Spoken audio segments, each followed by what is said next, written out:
trust the process and only know it take time. You can get it. Got no worries, I'm gon' make mine. Going global, I'ma get it out the state lines. Paying taxes at a more than what you make now. Different bracket, eating off a different plate now. For my wins, I need my hands. This life is real, if they pretend. Came off the bench, I get it in. I get it in, I get it in. And for my wins, I need my hands. This life is real, if they pretend. Came off the bench, I get it in. I get it in, I get it in. Came for my wins, I need my hands. This life is real, if they pretend. Came off the bench, I get it in. I get it in, I get it in. Came for my wins, I need my hands. This life is real, if they pretend. Came off the bench, I get it in. I get it in, I get it in. I'm on my job, I get it done, but you should know that. Shine like a sun, a 101, you should know that. I get the front and in the back, you should know that. No need to stun, it's never cap, you should know that. All I know, 10 toes, never fold. Bang roll, on the go. Ice wall, ice wall, ice wall. Came for my wins, I need my hands. This life is real, if they pretend. Came off the bench, I get it in. I get it in, I get it in. Came for my wins, I need my hands. This life is real, if they pretend. Came off the bench, I get it in. I get it in.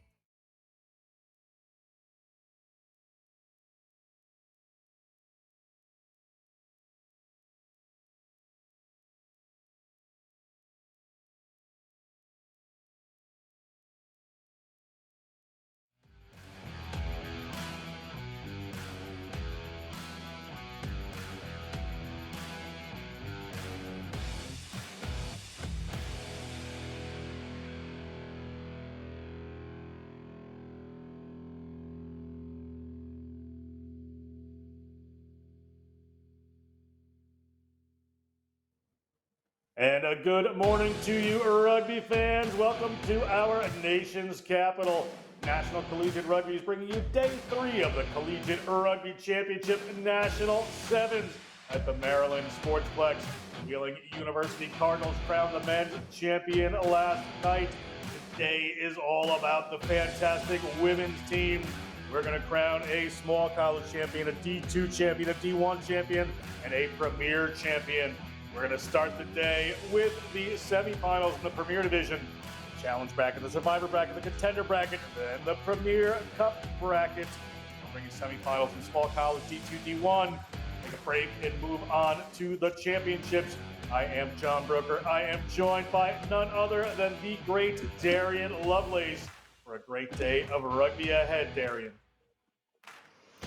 For sure. If it's anything like what we saw yesterday, these teams have prepared extremely well in order to try and vie for that top position. We saw ones that were nail biters basically until the very end. And then, you know, there were kind of these twists and turns that happens that you can really only get in the sevens game. So today's definitely shaping up to be a really good one, slightly biased, but we love a good championship Sunday for the women's game. So it's going to be some exciting stuff here in the nation's capital for sure. We certainly do. We're going to bring in Lance Kavanaugh, Tim Wilkes here and again. First game is going to be the University of Minnesota Golden Gophers versus the Chargers of the University of New Haven. You see there in blue, these teams have lost to so far. The Golden Gophers lost to Brown, and New Haven lost to Penn State.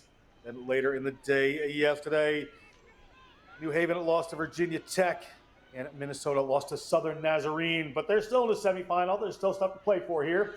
As you see, the Golden Gophers in black, and blue is going to be the Chargers of the University of New Haven.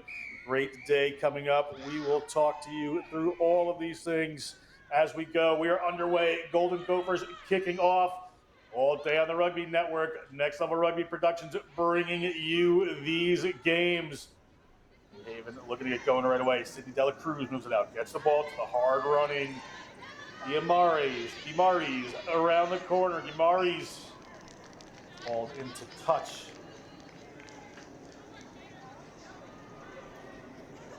And we saw this a lot yesterday, people kind of tinkering on the sideline to see if they could skirt around the corner, but the sideline is the eighth defender that just never misses. So once you get out that way, you've got to cut back in to try and get your team back on the forefront because you just end up losing possession. Minnesota looking for a little wraparound there. It looked like it was knocked forward by New Haven, but referee says play on. So Golden Gophers are pressing here. Golden Gophers, Emily Biner, Roger Brugemeyer, and Rachel Stark is the coaching staff there. Move the ball wide, get the ball to Abby Strand. Abby Strand takes it in, reset. Not using a ton of width here, the Golden Gophers. Now they're starting to move that ball wide. 15, picked up there by Yurchek. Yurchek gets taken into the tackle. Quick recycle there, ball out from Jingle. And up to Nabhan. Amina Nabhan, the grad student from the United Arab Emirates, powers her way forward. Move back, there's New Haven in trying to dig that one out. Can't get that one away. They're playing off on the defense there. Runner out wide, try coming. That's number 11, Ellie Zek. Ellie Zek, a sophomore from Wales, Wisconsin. Played Nightmares Rugby in high school, touches down for 5. First one of this Sunday. She seems like she's probably going to be a nightmare here in this game for New Haven. We saw her kind of get energetic there and celebrated a little bit too hard in the try zone. Looks like she's coming up holding a couple of ribs, but the Gophers just made it extremely hard, right? They know how to get down and dirty, and it looks like they're going to try and keep it tight just because their handling doesn't seem like it can kind of push the width as well. But like you were saying, John, they've got to try and work it wide so then that space kind of opens up in the middle. The Chargers aren't really folding in the way that would make it so that they could withstand any type of width attack. So keeping that in mind, if the Gophers can kind of push the width and the Chargers can kind of consolidate, then it'll be a pretty evenly matched game. Kick is no good. It's 5-0. So this is Minnesota New Haven. The next game in this challenge division is Lander versus Michigan. The winners of that will play for that trophy later on.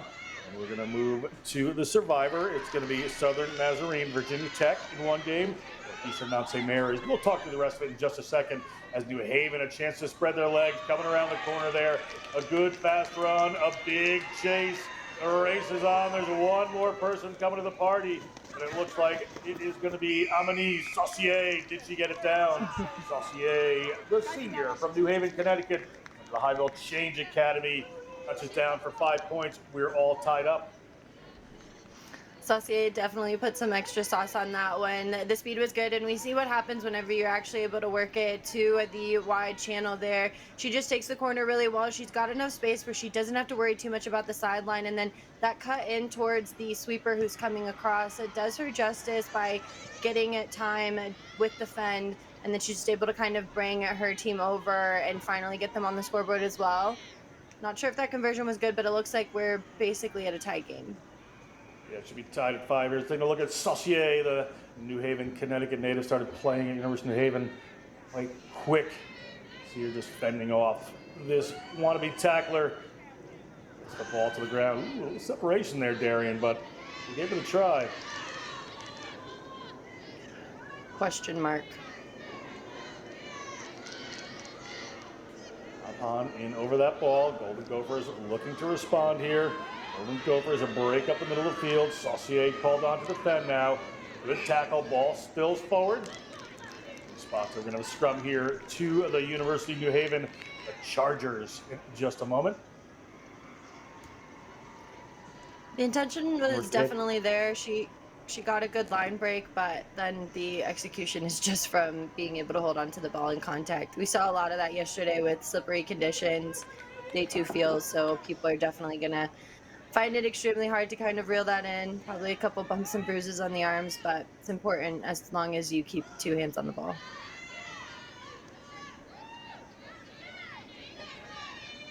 New Haven on the move here. Tackle coming in from the Golden Gophers. Able to recycle. They got Saucier pointing off to the left. Maris gets that ball. Ball went back according to the referee, trying to get it to the width. Now, not so much. Going to come back. Going to be a scrum here for the Golden Gophers. The Gophers just getting caught a little bit flat-footed every time that they're receiving the ball. They've got these really big runners, and if they can just even give themselves 1 or 2 steps back, then they can really hit on at pace and attack the hinge. But unfortunately, it just seems like they just keep on getting caught flat-footed. Right here, we see the forward pass. It's just a little bit of a mismatch with speed, people getting a little bit too antsy, and then that last attacker works to get back, but the original forward pass was back there. Ball down there from the Golden Gophers. New Haven in and over it. Let's see if they can draw the penalty. Have it. The referee says the penalty against them.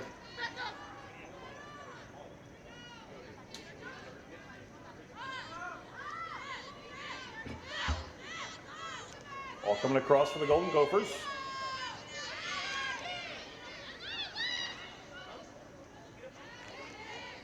Drag to the ground is your check.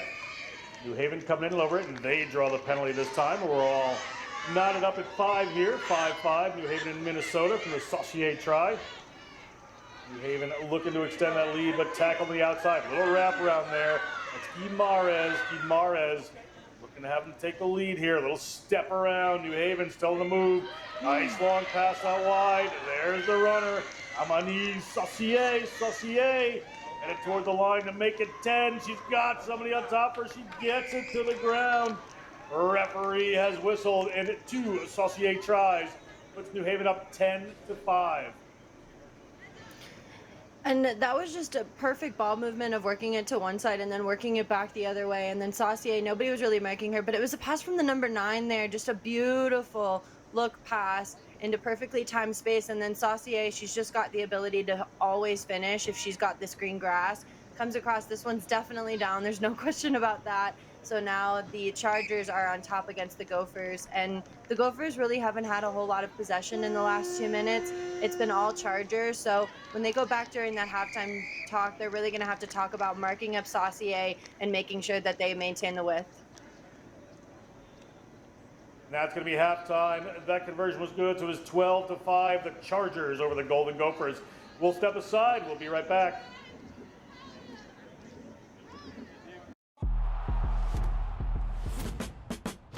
We got the hits. We got the kicks. Oh God, that looks way too good. The passes. The athletes. And the fans. We got the pride. And the passion.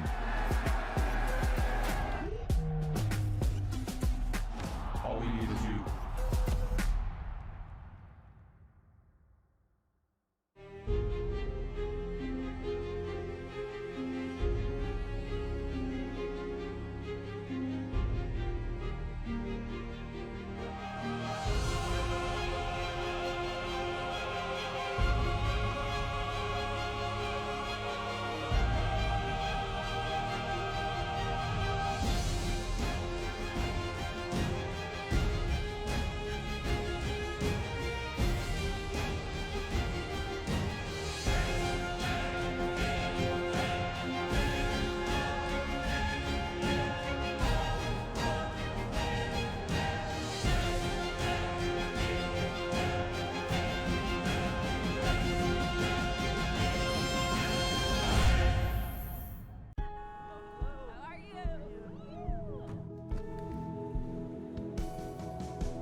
Sydney, we're waiting on broadcast and we're ready.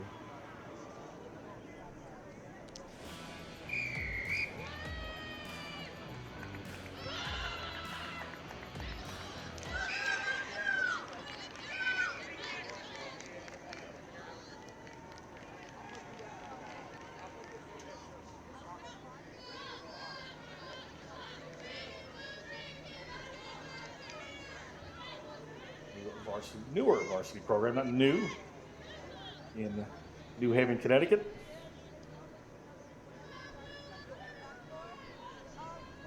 "12-5 here, Darian. The Golden Gophers will want to answer early.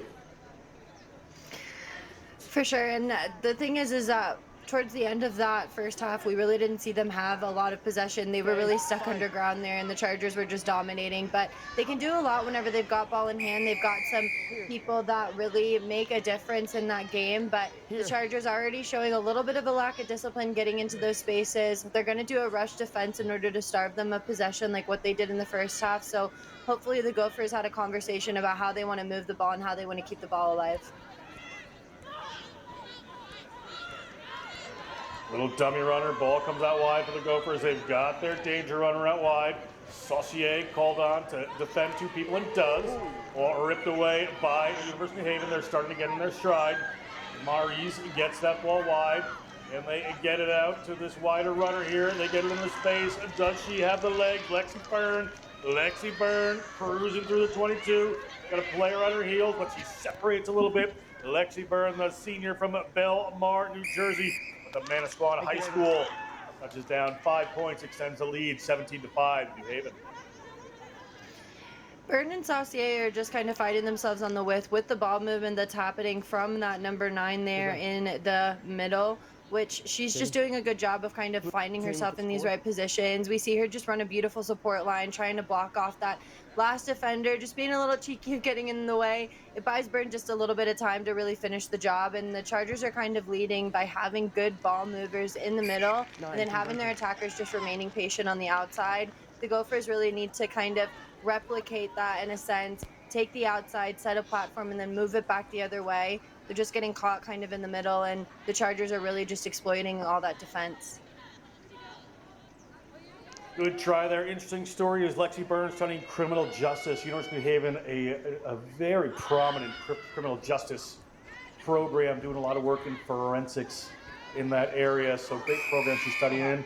Darren, she's a twin and has siblings that are twins. That's quite a family. I don't know what's in the water, but you might want to be careful if you drink it wherever she's from. In New Jersey, so if you just be careful down there in Belmar. But referee blowing a couple whistles here. Sub coming on. Always like to get those interesting tidbits out about some of these players. And Lexi Byrne certainly fits the bill. We're going to have a scrum here on a knock-on. Change coming in for the Golden Gophers. And one person that really needs to kind of be shouted out here is Dela Cruz for New Haven. She's doing a good job of maintaining that defensive structure in the middle and then getting the ball wide. We saw her give a pass to Byrne and then also to Saucier. So the Gophers are really going to have to apply pressure around Dela Cruz quickly, because anytime that she's got the ball in hand, some really good magic happens. Penalty here, card coming. Dangerous. Right in the pocket goes the referee. Going to send 11, a player off 11, there. Here. You good? Got you on neck. You okay? Yes, sir. Okay, here we go. Look there and see where this penalty was. Penalty here, like dangerous as, tackle. Yeah, it looked like as she was going into contact there, it just ended up that the number 3 just gets extremely high. Yeah. Call that a Randy Orton, just not in rugby. So they go ahead and they elect to try and kick it out. Ball doesn't go out, so the Chargers now get an attack after that penalty. Yeah, that was Siciliano, the number 3 there. Penalty against the Golden Gophers, not releasing. New Haven ball, short-handed, but running with some power here. That is Damaris. She has been an important go-forward player for this New Haven Chargers team. Short-handed, we'll see what they can do. A little wrap around there. Ball out. Drifts in behind. Is there room? However, there's some space on the outside for Saucier. He's dealing with a couple of players. Offloads it to Dela Cruz. Just talked about her. A little show. Stayed on the inside. There's room wide if they can get this quick ball. Dela Cruz gets that one out, the junior from Campbell, California. It's a little wraparound from Damaris this time into Damaris Williams' hands. She is cruising towards the line. One player to beat, but can't not do it. To contact they go. Ball to Saucier, little wraparound. It could be 2 in a row if she can make it, but it's going to be back to Saucier. Saucier looking for the line. Saucier gets over. Saucier has 3 tries in this matchup. And it looks like that one is going to be awarded as well. That's a hat trick for Saucier, just because she's so determined to get into that try zone on a continual basis there. We saw things kind of get a little bit messy in the middle, right in front of the post there, but Saucier kind of connects really well with Byrne, and then they just find their way over there. You can just see the reach and what it means to the players whenever they get it over. You see some people kind of debating what the call was, but Saucier, she gets it Shoo. Might need to put a Missy Elliott, put your thing down, flip it, and reverse it. That looks like it's debatably not on the line right here. But referee's already called it. It's sent through. So tries awarded for sure. Yeah. That's 3 for Saucier. She will be moving up the leaders list. If you go to the National Collegiate Rugby app, you can get it in your app store. Follow everything here. Great statistics leaders page and team by team. You can see who's doing well. 3 there for Saucier. Should catch her up with a lot of the winners here. Top players right now with 3 are from Yesenia Morales from Army, Emily Steen from Army, and Noelle Lewis from Brown. A number of players with 2 to wind that up, and that hat trick from Saucier will do her some favors. Updated after most games, the National Collegiate Rugby app. Rolls into touch via lineout here for the Golden Gophers. Remember, coming up after this, we have the Lander Bearcats, the Michigan Wolverines, the winner of which will play the winner of this game.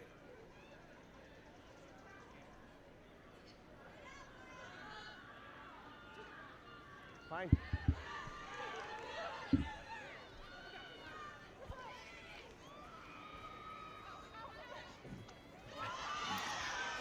Dela Cruz gets it to Saucier, and Saucier, can she go ahead and take this one all the way to the house? It looks like that did get debatably high. Referee's gonna have a conversation about if she actually got it over. Try is awarded to Saucier, so Saucier now 4 points to her name, and the Gophers just not having much of an answer for her at all during this match. Just the speed that she has whenever she's rounding the corner. Super patient there on the wing. Gets her a massive payout.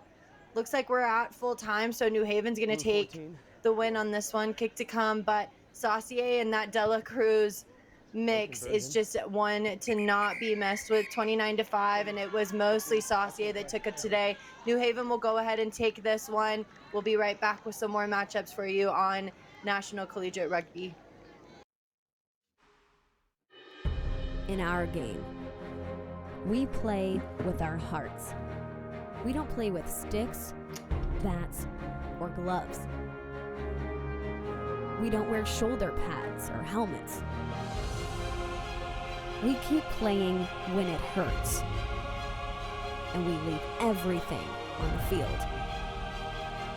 What we wear must be built for our game.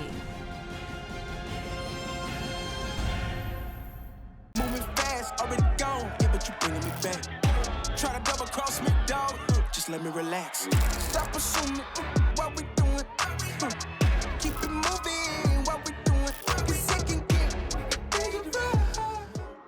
I chose to take Thorne supplements over another brand because they're sports backed. The products are also top of the line and they also taste great.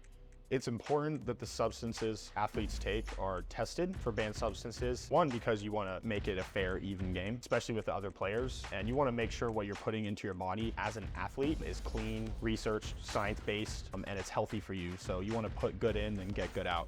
Yeah, Thorne has helped me a lot, especially in the last couple of months. I've had to pack on some weight to be able to play in this league, and I think taking creatine and protein every day and adding in a couple other things has made me a better athlete, a bigger athlete, stronger athlete, and just overall prepared me well. So I take creatine every morning when I first wake up. It's kind of like my checklist or part of my routine. I usually have a protein shake, a Thorne whey as well, so I usually just throw it in there or throw it in with some BCAAs.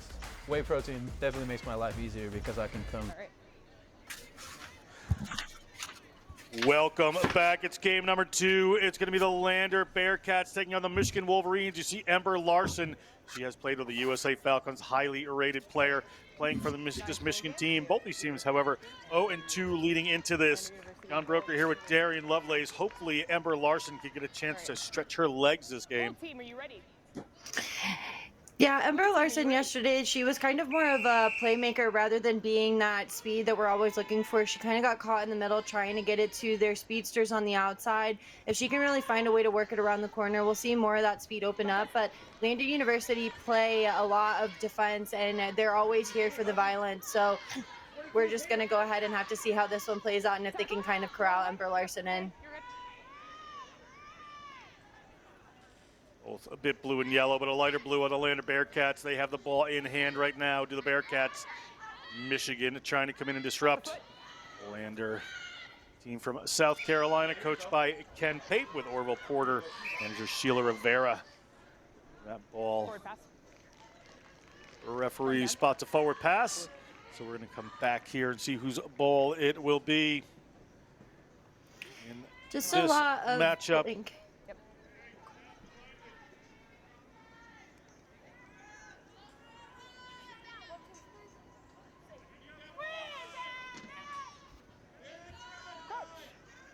So in this one, Bowdoin beat Michigan, and Lander lost to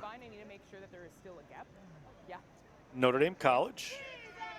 In their second game, Lander lost to Northeastern. Michigan lost to Mount St. Mary's to bring them to this, but the winner of this can go on to a cup later today, or go on to a trophy game later today. Go home with some hardware. Big push coming in there from the Bearcats, but they move that ball to the Wolverines. Katie Gale gets it, gets the ball out, trying to split the defense there. Little hand back in to Mackenzie Ennis. Ennis takes it to the contact, but another knock on Messi there. Amber Larson could not get free. And we are going to have a scrum here for the Bearcats in their own zone. And it looked like the Bearcats are really taking into account who the danger players are for this Michigan side, not just only in Larson, but the one who's waiting out on the outside wing. They both have the ability to kind of bring a lot of speed to this Michigan side. So Lander University doing a good job of maintaining their defensive integrity. Came straight out the tunnel.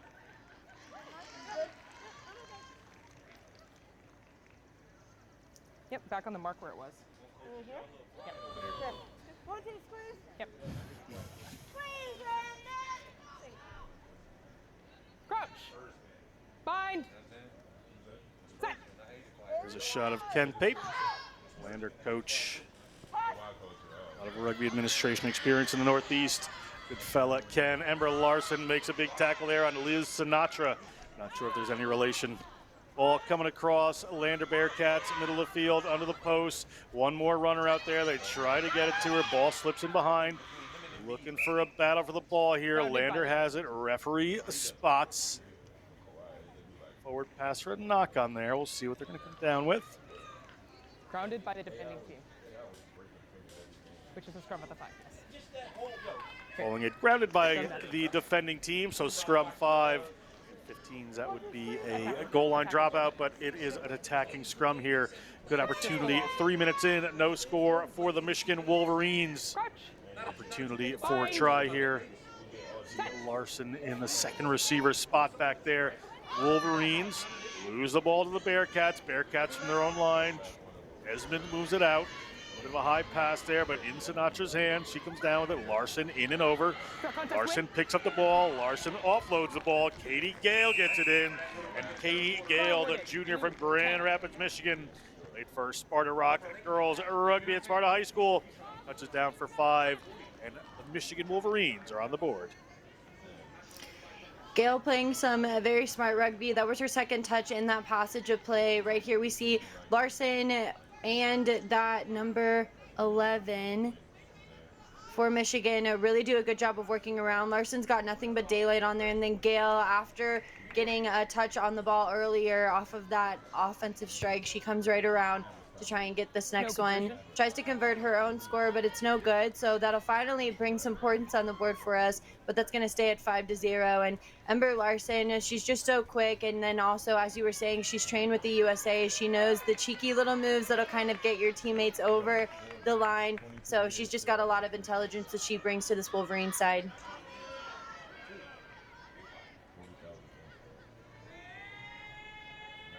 Larson, so one try on the weekend. Katie Gale puts that one down. Ball bounces. Backwards. They're coming in, ball goes back. Good intensity coming on from Mia Hedman there. And number 22 for Michigan. Ball brought in by Anhalt. Student at Lander. Fly half in her 15s team. A very good player. Ball up a little high there, so big pressure coming on from Larson. Lander keeping the ball alive, but mired down in their own 5-10 meter line for a while. Let's see, the penalty is going to come here to Michigan. I thought a player might have been off their feet. But they are ready to go. The ball is in Maddie Bauer's hands. Maddie Bauer offloads it, gets it in the hands of Courier offloads it again. They're at the line. Referee is going to call here. It must be a high tackle. Quick thinking there from Mia Hedman. Mia Hedman tries to get her own. One of her own players rips the ball out of her hand. Looks like the ball has been held up again. Going to come for another penalty. The Bearcats going to have to be careful here. Going quick is Maddie Bowers. Maddie Bowers moves this one to Larson. Larson gets it out to the try scorer, Gale. She gets it out to Mackenzie Ennis. And Mackenzie Ennis is in the try zone. Mackenzie Ennis, a first-year player out of Lothian, Maryland. Played St. John's Girls Rugby for Nova Women. Playing at the University of Michigan. Just simple hands will do it there. The Bearcats just get caught kind of grouped around where the penalty was just at, still trying to figure that out. And Inez just waiting there for Larson. You can see what it means for Inez, just being so excited for that try on the board there. 10-5 now with a kick to come. But Michigan are just doing a good job of maintaining their width. They've got good distribution within Larson and then Inez, and it looks like Gale are also really doing a good job of trying to get those second touches on the ball, really cracking the whip, and there really hasn't been a lot of time for Lander University to have ball in hand or to be able to even really attack down in this half. We've played most of the first half down in Michigan territory, so Lander's going to have to find a way to try and break the mold and get past that 50. Yeah, I was thinking the same. Lander needs to buy an airline ticket to the other end of the field. Play a little time down in the Michigan half. Sure, Coach Pape will make some halftime adjustments to work on just that, but this Michigan defense looks very strong. As Ember Cam pops up again. Larson coming down on that one. Ball taken back quickly by the Wolverines. Might have been spilled forward, but referee says play on. This time we're going to penalize Michigan. So at the siren here, the Bearcats have another opportunity. Nice little handoff from the Bearcats. Handoff number 2, getting that ball a little wide, running for the corner, looking for the space. Can they put some points on here? Cut the deficit down. Streaming defense coming in from the Michigan Wolverines. Larson eventually makes that tackle. Ball comes across to no one in particular.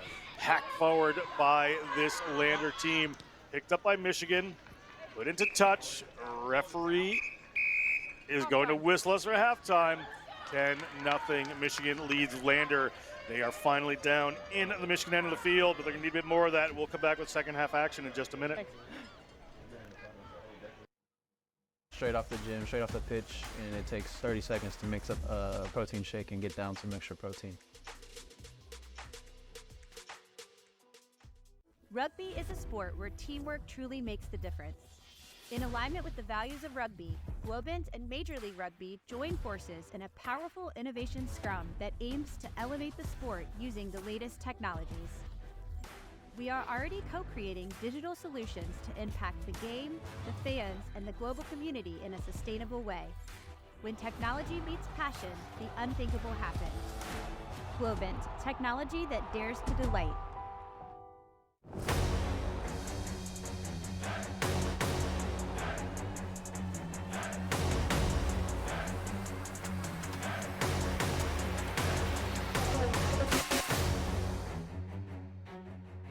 We are here to make the fast food business faster. With just one generous lick. Sorry. There we go. Taste ID will create exactly the combo you would like to eat. How do you know our customers will like it? Like it? They're gonna lick it. Nice. Get a technology partner that knows your business and your consumers. Globant, technology that really dares to delight. Let's get ready. Major League Rugby is now. This is the moment we waited for. Everything you want is right here. We gon' give them what they came for. We gon' take it up from last year. The Rugby Network is giving you all the free MLR content you want, live and on demand. Never miss a hit, never miss a try, never miss your team. MLR on TRN. Never miss a match.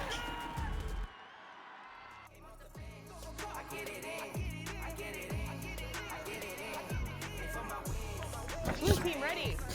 Welcome back. It is game number 2. The winner of this game plays the University of New Haven Chargers in the Challenge Cup. for a trophy there. The Lander Bearcats trail 10-0 to Michigan. They have kicked off. Lander in the yellow and blue there. In their blue and maize is Michigan in the lead at the moment. If Lander can make something out of this. Lander recycles his ball. John Broker here with Darian Lovelace for a great day at the Collegiate Rugby Championships here. Whip tackle down there, but coming right over it, they're the Lander Bearcats. Kate Osmus moves it out wide. Getting some runners into the spaces. They've got a runner out wide. Cannot quite get it there. Takaro Nelson had that one. There has to pick, but they're a little bit isolated. Nice clean there. Bearcats are going to come back across. Ball's not to Maya Alexander. Maya Alexander puts it in behind Jill Stewart. So working a little backwards here, but it's in the hands of Osmus. Kate Osmus coming around the corner, the first-year player from Medina, Ohio. Inside their own half. Jill Stewart comes over that ball. Jill Stewart, the junior from Loveland, Colorado. Lander continuing some good work here. Takara Nelson, the first-year player from Queens, New York. Ball spills forward there after some good phases. Good pressure coming in from Mia Hedman from Colorado Springs also.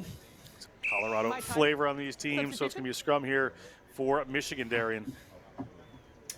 Yeah, and Lander University just keep on putting themselves under a lot of pressure by continuing to drop the ball and letting it kind of bounce. They've got the ability to really dominate at points of contact. We saw some really good fun starting out on the second half. They know how to create space and they know how to work it, but unfortunately, every time that the ball hits the deck, it's just more time for the defense to come up. So they keep on finding themselves in a lot of pressure. They just keep on feeling the heat coming from this Wolverine side.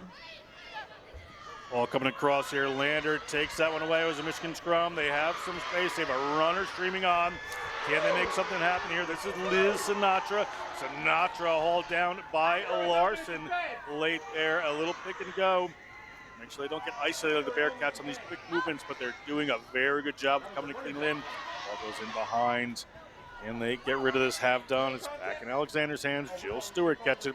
Jill Stewart gets corralled by the Michigan defense. Have to go back to the short side where their runners are. Anhalt holds the ball, looks for a runner, gets a little head of steam onto that. Michigan defense holding firm at the moment. And again, not using too much of the width, playing a little bit tight here. But the middle of the field opens up there for Alexander. Alexander takes it in. First-year player out of Brookfield, Wisconsin. Another little pick here. Ball in the middle of the field. Lander Bearcats playing a lot more direct and intense at the moment. Get that one to the ground. Ball comes across. Esmond puts that one out. It's in Anhalt's hands. Anhalt. It's her feet. Gotta get some players there. Michigan in over the top of that one, trying to rip it away. Cannot get it done. Stephanie Esmond comes in. Long passage of energy sapping play here. Jill Stewart gets it behind her again. If Jill Stewart can get ahead of steam, she's pretty hard to take down. That one slips up and over. Osmus can't hang on to that one, but gets it back in the end. Lander going just a little backwards here. Player being attended to. One of the Lander Bearcats. No, advantage is over. Want to keep everybody in the field. Nice little steal there from Michigan. Michigan turns it over. There is 3.5 minutes to go in this one. Michigan up by 10. Get that ball out to Ember Larson. Ember Larson streams through. She's taken down, gets herself free. A little kick ahead from Michigan. The foot race is on. Osmus putting on some speed here from the Lander Bearcats. Diving on the ball back there. Can she make this happen? Picks up the ball, taking the ground. Larson trying to rip that one away. Larson does rip that one away. Held in by the Lander Bearcats. They're not back 10, so that's going to be a problem for him right there. But Larson gets over. Did she spill that one forward? Be a penalty nonetheless. Listen in, see what the referee has to say. With the air. Please hold.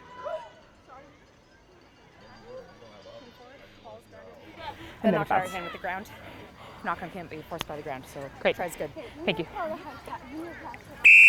Referee and assistant referee agree that it was just bounced off the ground once you touch it. Try down. awarded. Call Darian. Right there you see contact with the ground. All's well and good. Try there for blue kick. Ember Larson. Blue kick. And very well deserved there for the Wolverines. They played a lot of defense against Lander University. You can see Larson kind of showing her team, justifying her own try there of touching it down. But yes, there is a kick. look, Lander University, they're just doing a lot of tiring 15-style rugby. And in sevens, whenever you're playing against a side that has the speed and is so technical around the breakdown, it's just going to set you up for failure there.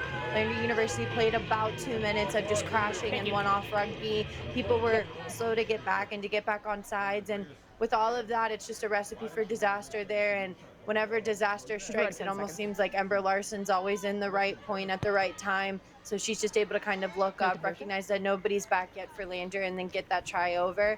Wolverines are just continuing to extend their lead against Lander. Taking another look at it here.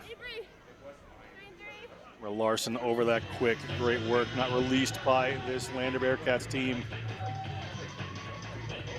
No hurry to get back in defense there, so just leaves it here for Larson. This would have been a penalty nonetheless. These players were not 10 tackling her. Long kick there, Lander Bearcats down a bit here. Winner of this, as we said, takes on the Chargers of the University of New Haven, and that player just steps out there. So hard luck for Liz Sinatra on that one. Couldn't find the corner she was looking for. Line out, Blue. It's going to be a line out here to Michigan. It's about 30 meters out. 1 minute to go on the game clock. On my AR. After this game, we are going to switch to the next set of semifinals, the Survivor semifinals. Southern Nazarene versus Virginia Tech, followed by Northeastern versus St. Mary's, pardon me. Then we go to the contenders, Chester versus Penn State, Notre Dame College versus Bowdoin, followed by the Cup semifinals. Everybody's been waiting for Brown versus Navy, Army versus AIC, American International College. Ball spilled forward there from Stewart, knock on. Down, Blue. 20 seconds to go here on the game clock. Referee, of course, keeping the ultimate time. From here, from where the knockout took place.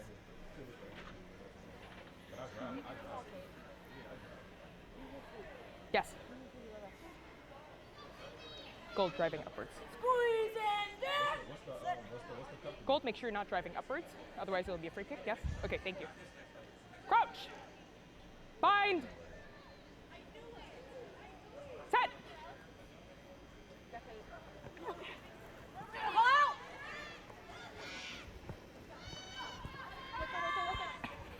All to the Bearcats here. We're over 14 minutes on the game clock, so this could be it. Release. Scooped up there by the Wolverines. Wait, get out. Take that one in, and there's going to be a penalty here. Be taken quickly by the Wolverines. They move it out to the left-hand side. Have a couple of reserves in here, so getting some time. A little wraparound, nice play. Ball in the hands of Dozie. Dozie gets it out and moves it to teammate Maychek, and Maychek is across the line. That is Anna Maychek, a junior from Oakland, Michigan, went to Stony Creek High School. Touches down to round it out here at the Collegiate Rugby Championships. Looking like Michigan will move on to play after the kick in the Premier Challenge Final against the University of New Haven. Later on today, that game will take place at 1:55 Eastern.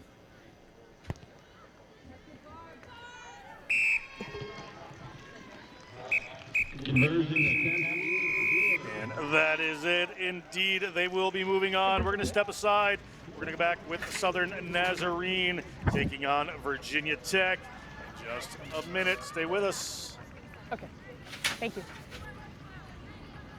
Welcome to the Rugby Rundown on the Rugby Network, as we bring you your weekly rugby fix. With the big news, special guests, and unparalleled access, this is your rugby show. Watch exclusively on the Rugby Network.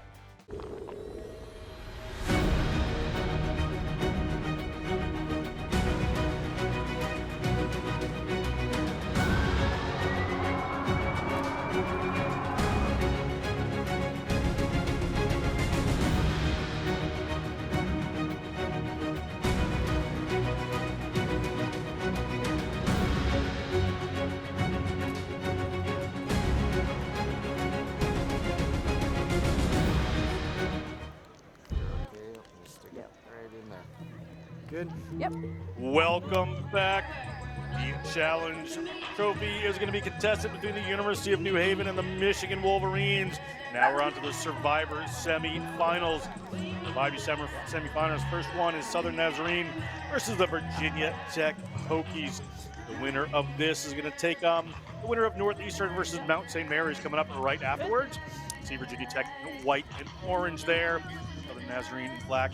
Out for Leslie Uatafe, their number 15, a prolific try scorer. Great runner, John Broker, joined here by Darian Lovelace. More semifinals on tap.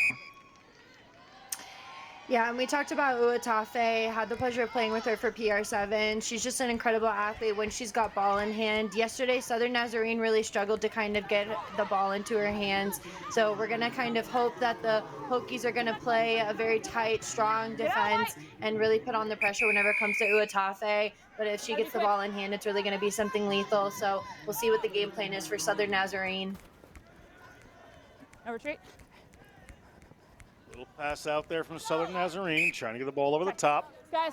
Spilled forward there with Tafe, couldn't get herself free. Not back 10. Push there, we're going to come back.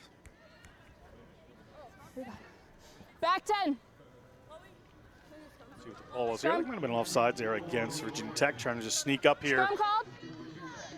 Scrum called. Virginia Tech, coached by Sydney Gaskin with Zoe Johnson.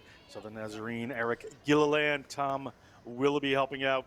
Southern Nazarene has chosen the scrum. You would think daring to try to get Uatafe free in the middle of the field. Yeah, and it's also a tactic to kind of run out the clock as well. When you know that you dominate around that point of contact, then you're going to kind of take advantage of it. Looks like it was a little bit too intense for a referee. When I call set, you have to hold. So she's going to have to blow it back. But I think you're right, John, trying to get it into Uatafe's hands. You already see the Hokies already set up and just looking straight up at her. They're going to do their best to try and do a unified launch against her. And they can try, but it doesn't always work. Uatafe streams across the 40, streaming across the 22. Uatafe can't say enough good things about this player. Very talented. Touches it down for 5, and Uatafe opens the scoring and looks very happy with herself right there. Little style points at the end, well deserved. And like you were saying, the Hokies, they will try, but Uatafe, she just tries harder every single time, right? Just recognizing that she gets given the outside, which is not something that you want to get given in sevens. Try and push her back into the support, force her back inside. Right there, they just get caught kind of at taking her on head on. And with a player like Uatafe, you just can't afford to do things like that. She's just way too fast. If you even give her a second of space, she's going to crack the whip. So keeping all of that in mind, they're really going to have to do a better job of their defensive alignment, making sure that they're sorted on the launch and then coming up together. But Southern Nazarene, they're already kind of showing their intelligence here early on and trying to find ways to work it. Let's go, y'all, Big D. Ball coming here. They will take the kick. That conversion was good, so it's 7-0. Just under 3 minutes gone in this first half. Yes, Hokies trying to get something going. First attacker breaks through a couple, so good first start, a little momentum there. Ball across the field, a little bit tight at the moment, looking for the corner now. Corner is there, but player is ripped down to the ground, spills the ball at the same time. Get that one away. That was a forward pass, so we'll come back. A scrum for Southern Nazarene University, the Crimson Storm, just inside the half of the Virginia Tech Hokies. And they've got the good idea, the Hokies. That ball movement up until the point where the ball was lost in contact, it was phenomenal. But the problem was not holding on to the ball whenever you get kind of tackled. As soon as you know that the point of contact is going to happen and offloads aren't there, you've got to tuck it and just make sure that you're maintaining possession rather than just letting the ball go wayward. It just gives the other team another opportunity. That one spills there, referee right on the spot. So we're going to come now. A mistake there from Southern Nazarene, so it'll be Hokies ball. Uatafe, that's her third try of the weekend. A couple players in the last game move up. Fine. CA from New Haven scored a hat trick, so she'll be up with the top try scoring leaders. get that on the NCR app. Ooh. Big Needs to drive be a from straight Southern feed. Nazarene. Free kick coming Needs to be here. straight. Ball to Southern Nazarene. Walking back fairly calmly. It looks like they may take another scrum, or they're going to take this one quickly, and there they are, moving the ball out wide. Again, looking for Watafe. Watafe slides through one tackle. Watafe puts the jets on. She's got 2 or 3 people. She accelerates off of one, steps around another. It is just a tremendous individual try here, and Talesi Watafe taking Southern Nazarene to the next level. Just cannot be stopped. Men's team there, incredibly happy.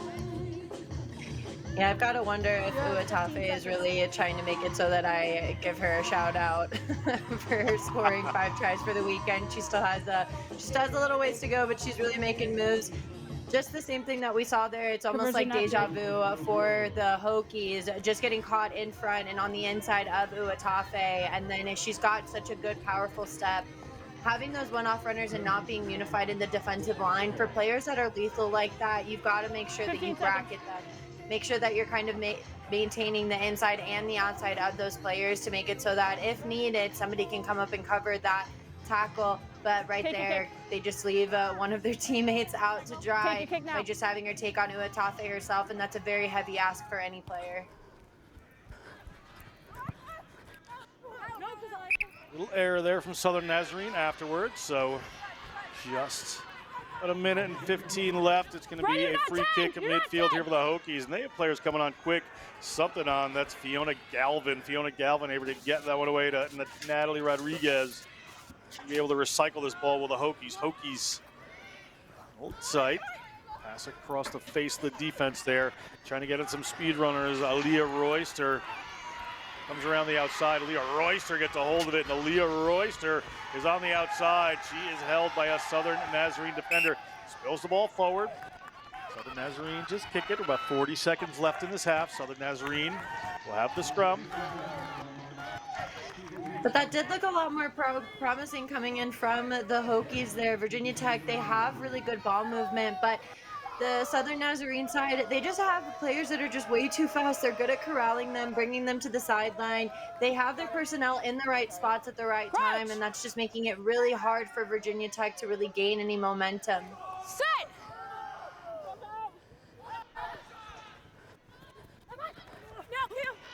Ball here, good defense from the Hokies.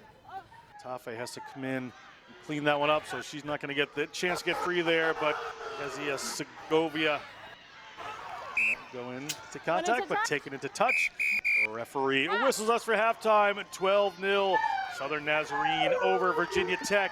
Halftime here of this semi-final in the bowl division. We're going to step aside and come right back with the second half in just a minute.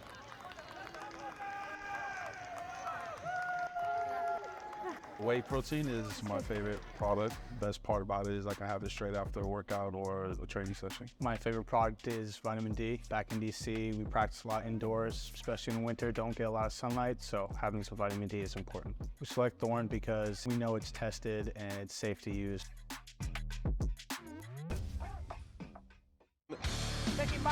Like some cracks in this lineout, though, it's been so good for him so far this season. They've been nearly perfect. McDonald, Reese McDonald looking for the dash. Up to midfield, has support. Finally freed up to Calametti. All the chemistry on display from the red, white, and blue. Free Jacks. Is it a knock on? No, playing advantage. And an absolute clinic on display with the road show from New England.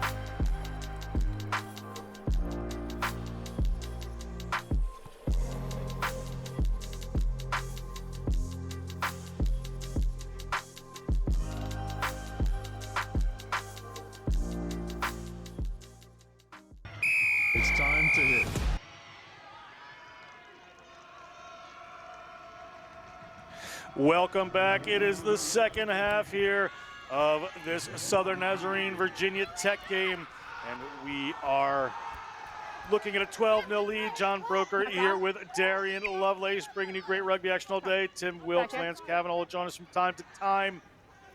Great day of rugby coming on here, but that was knocked forward, so it's going to be Virginia Tech ball. Virginia Tech, Darian wanted the free kick. We're going to have to settle for the scrum. I'll be back in a second.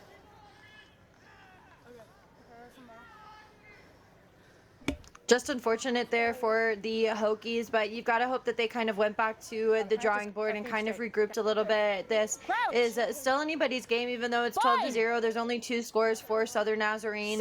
Hopefully they talked about how they want to play defensively, but also how they want to connect really well on attack.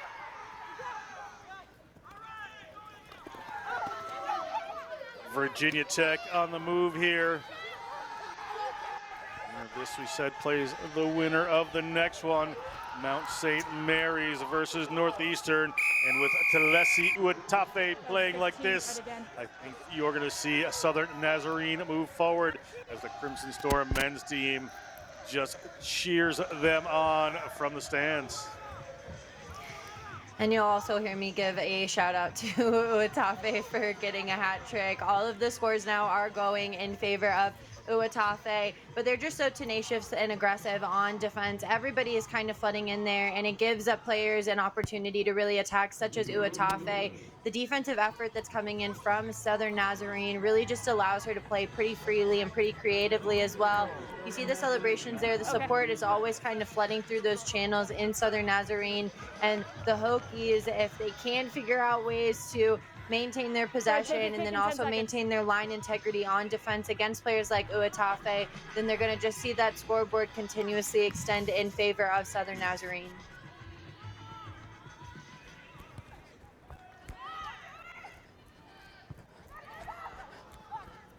Ball bounces up and over, back into the hands of Southern Nazarene, but knocked down by them. So ball here to the Hokies. Let's see what the Hokies can do.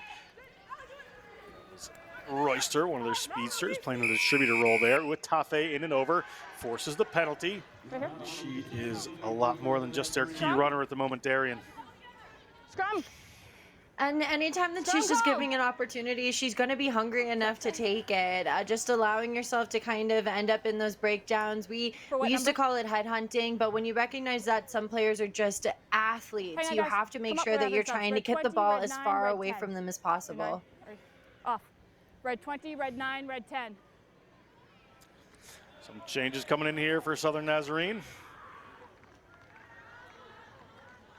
Rango doesn't look like she wants to leave the field, but coaches are taking her off there at Gilliland. Tom Willoughby saving some energy for that final game. We're at 17-0, 4 minutes to go. All right.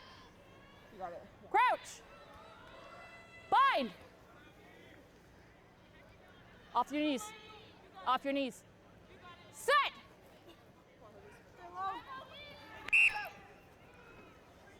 Free kick is 11, coming for the Hokies. Back 10. Not straight. Not something you see called too often these days. There's your mark. But it's going to be Hokies ball. Southern Nazarene has decided to go back 20. And off we go. Virginia Tech, the Hokies with the ball. Moving it across field. There, Fiona Galvin moves it out. Big run coming. Can this be hunted down by Uatafe? It can. Great run there from the Hokies. Hokies runners streaming on the ball. With some good speed on it. Can they get a little wider here? Wadford taking on a bit of defense, running a bit sideways, trying to open a player up, but had pulled the defense over there. Makes it a little bit harder. But Virginia Tech still has the ball. Alan Hoyt took that one in. Backwards. Ball goes over the back there.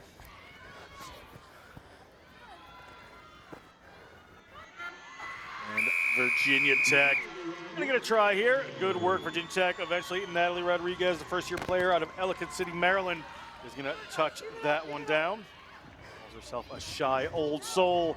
Touchdown to try here at the Collegiate Rugby Championship 13, step out to your Survivor left. semifinal. 13, step to your left. And as a fellow biology major, I can understand the shy old soul we usually like to be in a lab rather than out and about, but just the intelligence that she has to kind of cut away from Uatafe. We've been talking about that, get away from their best defender, and because of that, she kind of just recognizes that there's a lot of gaps that are in So it's Southern complete, thank you. Nazarene's defense. They just made a couple of substitutions, so those players are going to have to assimilate pretty quickly. We've got about 2 minutes left to go. This could still go either way if the Hokies continue to Well, kind you have of 8 seconds. maintain their 8 seconds to take your line integrity on attack. But with Uatafe taking a seat here and 1:30 to go, it's just going to have to be the confidence coming in from Southern Nazarene to get the job done.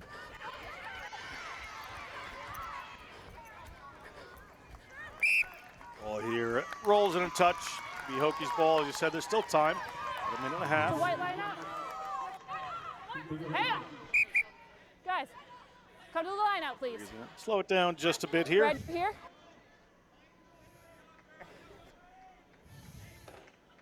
Back 10, please. Back 10, red. 10.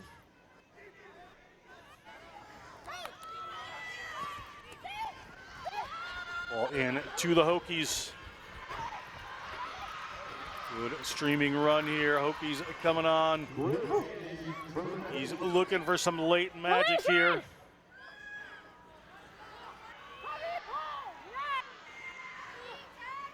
Taken away by Southern Nazarene. Southern Nazarene may have the last say. Southern Nazarene moving the ball across. Southern Nazarene keeps it on this tight side here. We are at 30 seconds left to go on the game clock. Southern Nazarene still in the move. Good interplay. Big run coming down the side. Can she be caught? It doesn't look that way. Player coming on the angle, however. And it's stepping to the outside. Stepping back in. Just evading that tackle. Evading another tackle. Just dancing through this Maryland morning. Touching down a try. Great work there. Like Ariella Smith. Try awarded to Southern Nazarene University. And that was just really good individual effort, just putting the nail in the coffin of this run right here. We just see a beautiful run up, the determination to go ahead and round the corner. But then it's the inside steps that continue to come. The Hokies are coming across. This is the final play, so they try. But just the fend, the cut back inside, this one last little bit will go ahead and do it. And then the power to kind of work it all the way back over.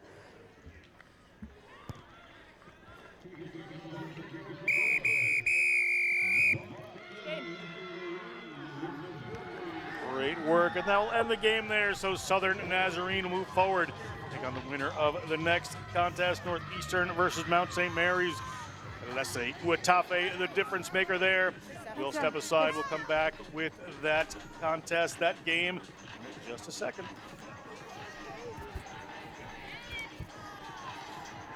Well done.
Welcome back. We are still in the Survivor semifinals of Mount St. Mary's. You see there in blue, taking on Northeastern, the Huskies.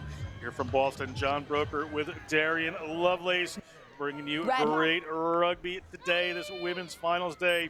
National Collegiate Rugby Championship. Following along on the NCR app, showing you all the scoring leaders. Leslie Watafe did herself a lot of favors in the last one, climbing up that ladder. There's some good tries being scored, but right now, Mount St. Mary's has the ball. Northeastern is in red there. Mount St. Mary's, big break up the side here. Will this be a first try? Separating away. Have to get that number for you. Here comes Mount St. Mary's. Mount St. Mary's looking strong. Mount St. Mary's. Did that player get it down? Yes, indeed, they did. Did an unintended headstand at the same time. Great try, Mount St. Mary's. And if my eyes serve me right, it looks like that was the number 4 for Mount St. Mary's. That's Hubbard. Just sees that little bit of a disconnect between that last defender and then that second to last one. And sometimes those players that know and trust their speed just need a little bit of the space to go. And Hubbard, she just does a good job of kind of really backing herself, pinning the ears back, continuing to pump the legs through, and then she walks it off like it's nothing. So Mount St. Mary's are going to draw the first blood. Yesterday, we saw them just do a good job of navigating through the space, right? They kind of are a little bit good at expressing their range and showcasing who they are. But with Northeastern University, they've got that dog in them. They know how to work together. But the only thing is that yesterday, we didn't really see them gain a whole lot of possession because of mishandling errors. And because of that, they just weren't able to come away with a lot of the wins that they were looking for. Was Monet Hubbard, the Colorado Springs, Colorado native. Mesa Ridge High School, played for the Terrors. Crouch! The Mountaineers here have a scrum. Set!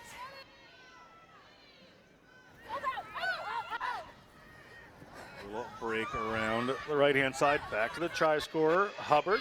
Hubbard offloads that one to Lily Myers. Myers gets it back to Hubbard. Hubbard straightens it up, gets a good pass out there. They have a runner open out here, but just taking it around the corner and not using it there is Woodward. Maybe a Kylie Woodward. Now she gets to Katie Stern. Katie Stern taking the ground about 10 meters out. Northeastern trying to dig this one away. Across the field they come and just slips off the hands that time. Hard luck for the Mount St. Mary's Mountaineers, coached by Maggie Miles. Be a scrum here for Northeastern, down 7, 2 minutes gone in this Survivor semifinal. And Maggie Miles is just a well-known name in the rugby community. Had the pleasure of playing with her in a couple of All-American camps. She's just got a lot of knowledge about the game there. But what really happened for Mount St. Mary's is putting themselves under pressure by having them be a little bit too wide and too deep off of that, which is going to lead to those mishandling errors. Just normal. Yep. Northeastern with the penalty, 110-meter line, but telegraphed and taken, and it's going to be 2.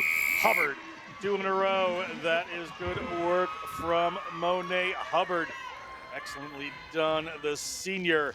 I'll tell you when you have 10. They've got a really good, diverse team here found in the Mount, but Hubbard is just really taking it upon herself to really showcase what they are capable of, and that's just a matter of pinning the Northeastern University side back into this end, putting them under a lot of pressure, and then because of that, more teams are inclined to kind of make those mistakes whenever they feel like there's just no way out. And right there, we just see Hubbard really take advantage of what the attack presented, being able to generate really quick momentum off of turnovers.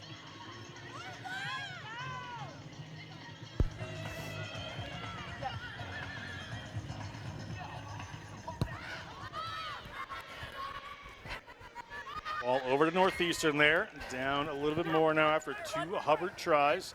Ball coming across for the Huskies. A little show of the ball. Offload there. Up into the hand. The acceleration coming on.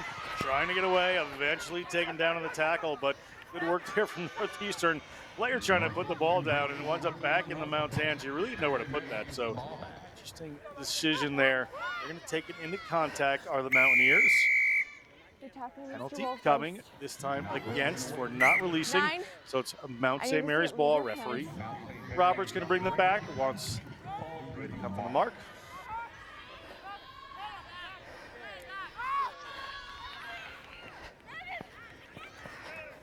Ball across Mount St. Mary's. Straightening this one up just inside their own half. See their pack regathering back there. They've got a 2-on-1 out wide, but even just a little bit tight here is Dietz. Stay. Ball out there from Manglotja.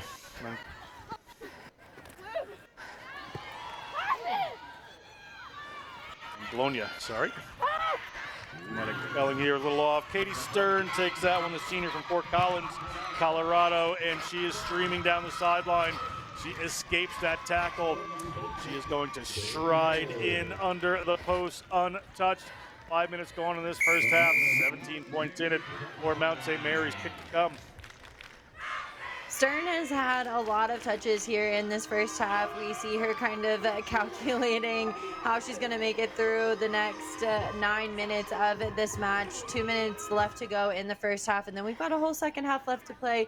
These athletes did play all day yesterday, and then we asked them to come back here and show us more of what they've got.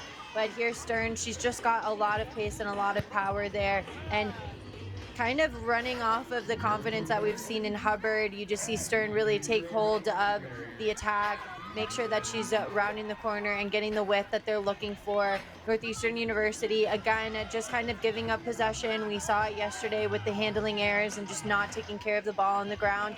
They're going to have to kind of clean it up a little bit, especially seeing as how Mount St. Mary's is really showcasing what they're capable of. All across here and to the outside for Northeastern, streaming down the sideline, and maybe first points. Dietz is not going to get there. It is across the try line, and Northeastern, the Huskies, have their first 5 points. Sun glare from here, having trouble seeing who that player is. Well done, Anastasia Hudak. We get the name there. A wonderful try from the Northeastern Huskies. Hudak, the senior from Hong Kong. And Northeastern finally being able to answer back and give the Mount a taste of their own medicine there. We saw Stern just have this beautiful try for Mount St. Mary's on the other side, and then Hudak decides that she also needs to say in this as well. It also feels good when you've been down for the first half to get more points on the board, so they're finally on there and ready to contest against Mount St. Mary's. That kick was no good, so we are going to go to halftime. We'll step aside for a second. We will be right back.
Welcome back. It's going to be the second half here. Mount St. Mary's taking on the Northeastern Huskies. Late try by Northeastern.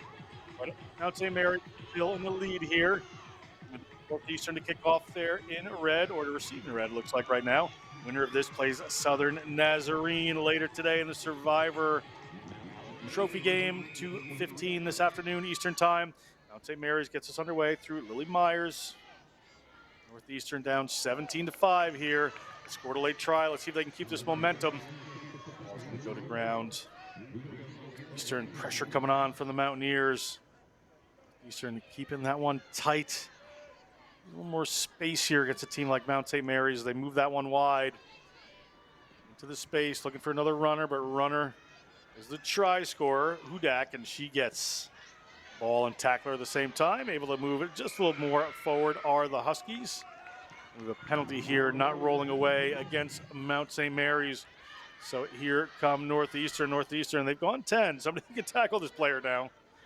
And they are looking off to the left-hand side. Can they cut the deficit a little bit more? That's Hannah Wilker takes it in. Ball out a little wider. There's a straight run to the line if she can get there.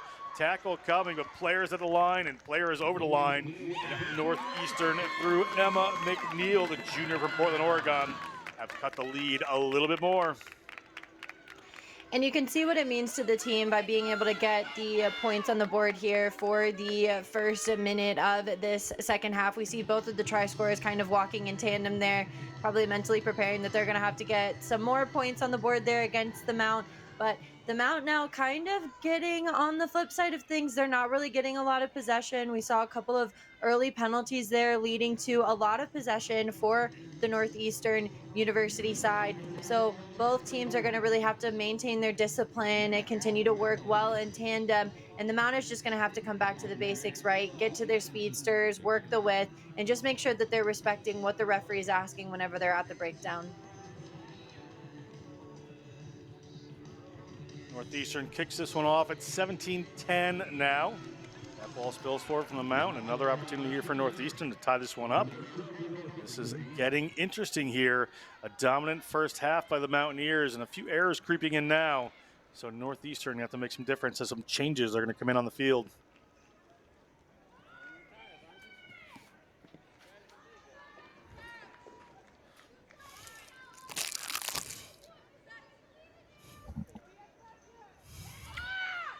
Northeastern away with this one. Can they make some of those? Sorry, it's 19-10. I realize there were two conversions hit there. So around the corner comes Northeastern, however, and they have plenty of time. Looking at that try line, can't quite get there. Players in and over quick. Another big tackle coming in from the Mount. Can they force a penalty? Northeastern has to come up with this one. Player a little slow to get up back there. The Mount fighting their way over, but penalized for not rolling away. And that is not 10. This may be a card and a penalty try. We will see in just a second. There is your yellow card. Oh, and that just hurts there for Mount St. Mary's, especially seeing as how Northeastern University, they're kind of knocking at the door. They're barking. They're trying to get in for that try. They're about 5 meters out, and this is just prime attacking position. I thought there might have been a penalty try because the player impeded them right there, but they're going to get in the try zone anyway. They are at 19-15 right now. Kick to come. It'll be a 2-point game with 3.5 minutes to go. This is the excitement you are looking for at the Collegiate Rugby Championships as McAlevey try to convert her own try here. McAlevey, a junior from Sharon, Massachusetts. Cannot hit that one. So their 4 points are just a converted try away. When you find yourself in those situations where you've worked so hard in order to try and make it in front of the sticks, you really want to take the time on the conversion, especially seeing as how that can go from making it a 4-point game to a 2-point game. They've got to get down here and score to try and end up back on top, which they still have about 30 seconds left for that yellow card for Mount St. Mary's. So they're playing a 6v7 game right now, and Mount St. Mary's are really going to have to kind of find ways to keep the Huskies at bay until that yellow card comes back on. Penalty against Northeastern this time. Mount St. Mary's. Maggie Miles, I'm sure, wanting her team to play with a little more intent. Big tackle, so Emma Jacobs' pass goes in behind, winds up in Michelle Johnston's hands. She's down by the touchline. Northeastern defense regathering. Here comes the ball. They've got the runners out there. Quick one off to the left-hand side. Little pass out, ball spills. Did it spill forward? It's picked up by Northeastern. Northeastern has a player to the outside here. There's a defender on. Good single-person defense there coming in. That's Lily Myers, but breaking free is Northeastern. That's Jolene Russo. Russo gets taken down eventually. Over the ball they come. Who wins the race? Mount St. Mary's does through Anglonia. But back there to Northeastern, ball away. Do we have a lead change coming? We do. Is McAlevey scores 2 in a row. And Northeastern University, the Huskies, take a late lead under 2 minutes to go. They are up by 1. And though the Huskies just ended up scoring, we need to talk about Myers' defense there for Mount St. Mary's. Almost felt like that famous horror film where you just can't seem to get rid of Myers, but right there the Huskies, they just do such a beautiful job of continuing to maintain the pressure, though they do finally get brought down But right here, the Mount are just down a player. The fatigue is really starting to set in. Those day 2 feels, it's really hard to put into words how tiring this game is on that second day. So the Mount, now that they are down for the first time in this match, they're really going to have to band together. That yellow card that we saw earlier is just going to have to bring the intensity and the energy here.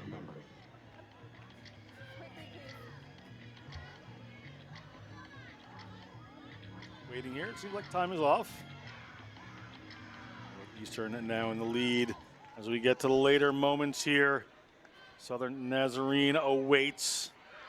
Here is a big break from the Mount. Mount get the ball back there to Manglonia. Mount St. Mary's. Deet moves it across. Northeastern trying to defend this. Woodward takes it in. Players off, but just slowing down the ball as Northeastern. 30 seconds left, 1 point in it. Who can take this game down? Here comes Mount St. Mary's. That's Dietz making some ground. Northeastern trying to get in over it, but cannot. Meyer down there, player not getting away quick enough, so it's a penalty here for Mount St. Mary's. See what the decision is.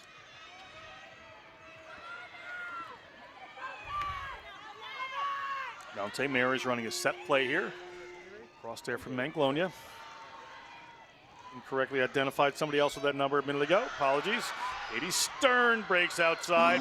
Katie Stern is across the 22. Katie Stern is across the line, and after the whistle, Mount St. Mary's touches it down to Stern. Katie Stern, the senior from Fort Collins, talked about her earlier, data science major, gets 5 points on the board, lean change, and that's possibly the game here. Stern, she started it earlier with some points on the board, and then now she's going to finish it for the Mount after being down for about only 30 seconds to a minute. The Mount answered back relatively quickly. They're just so stoic and so calm when they get the ball in hand. It was almost like they didn't even buy into the idea that they were down. Keeping that mentality in mind, continuing to press on there. The Huskies just might have run out of time and might not have anything left. We'll listen for the whistle. Looks like that is game, so the Mount is going to take this win. Tremendous work there from Mount St. Mary's. After losing their lead, they come back. They're going to take on Southern Nazarene.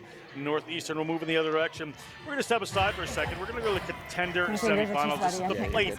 And it is going to be Lance Kavanaugh stepping in with me with the first one. Darian's going to be with Lance for the second one.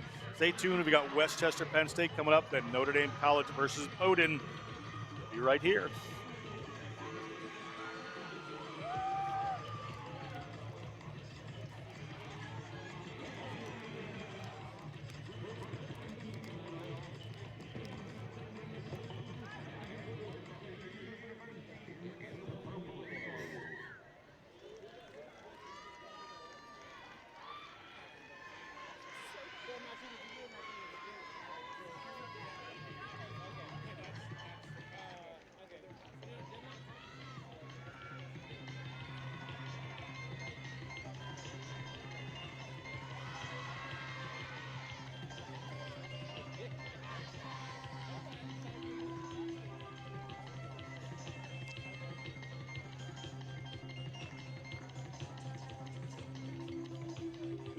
Welcome back. We're moving into the plate semifinals. They call them premiers, so the contender semifinals here. It is going to be Penn State, the Nittany Lions versus the Golden Rams of Westchester. You see him right there. This is John Broker. I am so lucky to be joined by the one and only Lance Kavanaugh for this one. Great American Rugby's Lance Kavanaugh. Lance, are you excited? Very much so. I've been hearing noise from the stadium all day. I've been waiting to see a game handled on this pitch. Both teams are running ready to go. Highly competitive matchup. I can't wait. Penn State here is going to receive. The Golden Rams are going to kick this one off. We're just about ready to get underway here. This is the plate semifinal. Next one up after this. Play the winner of this one, but a big early break here from Penn State. Penn State looking to go. Right now, Penn State, Westchester, and this is Notre Dame College versus Bowdoin after this. Penn State able to keep the ball. They're working towards their own 40-meter line. Switch fields. Golden Rams trying to contain here. A ball to DeMassa. Zoe DeMassa gets the ball to Rudkin. Jada Rudkin has been so key for this Penn State team, but well marshaled right there by a Golden Rams defender. Ball slips. Did it get knocked forward? Yes, it did. Just a little early excitement there, Lance. Going to be a scrum here to the Golden Rams. Yeah, just in the first 30 seconds, I'm seeing Penn State willing to go left and right, finding space to probe, but this Westchester defense isn't giving up any meterage. This ought to be a highly competitive match with the first set piece underway. Lance, you're an excited guy. How great is this event, the CRCs? It's just been building. It seems like every year it gets more competitive, better players. Rugby is growing in the United States, and this is part of the reason. I'm excited to even commentate for this. You heard it from Great American Rugby. Penn State gets the ball back as a runner coming in a short line. That pass just slips forward. Hard luck. Golden Rams, we pleased with that outcome. It's going to be their scrum just inside the 40. Westchester Golden Ram, coached by Tony DeReamer with Rob Sanderson and Katie Walston. Working with them as you get a look at the coaching staff right there. Enjoying a much warmer day than yesterday, Lance. Yeah, it was a rainy one. It was affecting too much of the gameplay. Now that the sun is out and the fun is out, we should see cleaner rugby, and that's great for everybody. Here come the Golden Rams. That pass just goes a little low, so they don't get the running start that they want. Looking for the little wraparound, cutting around the outside there. That's Alyssa Miller. Alyssa Miller takes it in. They reset here, but so has the defense, taking the direct route of the Golden Rams. Just want to set up another one, looking to create a mismatch out here. Ball out to a runner coming on that inside line. Got to work not to get isolated. Good, quick support there. Emma Davies been so important to this Rams team over the weekend.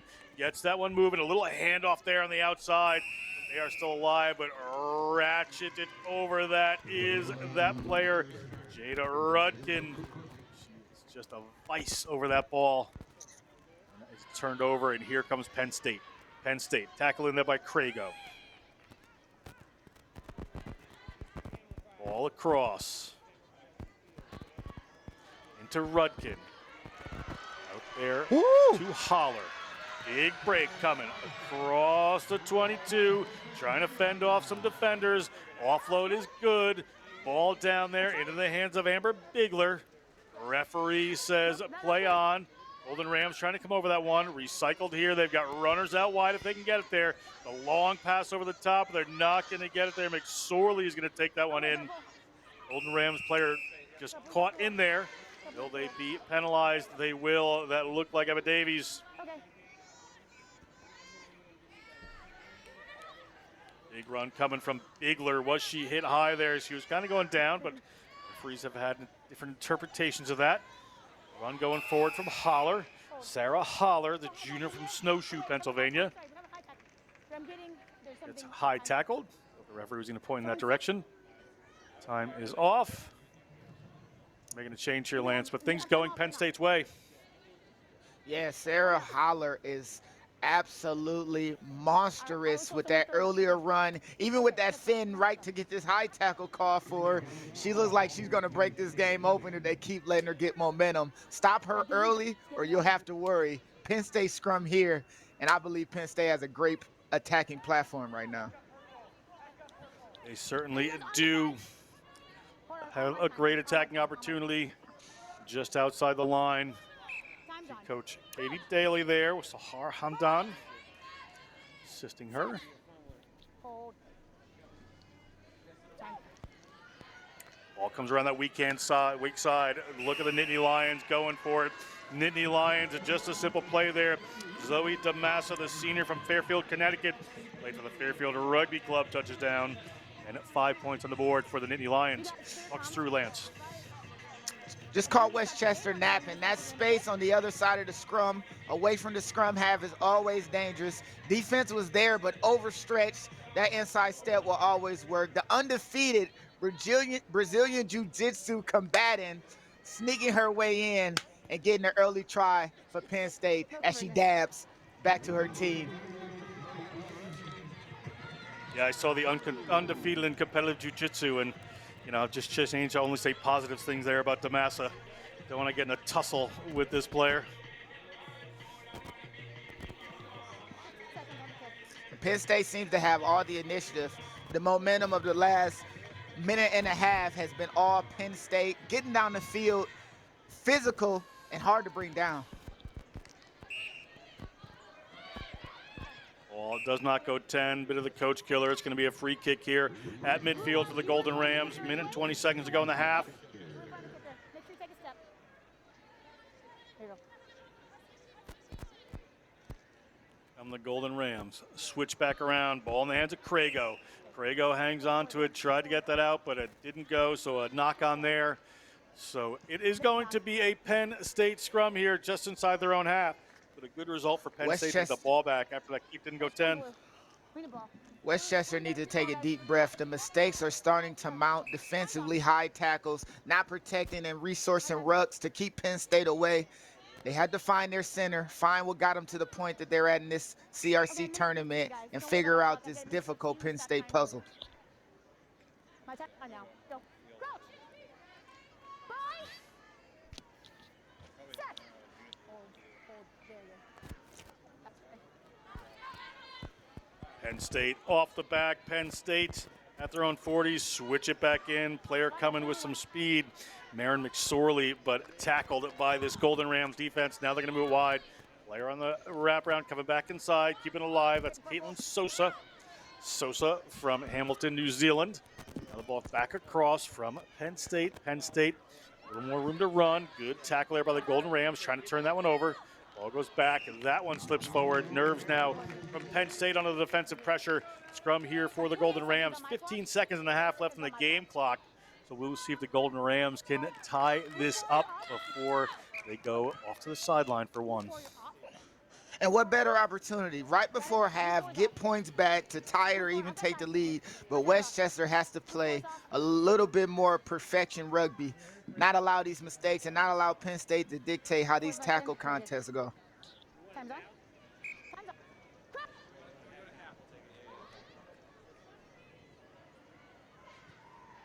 Very good. Backwards. Golden Rams not doing themselves any favors, putting one back over the top there. So we have a player with some speed, but they're isolated with two defenders over there as Crago. Ball comes back out. They're going to take it up this left-hand side. That is Faith Morley. Faith Morley is taken to the ground.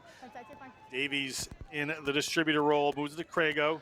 Looking across, defender is right up there in the face. They're back inside their 50, 7.5 minutes gone. So we are in referee's time. Player seems to have crossed around there, so we're going to come back. It'll be a penalty for Penn State. See what they decide to do. They want the points before half. They're going to take a scrum and go for it right here, Lance. If it worked once, it might work again. The weak side of the scrum was an opportune time to score for Penn State. Westchester needs to play with a little bit more depth. This Penn State defensive line is rushing up, and the further away you get from the original ruck, Penn State is definitely there defensively. They're dictating the tempo and the energy of this matchup right now. Penn State tries to get that one in. Ball comes straight out. Rudkin, Jada Rudkin, the junior from Denver, is the Colorado Gray Wolves, was looking for a call there. Foot up against the Golden Rams, but a referee not in agreement. Yeah, and that one comes straight out. We have a free kick this time to the Golden Rams. Offense there by Penn State at the scrum. They're going to work their way out of this one through Davies, trying to get it to the wing, but again, that ball slips in behind. Passing just letting the Golden Rams down at the moment. Penn State pressure on here. And more pressure coming. They're coming right off the breakdown there. That's Miranda Heffelfinger. Heffelfinger shuts that one down. Heffelfinger aggressive on defense right now. Been good all weekend for this Nittany Lions team. And they create a one-on-one here. They'll give them some room. They have not found it yet. Faith Morley comes across. Crago finds some space, but Crago has a defender on her. And these Penn State Nittany Lions are defending for their lives. Penalty against them, however, a little too much on that. High tackle. It's in the hands of Bigler. Or sorry, it's in the hands of Morley. Woo! Big hit there from Penn State. Another penalty. We're at 9.5 minutes here. So this has been going on for a while. Miss Lance's voice, I'm having to talk so much with the action here. Another penalty, and we're going to see what happens. Eventually someone's going to have to get carded here, and they will.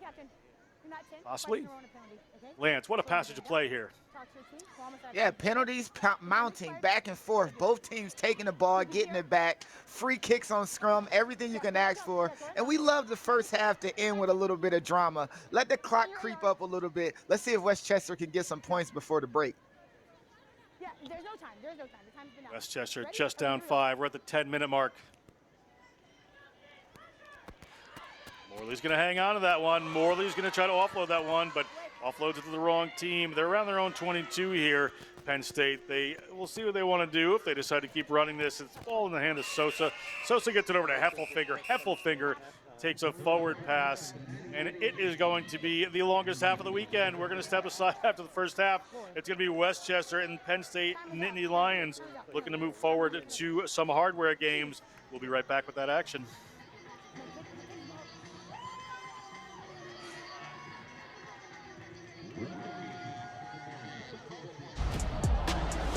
It's time to pass.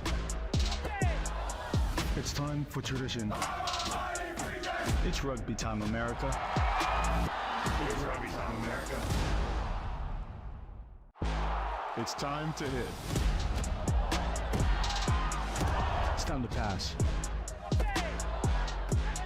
It's time to train, step, and tackle. It's time for tradition. And time for brotherhood. It's rugby time, America. It's rugby time, America. I have to say my favorite Thorn product is creatine, white protein, vitamin D, super EPA, fish oil pills. I chose to take Thorn supplements over another brand because they're sports backed. We know it's tested and it's safe to use. There's a wide variety of benefits that range from sports performance to neurological benefits. I know it helps me increase my lifting capacity. That they're third-party tested, that they're NSF certified. And they also taste great, so that's why I choose Thorn.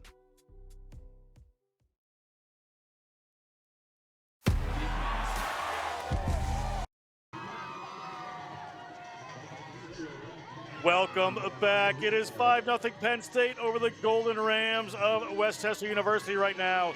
This is the plate semifinal. Winner of this will play the winner of the next game, Notre Dame College Falcons, the Bowdoin Polar Bears, later today in that final. Penn State to kick off, leading by 5, and back and forth, lots of mistakes for either team. John Broker with Lance Kavanaugh. Lance, what do these Golden Rams need to do to get into this game?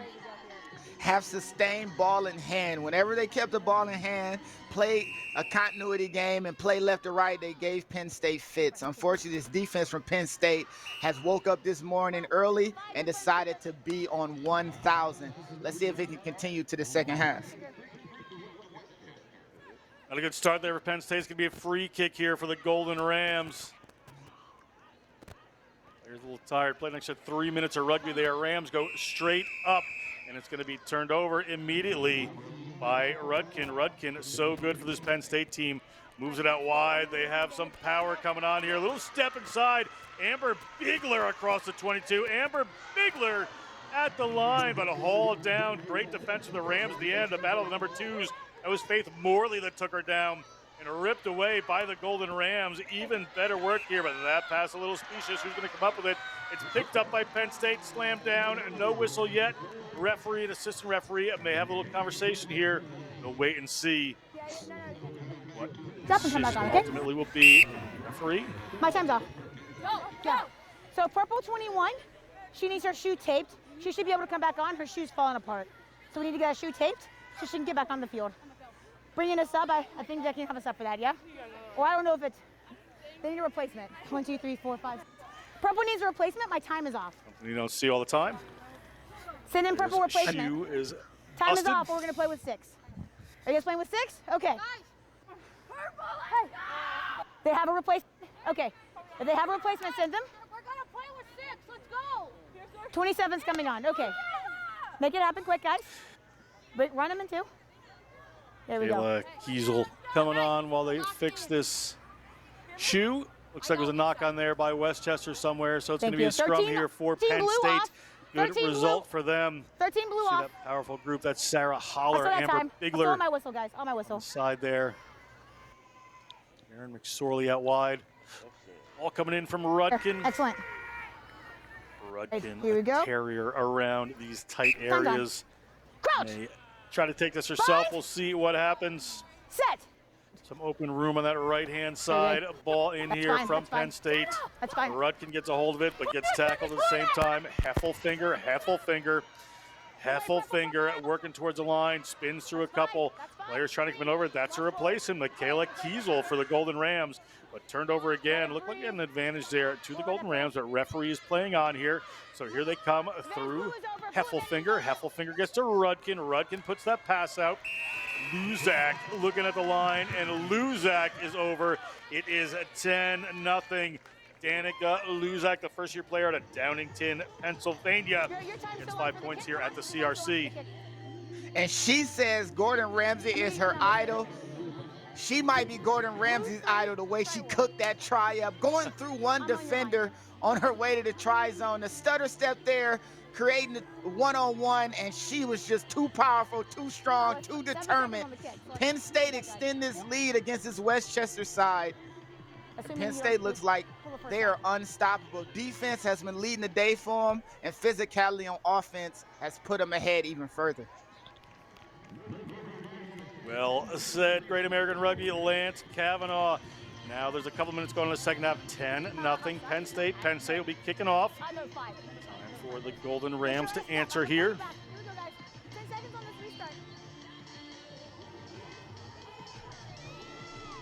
Stay tuned with us all day here on the Rugby Network. We are headed into the next contender, the plate semifinal. Then we have the cup semifinals.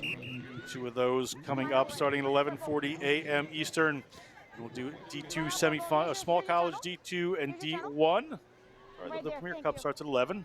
11:40 starts small college semifinals and D2 semifinals, D1 semifinals. Bit of a break. We're going to come back and we're going to bring you all the medal rounds starting at 2:45 in the stadium. Very nice. An electric day here. The Rams come down with that one, but that defense just suffocating there from the Nittany Lions.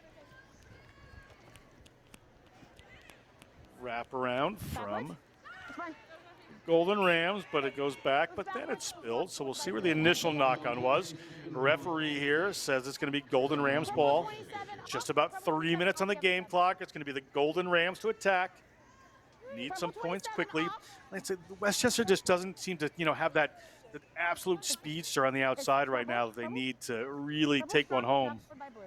Not only just that, but this well-coached Penn State defense has cohesion as the defensive line moves up, and they're moving up fast, all in the face of Westchester, not giving them any room. Even if they had the speedster, do they have opportunity to get around the corner? It's hard to say with this Penn State defense right now.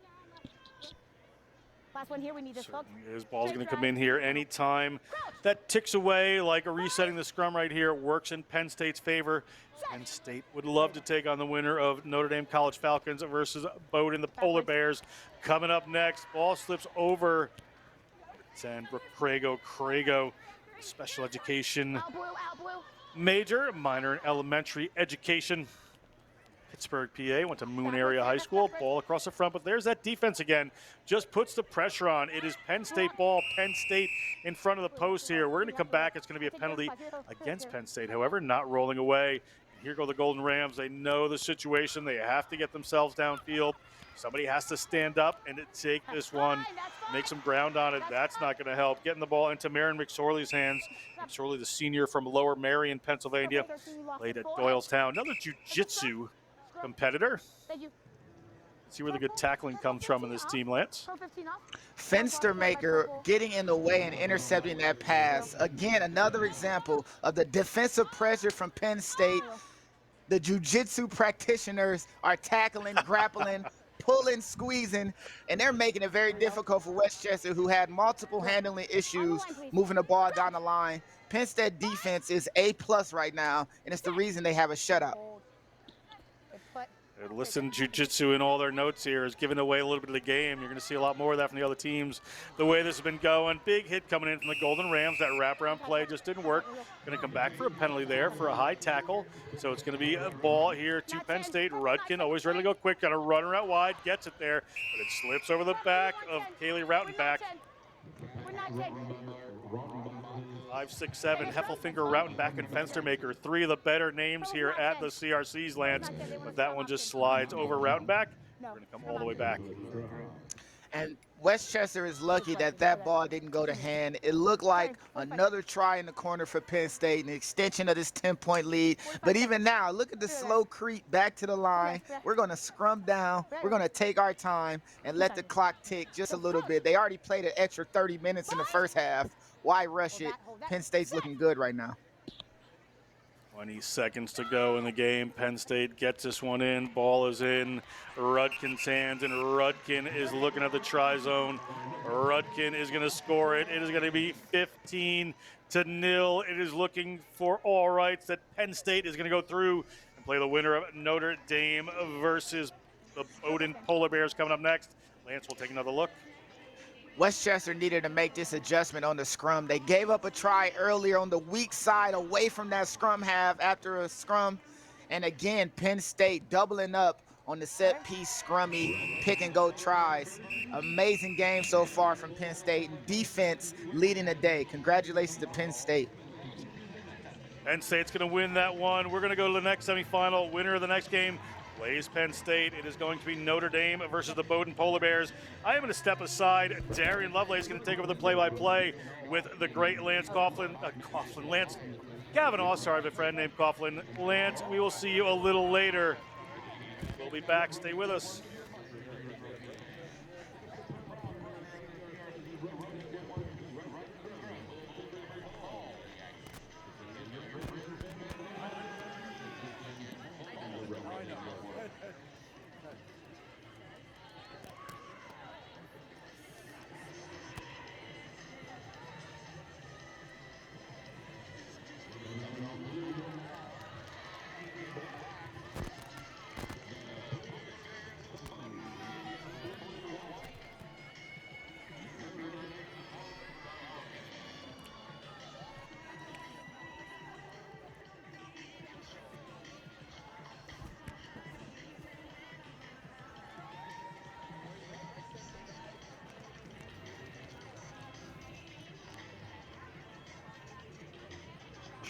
Welcome back, team, to the Maryland Sports Complex. We are here in the beautiful nation's capital here for the Women's Premier Plate semifinal. We've got Notre Dame College versus Bowdoin. Both teams had to compete heavily, and whoever wins this game will be playing the Nittany Lions, who just put on a performance in that last game.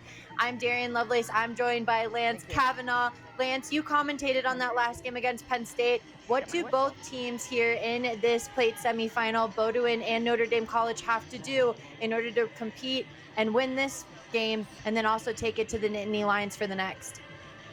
Handling of the ball is paramount. Penn State defensive line speed and defensive prowess led the day for them. We're going to need a team to play perfect rugby at any tackle contest and make sure that the ball goes to hand. I expect this matchup to be fast-paced, but who knows what happens to the winner when they face that Penn State team. You can't sleep on them. Thank you. Referee has given the thumbs up. Looks like the whistle will blow. Time is getting ready to go on. And we'll go ahead and get this kickoff started. Bowdoin in the black on your left, the Polar Bears and Notre Dame College to the right. And it looks like the advantage is going to go to Bowdoin here early on in this match. Yeah, that early knock-on mistake might not bode well for the rest of the day, but get it out of your mind, move forward. Both teams are here to win, and with this first scrum, we're going to really see what Bowdoin has. Okay. Set for the put-in are the Polar Bears. Ball looks good, and there is a line break coming in from Endo Ferguson. Endo Ferguson, it gets bottled up and taken down. She offloads from the deck, and now the Polar Bears pressing on against the Falcons. Ball goes a little bit wayward, though, so it's fair game, but somebody lacked a little bit of discipline in the breakdown, so Endo Ferguson's going to go ahead and take it as well. Moving in now through the hands. Can the Polar Bears work it wide? They've got a mismatch, but they're bottled up quickly, but they're able to get the ball free. And then number 15, she's going to go ahead and get first points. That's Eisenhart. And what a connection now we're finding within the Polar Bears here early on. The spin move by Ella Slaby, finding her teammate Eisenberg in the corner. This right here, the continuity. Make sure you get it ball in hand, forcing the defense to account and breaking this tackle. We're spinning and winning. Gets the ball away, and that's an easy walk-in try. The Polar Bears are up 5 against a Notre Dame college team that looks to hit back immediately. From this angle, it looked like the flags did go up, so that kick is going to be good. So 7-0 now. The Polar Bears on top here early on against the Notre Dame College Falcons in this Women's Premier Plate semifinal. Ball is up and is being played. It hits the deck, but Notre Dame College are able to gather it cleanly. They work it to the left-hand side. Leatherman gives a pass to the try scorer of the day yesterday. That's KB. She takes it back into the right. Treese has got it, doing a little bit of a work there. They move it now to the right-hand side, and there's space to burn if they can get it wide. The number 15 is now pinning her ears back and gives a beautiful offload into the inside, trying to keep the ball alive. Maintaining possession well is the Falcons, but they're bottled into touch by the Polar Bears. There's a little bit of chaos there, and they decide to go ahead and go quick for the line out. Now moving it through the hands. This is beautiful ball movement coming in from them. A loop around play. Finds a little bit of isolation, but they elect to cut back inside. We can see if they can move it now to the left hand. Endo Ferguson moves it to the number 15, who cuts back inside, gives a fend, finds herself a little bit of space, rounding the corner. She's only got one to beat. She does it well and dots it down in between the sticks. That's going to be Eisenhart, who's going to find herself in the try zone yet again for the Polar Bears. The senior is stepping up big. Did you see the step off the left foot, leaving defenders in the dust? Excuse me. Whoop, I'm sorry. Goodbye.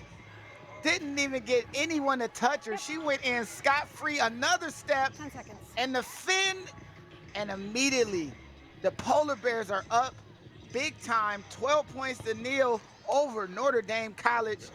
Conversion no good, but an amazing bit of play from this Polar Bear side, who looked to take the victory and take the heart away from this Notre Dame College team. The Bowdoin Polar Bears, coached by Laura Miller. She actually won a CRC under Rothschild with Life University in 2018, so they know how to win under the guidance, but with coaches like Marsh coming in for Notre Dame College, they'll still keep the competition going. KB, the ball kind of goes wayward, so Leatherman and her have to play janitor cleanup crew. They do well now, and they're going to go ahead and move it to the right-hand side. A little dot underneath the defense, and now there's space to burn. The number 19 almost able to get around, but she's finally taken down. That was Dickerson, the captain, but a not releasing penalty with a little bit of isolation forces Bowdoin to go ahead and elect to go quick. They've got some space to move to the right, and a one-off runner. A bounce pass finds them some space in the number 13. She pops it back inside. The bounce of the ball is just really going well for the Polar Bears. It's a foot race now against KB. Nobody gets past that wing. So now they go ahead and they have to move it to the left-hand side. Very good ball movement coming in from the Polar Bears. They won't get stuck under the ice with this one. Moving it back to Eisenhart, the try scorer. It's a 15-on-15, but she does well to stay in. Unfortunately, it looks like the heart of that Notre Dame College player, Dombradsky, kind of bottled her into touch, and now it'll be a line out going in favor of the Falcons.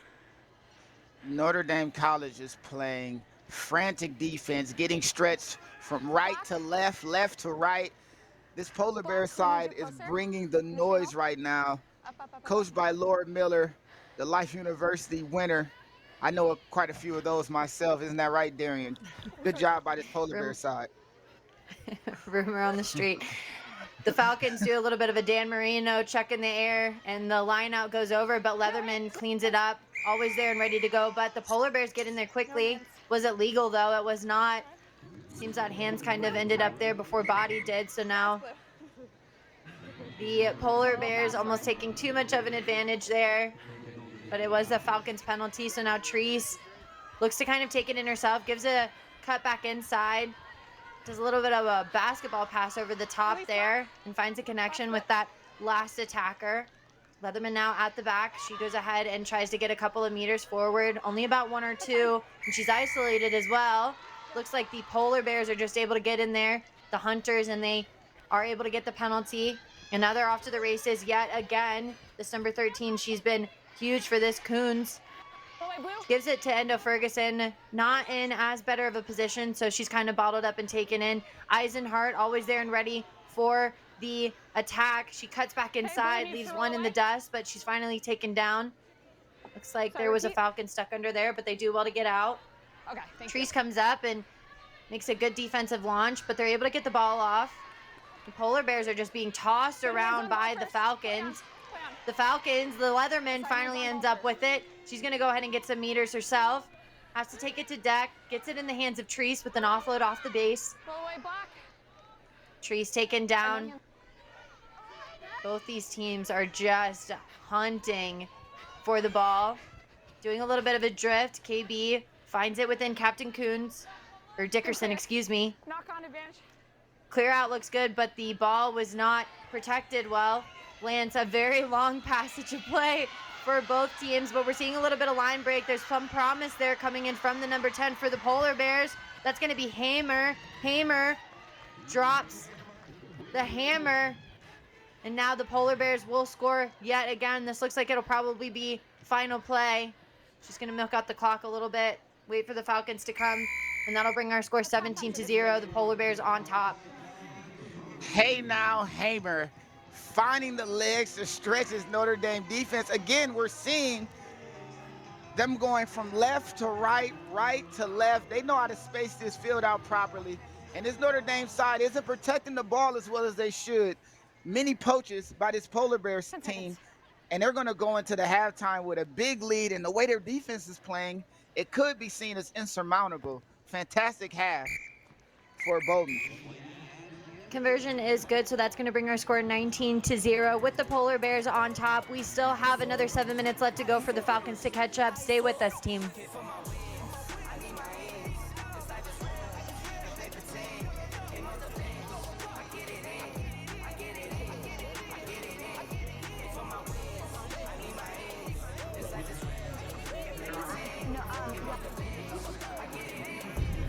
In our game, we play with our hearts. We don't play with sticks, bats, or gloves. We don't wear shoulder pads or helmets. We keep playing when it hurts. And we leave everything on the field. What we wear must be built for our game. Whey protein is my favorite product. Best part about it is I can have it straight after a workout or a training session. My favorite product is vitamin D. Back in DC, we practice a lot indoors, especially in the winter, don't get a lot of sunlight, so having some vitamin D is important. We select Thorn because we know it's tested and it's safe to use.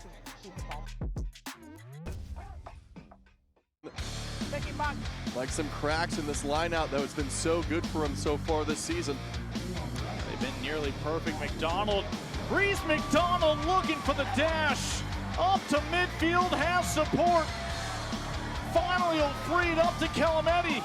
Oh, the chemistry on display from the red, white, and blue. Free Jacks. Is it a knock on? No, playing advantage. And an absolute clinic on display with the road show from New England.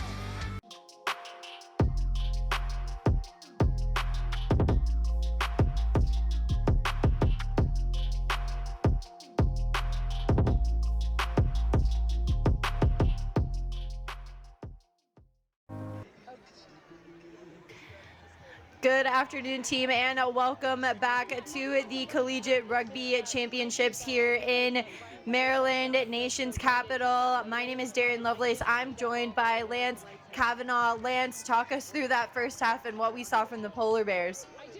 We saw a defensive team that is stingy with every inch of the field. The Polar Bears have been heating up throughout this first half, and it seems like they are on a roll. Watch out. And let's see if Notre Dame College can somehow find an attack back and protect their try zone, which it has struggles with during the first half.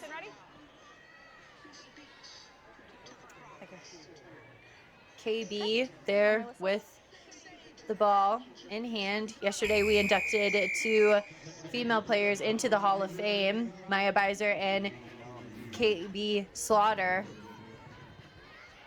And the ball is up and play is underway now as the Polar Bears are having to corral this ball back in. They do an offload off of the deck, but they're pinned far down in this end trying to get out of the 22. They're successful in getting out, and now they're just putting the ball into a better position, moving it very well. The number 13 cuts back inside. She was massive for this side in the first half. Continuing now to pump her legs. She's going to go ahead and have a couple people chase down after her, but doing something the Polar Bears aren't known for. She cuts back and forth in between, doesn't just try and barrel through. Leatherman is in there, though, to make a mess of things.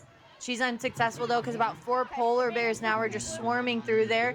Moving it now to the left-hand side. They find it in none other than Eisenhart. Eisenhart with the step, with the 2-step on the BOGO, and then 1 in between the sticks. That's 3 now for Eisenhart after a huge break from Linkus. Lance, that was some impressive play from the Polar Bears. Every time she gets the ball, she can go the entire way. And with short field, a stretched out defense, overplaying, that left-footed step was there 2 times, not just 1 ankle, not just 1 set of ankles. Skirt, there goes the 1, excuse me, skirt. I'm sorry about that, and walks in and gets a try underneath the sticks. Eyes in heart. I sit here watching beautiful rugby with heart and eyes. What an amazing try. And just like global warming, the Polar Bears are heating up, and they have a 20.4 try lead over the Falcons of Notre Dame College.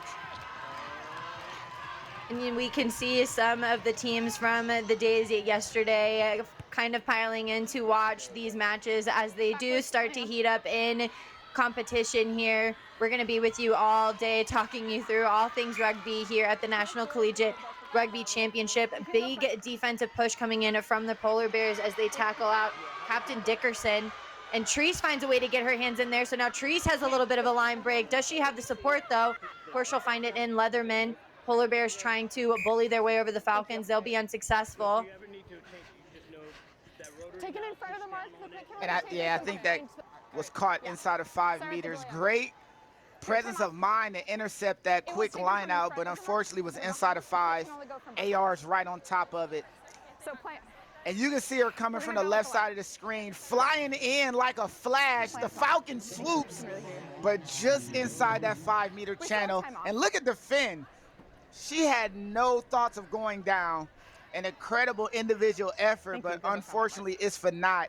And let me say, this Polar Bear defense has suffocated Notre Dame, and that looked like their best opportunity to score. But unfortunately, just a little infringement, and now we have a line out to come for the Polar Bear side. We need 1 in the channel here. Time is still off. Blue, we need 1 in the channel. Time will resume here after finally establishing what kind of went down in all of the chaos and the mess. Yeah, we still have time off. And there will be a throw-in coming in for the Polar Bears from Maine. That's in. 233 in. Thank you.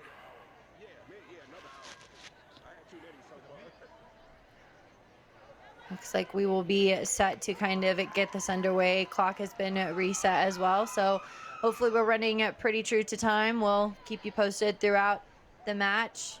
Looks like there might be a possible substitution as they kind of work through things, but let's talk about Linkus, the number 13 for the Polar Bears. We just saw her in that last shot. Lance, what can you say about players that are that connective piece in these sevens matches that really do make a difference? Well, what we're seeing from her today is Lulu is going crazy. She is going loopy. She's created so many opportunities for her teammates. And any championship team or successful team needs players that not only do the dirty work, but move the ball along and connect everybody else. Lineout is won by the Polar Bears, but they put themselves under a lot of pressure, and the Falcons are just flying into that defensive line. But now they're going to go ahead and move it to the right-hand side. KB tries to get her arm in there. The ball ends up hitting the deck, but there's speed to burn on the outside for the Polar Bears. Advantage change. And Joe Ferguson moves it back in to Stalby's met. Now they're going to go ahead and look to move it to the right side. Linkus finds a little bit of a gap, but she's taken down well by the Falcons. And they're contesting now at the ruck. Leatherman coming in to just make a mess of things. There's an overload here on the left-hand side if they can get back. KB recovers well, though, after being down for a split second. It's a 1v1 situation. A little bit of some hand patty cake. And she's able to finally be brought down as the Polar Bears' beautiful ball movement moves it to the right-hand side, and that leaves some space there for the number 7. That's Bishop. Bishop's going to go ahead and take it to the house. 29-0. What a performance from the Polar Bears. Yeah, they got everything going. They're moving left to right, attacking in the middle of the field, finding the space. And Bishop, just like the game of chess, finding that diagonal angle to cut through the line and get behind the defense. Again, we're looking at one of the better performances of the weekend. Just that turn right there. Notre Dame College with nobody around. And she slides right into the try zone, easy as it goes. We're seeing offensive play by this Polar Bear side of ball retention and defensive play where they're stingy and getting it back. They look like they're primed and ready for a Penn State game, and that game will be an absolute massive matchup. I can't wait for that one. Games are going to be resuming all day. Next up, we're going to have, it'll be Brown versus Navy, and then later on we'll have Army versus American International College. You saw the men's team up there in the stands as people are starting to pile in for Championship Sunday. By the end of it, we'll have a small college, a D2, a D1, and a women's premier champion. But right now, let's keep a focus on the Falcons, as this is very promising from them, turning into bullies as they get themselves over the 40. Leatherman, though, just gets one hand underneath it, but doesn't really get the other hand on it. Forces a knock on after such good momentum. And Lance, we've just seen the Falcons, they get one or two really good phases strung together, and then there just ends up being a handling error. You've been in situations like this. What do you think that can kind of be attributed to? Time back on. A number of things. Really, maybe the fitness of the game as the game goes on is really affecting them. Not communicating well, not looking the ball in completely. I mean, a lot of these passes are high over the head or rolling and bouncing. It's just one of those days. And sometimes it's just one of those games. Things just doesn't go right. But Notre Dame doesn't seem like they're going to lose any fight. They're going to continue to compete. As we say that, there's a lot of pressure down there at the back for scrum half time, but there's a nice little weave around, but it just allows the Falcons to kind of corral the defense onto this right-hand side. That last defender gets turned in, but she's able to kind of bring in the pressure that the Polar Bears are now under. A little dummy back inside forces Treese to make that tackle. She does. And now the ball is kind of open wider, but she just take her hands off the ball for just a second, and now the Falcons are on the attack. Leatherman now moves it to McCormick. McCormick gives it back to Leatherman, and then Leatherman moves it to the right-hand side. Working extremely hard is Leatherman, part of the famous sister duo, Olivia Leatherman, her sister, on tour with the USA team, so quite the athletic family here. Moving in now to the left-hand side, they do a really nice inside line. You typically see that in 15s, but this interplay that's happening now with McCormick, looks like there might have been a Polar Bears hand that got in the way of there, but referee says backwards play on. There's a big fight happening at the breakdown, and finally the Polar Bears are able to kind of get it away. They get it into the dangerous hands of the number, looks like that's the number 12 for Bodewin. Bodewin has got space to burn, but a chase down that comes in for the number 15 gets the success, but a beautiful offload in the supporting line coming in from that number 5 for Bodewin. Will get them more points on the board. That was Kosmowski and Bodewin. I'm gonna say Bowden. Final answer is able to end up on top, 31-0. The Polar Bears leading. This team has a great recognition of space, a great recognition of basic rugby timing that is splitting Notre Dame apart. Even when they don't have the legs to make it, they continue to fight not going down easily. Multiple defenders after a 40-meter line break and just an easy offload. Katie giving the ball to her teammate, Maddie. And just like that, Bowdoin has shown that they are here to play, here to stay. Congratulations to the Polar Bears team. And coming up next, we're going to have Brown versus Navy for that Premier Semi-Finals Cup. Brown is going to be right there in your side. The defending CRC champions, they're in the red and black, the Brown Bears, and they're going to be playing against the midshipmen, Navy, here, who will probably be in their typical blue. I'm Darian Lovelace. I'm joined by Lance Kavanaugh. We're going to talk you through this semifinal. Lance, yesterday, let's talk through these two teams. Brown, cool, calm, and collected. They were methodical, but Navy, they were just so unpredictable, and they were just kind of able to get into the flow of things. What can we expect from these two sides as we enter into semifinals time? Both teams have a strong history here at the CRCs. Last year's champion, last year's semifinal, meeting in the semifinals, and this should be one of the better matchups. Both teams highly contested, every ruck, every tackle, every moment. I expect a heavyweight fight in the best way you can lay it. We're holding. Good. Brown will go ahead and get us underway here. They will be setting off the kickoff. Both sides very well coached. Brown coached by Rosalind Chow, Kit Ruiz, and Bridget Kahili. And the Navy, they've got Murph McCarthy, Abby Justitis, and Ted Chapman. And this is going to be a contest. Brown kicks it, and they're able to come up with it. And that's our Sorensen nominee. It looks like that's going to be Kathy, the number 25, showing why she's a finalist. Brown able to draw first blood, and that might be the fastest try that we've seen here for this level. In less than 20 seconds, Kathy put some points on the board. The high school All-American doing it all herself. Pick and go in sevens, one-on-one time in the inside cut. I got you. And the speed and strength to get all the way to the try zone. Masterful play by Brown, immediately putting their stamp on this game very early. And she plans on going to law school, where she was the judge, jury, and executioner of that play, getting 5 points for this Brown side. Ross Chow, she's up for contention. If she wins today, she will be in contention for the most CRCs for any coach here. Men's or women, she'll be tied for 4. Seeing how she won 2 with Life, 1 with Brown, and Brown already looking like they are going to be competing heavily at the breakdown. They're able to get a nice turnover, and then they're going to go to the scrum. Yesterday, we saw them continuously picking and electing for that decision. Lance, what do you think the thought process is for going into scrums anytime that you get a penalty? If you have strong runners, and you have individuals who can break games open, let's crowd a group of people to one side of the pitch and play a little bit of one-on-one around the edges. Can your winger match up with ours? Can your center match up with ours? And it seems like Brown is confident to execute on the edges with the backs.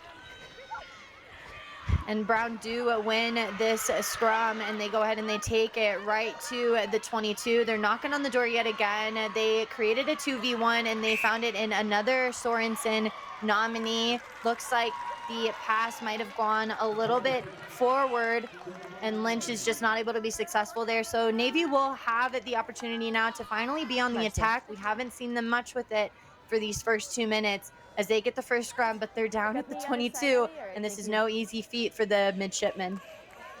Any team that's going to win a big championship or have big moments must fight adversity. This is the first bit of adversity in this semifinal matchup. Your first time with ball in hand, and you're deep on your own end. Navy are able to win it. There's a lot of pressure, though, at scrum time, so they're kind of on the back foot, and they lose the ball and get almost taken back into Brown's try zone. Murray is almost in there getting another poach, but she's unsuccessful. They do well to protect the ball. And Navy now going to try and take it out, but Kathy just bullies her way over the sideline. And now there's going to be a line out. They like to go quick. They want to keep playing. The Sorensen nominees link up well. Lynch gets it over, extends that right hand, and it gets the try. Brown, they're now at 10-0 here in this semifinal, and they look very, very calm and very collected here, even down in this end. That tackle, furious. The furious tackle, and to go immediately to playing the quick line out. You need your big time players to show up when it's big time games. The conversion going in, and that adds just another bit of complexity and another bit of adversity for this Navy side as Brown slams the door on the sideline and scores a try consecutively and immediately after great defense. Very intelligent play from this Brown side. Had the pleasure of being coached by Ross Chow, so we know that they are doing their homework. Kathy, though, gets caught with her arm up and high. Looks like there might be a pull in the pocket, and now Kathy will have a seat. That's a big turn of events, seeing as how she's a big defender. We'll take a look at this replay. Yeah, just got a little bit too high. That's what happens when you're dealing with fast attackers. You're just reaching, trying to get a hand on them, reach a little bit too high. Yellow goes in the sky, and you sit to the side. Unfortunately, now Brown is down 6 players to 7, and this is scary times again for Brown being down a player. Brown decided to go ahead and lose the scrum half after Navy elected to go ahead and use the scrum. They get turned around, but it works in favor. They get about 10 meters off of that scrum, Navy does, and now they're going to go ahead and work it to the right-hand side. Good ball movement, but it goes over the top with a no-look pass, and they've got to do a lot to go ahead and clean up, but Navy has a lot of speed to burn. It looks like that's the number 14, Navy. Can they score off of this power play? It looks like they might be successful here. And Young now finally gets the first points on the board after a yellow card, going for Brown 5-12. Forever Young, finding the ball thrown over her head, had to make an individual play. Once the ball went over her head, bad angle by the Brown defender, and from there it is nothing but a foot race. Look at the determination in her eyes, the grimace on her face. She wants to score, and she puts Navy on the board, and it was something that they needed. That yellow card is already affecting this matchup as Mia Young goes in, the freshman, putting 5 on for this Navy side. And Navy are going to try and go quickly because they do want to take advantage of this yellow card. The ball bounces right behind Lynch, and then it'll roll into touch. It'll still be a Brown line out. We probably only have about 30 seconds left on that yellow card. Time really goes quick on the sin bin. This would be a Brown line out. Step in, please, Blue. Step in. Yeah, Good job, this is going to be a very, very important moment for both teams. Can they get out of the half deadlocked as they are with that yellow card, or excuse me, with the lead that Brown has with the yellow card? It's very important to them moving forward. Get back. Line out looks good, but the defensive pressure coming up causes Muldoon to be brought down. Murray moves it, though, to the speedster, but she's met heavily. Electing now to stay out of the breakdown is Navy, and Brown, being the smart team that it is, wants to relieve some pressure, so they kick, and they do get the ball out of bounds. Cards back. Navy considering going quickly, but they touched by someone, right? now have to kind of set up. We're even numbers now. This is changing everything. Last play. This will be the last play of the first half, so both teams will have about 2 minutes to kind of regroup here. Lynch goes up, but she's unsuccessful against the Navy throw-in. A little bit of a bobble, but they're able to regather it quickly. There's some disconnect there, but the center does well to kind of right that wrong. Moving in now to the left-hand side. Trying to run a switch line, but that's a big hit coming in from Brown. The Bears staying good in their line speed and their line integrity. Forces an error for Navy. And after the ball not going to hand, they just decide to kick it out. We're still at 5-12, Brown leading. We've got a whole second half in this semifinal Premier Cup. Stay with us.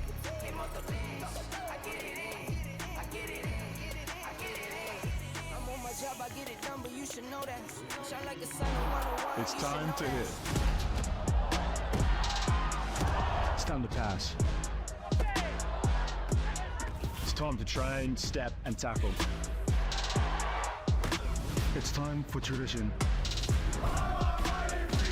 And time for brotherhood. It's rugby time, America. It's rugby time, America. I have to say my favorite Thorn product is creatine, white protein, vitamin D, super EPA, fish oil pills. I chose to take Thorn supplements over another brand because they're sports backed. We know it's tested and it's safe to use. There's a wide variety of benefits that range from sports performance to neurological benefits. I know it helps me increase my lifting capacity. That they're third-party tested, that they're NSF certified. And they also taste great, so that's why I choose Thorn.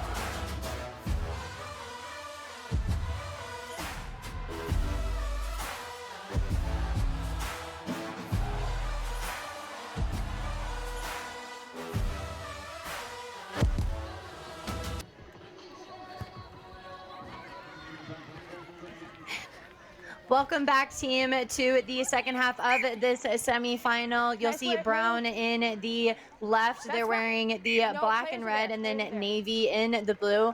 A kickoff happened where it soared over top and then rolled into the out of bounds. So it looks like we're having a conversation about what the dealio with that is. It'll be a Brown throw in. They're down in this end. But Lance, we've seen Brown and how they're able to come out of pressure situations like this. If it's anything like the first half, what can we expect? Well, as long as they don't get any yellow cards, their defense will hold strong for them and create great opportunities. But this obstruction might be dangerous as Navy are on the doorstep. Smart play, getting a truck and trailer penalty off of that maul. They do well, but hopefully it doesn't cost them. They get it into the try scorer's hands. She gets bottled up, and the pass goes a little bit forward, but both sides playing brilliant rugby. Abby Justitis, who is coaching the Navy side, she's an Olympian. She's also captained the side. And then you've got the expertise found in Rosalind Chow, Kit Ruiz, and Bridget Kahili on Brown. Ted Chapman stepping up and being the head coach for Navy. Both sides are just playing very smart rugby between Brown's ability to just always elect the scrum and then Navy showing their knowledge of the game with that truck and trailer penalty, really showcasing what women's rugby is all about. Brown go ahead and they get a successful scrum. A little bit of a step off of that right hand foot leads to a overload, and Murray gets it to the speedster, the wing. She tries to move it back inside, but it's covered well by Navy, but it looks like she might have gone out of bounds on that play. Looks like they're calling a forward pass on Brown as they were going out of the touch line. And if Navy can just find a way to get ball in hand, as they move the ball down the line, every time it gets to that last player on the wing, it skies over their head or finds itself, as you can see in this replay, just on the very tippity tips, goes forward out of Brown player's hand. And now we have a scrum down, 5-meter channel. Scrum time for Navy, but a penalty goes in favor of Brown after they dominated that point of contact. Scrum. We'll see what they elect to do, and in typical Brown Bear fashion, they decide to really pack down in the den, and they're gonna elect for a scrum. We've got some substitutes rolling in. Looks like that might be the number 14 for Brown. She was monumental in their wins from yesterday. That's Lewis. So look to hear for her name pretty often as Coach Chow starts to roll in the subs. Going off of the scrum now is the number 4 for Brown.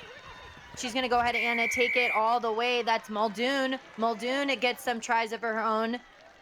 And Lance, we've seen her a lot being that link player, but now she finally gets the glory. What does that feel like? It's an amazing bit, and the teams love it. Teammates love to see the player that holds everything together, the glue that makes things happen, going ahead, especially stepping up and getting the fend off on that defender. She won Club Sevens with the Chicago Lions over the summer. Had the pleasure of seeing her and that team handle complete business, and here she is again on the doorstep, semifinal, and putting Brown on the board, extending their lead here for an additional national championship. They're on their way. 5-17 with Brown on top. And we've got about 3 minutes left to go in this second half. Murray set for the kick. The kick is contestable. It's right past the 10, and Lynch comes across and makes a massive hit. And also does a huge counter ruck and gets Brown a penalty as well. And they elect to go ahead and go quick instead of doing their typical scrum. Probably because they're trying to find success in Vandervood. But it looks like the ball might have gone backwards, and now Navy have the ability to attack. But Brown don't really do them any favors by making them attack out of their own 10. Lynch is into that space, though, with a breakdown. Looks like Lynch might have been successful there, so she gets called for not releasing. She goes ahead and she goes quick. Thinks that she might have gotten called back, but just gets it over, showing why she was a Sorensen nominee. That's 5 more points on the board now for Lynch. Nikki adding buckets, and she's already scored today. Already connected with her teammates, and this is just individual work. The tackle is there. She is right over top of that ball as the tackler assists. No incentive to release the ball once she had her hands on it before the ruck is formed. And with the presence of mind, quick tap, the USA scrum cap flying in the air and going in to score. Nikki wearing the scrum cap as a bet, turning into superstition, and she is now bad luck for this Navy side, putting on an additional try. And it looks like this game might be just out of reach for the midshipmen, as Brown University again stepping up big in crunch time. Wait till they're off, please. All right, we're good. Nikki Lynch, again, being a part of that group of players that was selected for the Sorensen Award for the best female collegiate rugby player. Kathy on the Brown side is also a finalist, just showing the program and the work that Ross Chow has put in with this Brown program, as well as the late Kathy Flores, what they've done for these players. Navy now, though, on the attack, the midshipmen now trying to flow through these rough waters. Navigating through them, they get bottled up on that second to last attacker. And so they put themselves under a lot of pressure here as Brown try and look to contest at the breakdown. And a knock-on is forced just because of that counter-up. Yeah, the counter-rucker came from the middle of the field. She tracked the ball a long way and just got disruptive in that tackle breakdown, forcing a knock-on. And this is just adding to what Brown has accomplished throughout this match defensively. Outside of one lapse over a drop ball, they have found themselves playing exceptional defense, stingy with every bit of meterage on the field. This Brown team looks impressive going into these finals. And the buzzer does sound, so Brown now will probably get the last say in today. A big hit, though, comes in from Navy. They're still not done playing. There's still more rugby to be had here. The try scorer, though, that's number 4 yet again. That's Muldoon. Muldoon will take it to the house, probably have the last say here. And it looks like Brown showing where they always want to end up, which is going to be in the final. It looks like they might have just punched their ticket with a 5-27 win over the midshipmen. Yeah. And Kate the Great going in at the very end to get points. Her second of the day, or excuse me, her second of the matchup. And this is just pure determination. The fend off and the speed. No one can catch her once she broke the line. And just like that, Brown University are on the doorstep to a back-to-back CRC Premier Cup Championship. And after a semifinal matchup like that and how well they played, they deserve to be in this spot. I can't wait for the finals. And it looks like Brown will go ahead and take the win for that. But next up, we are going to have Army versus American International College. Lance Kavanaugh, thank you so much for your time. Always a pleasure. But John Broker, the real MC, the original, is going to go ahead and join in the fight. And John, we've got a matchup on our hands between Army and American International College for sure. We certainly do. This is going to be a great one. You see AIC there in white. They are going to be taking on the Army West Point Black Knights. Black Knights finalists last year against Brown. Brown the winner. So we could set that up again here, or will it be AIC this time? These teams have had a good run to get here. Army beat Northeastern, then Notre Dame College. AIC beat Mount St. Mary's and then Odin to make their way here. Now they're battling to see who's going to play Brown later on today in the Cup final. Plenty of things happening, some good scores on both of these teams, more particularly on the Army side. We have Emily Steen and Yesenia Morales both with 3 tries yesterday. And Darian, good game coming up. Oh yeah, for sure. We heard talk about American International College on our Selection Saturday show. Army, they ended up in the final last year. They're fit, they're strong, they're constantly at work. But American International College, I've got to say, they are just so unpredictable. They pack a punch with such a small student body within American International College. They're the Yellow Jackets, they're the Underground Monsters. So we'll see what they can go ahead and bring in store for the Knights. First ball, however, to Army West Point, but it gets knocked on quickly. It's going to be a scrum here for AIC.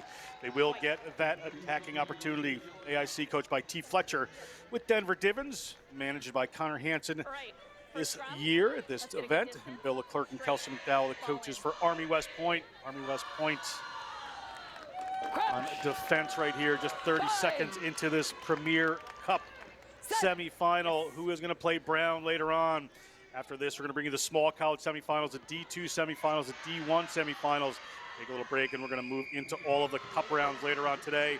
Drawn a penalty has Army West Point. The Black Knights have the ball. They're going to go quick. They get the ball to Gamboa. She is dynamic.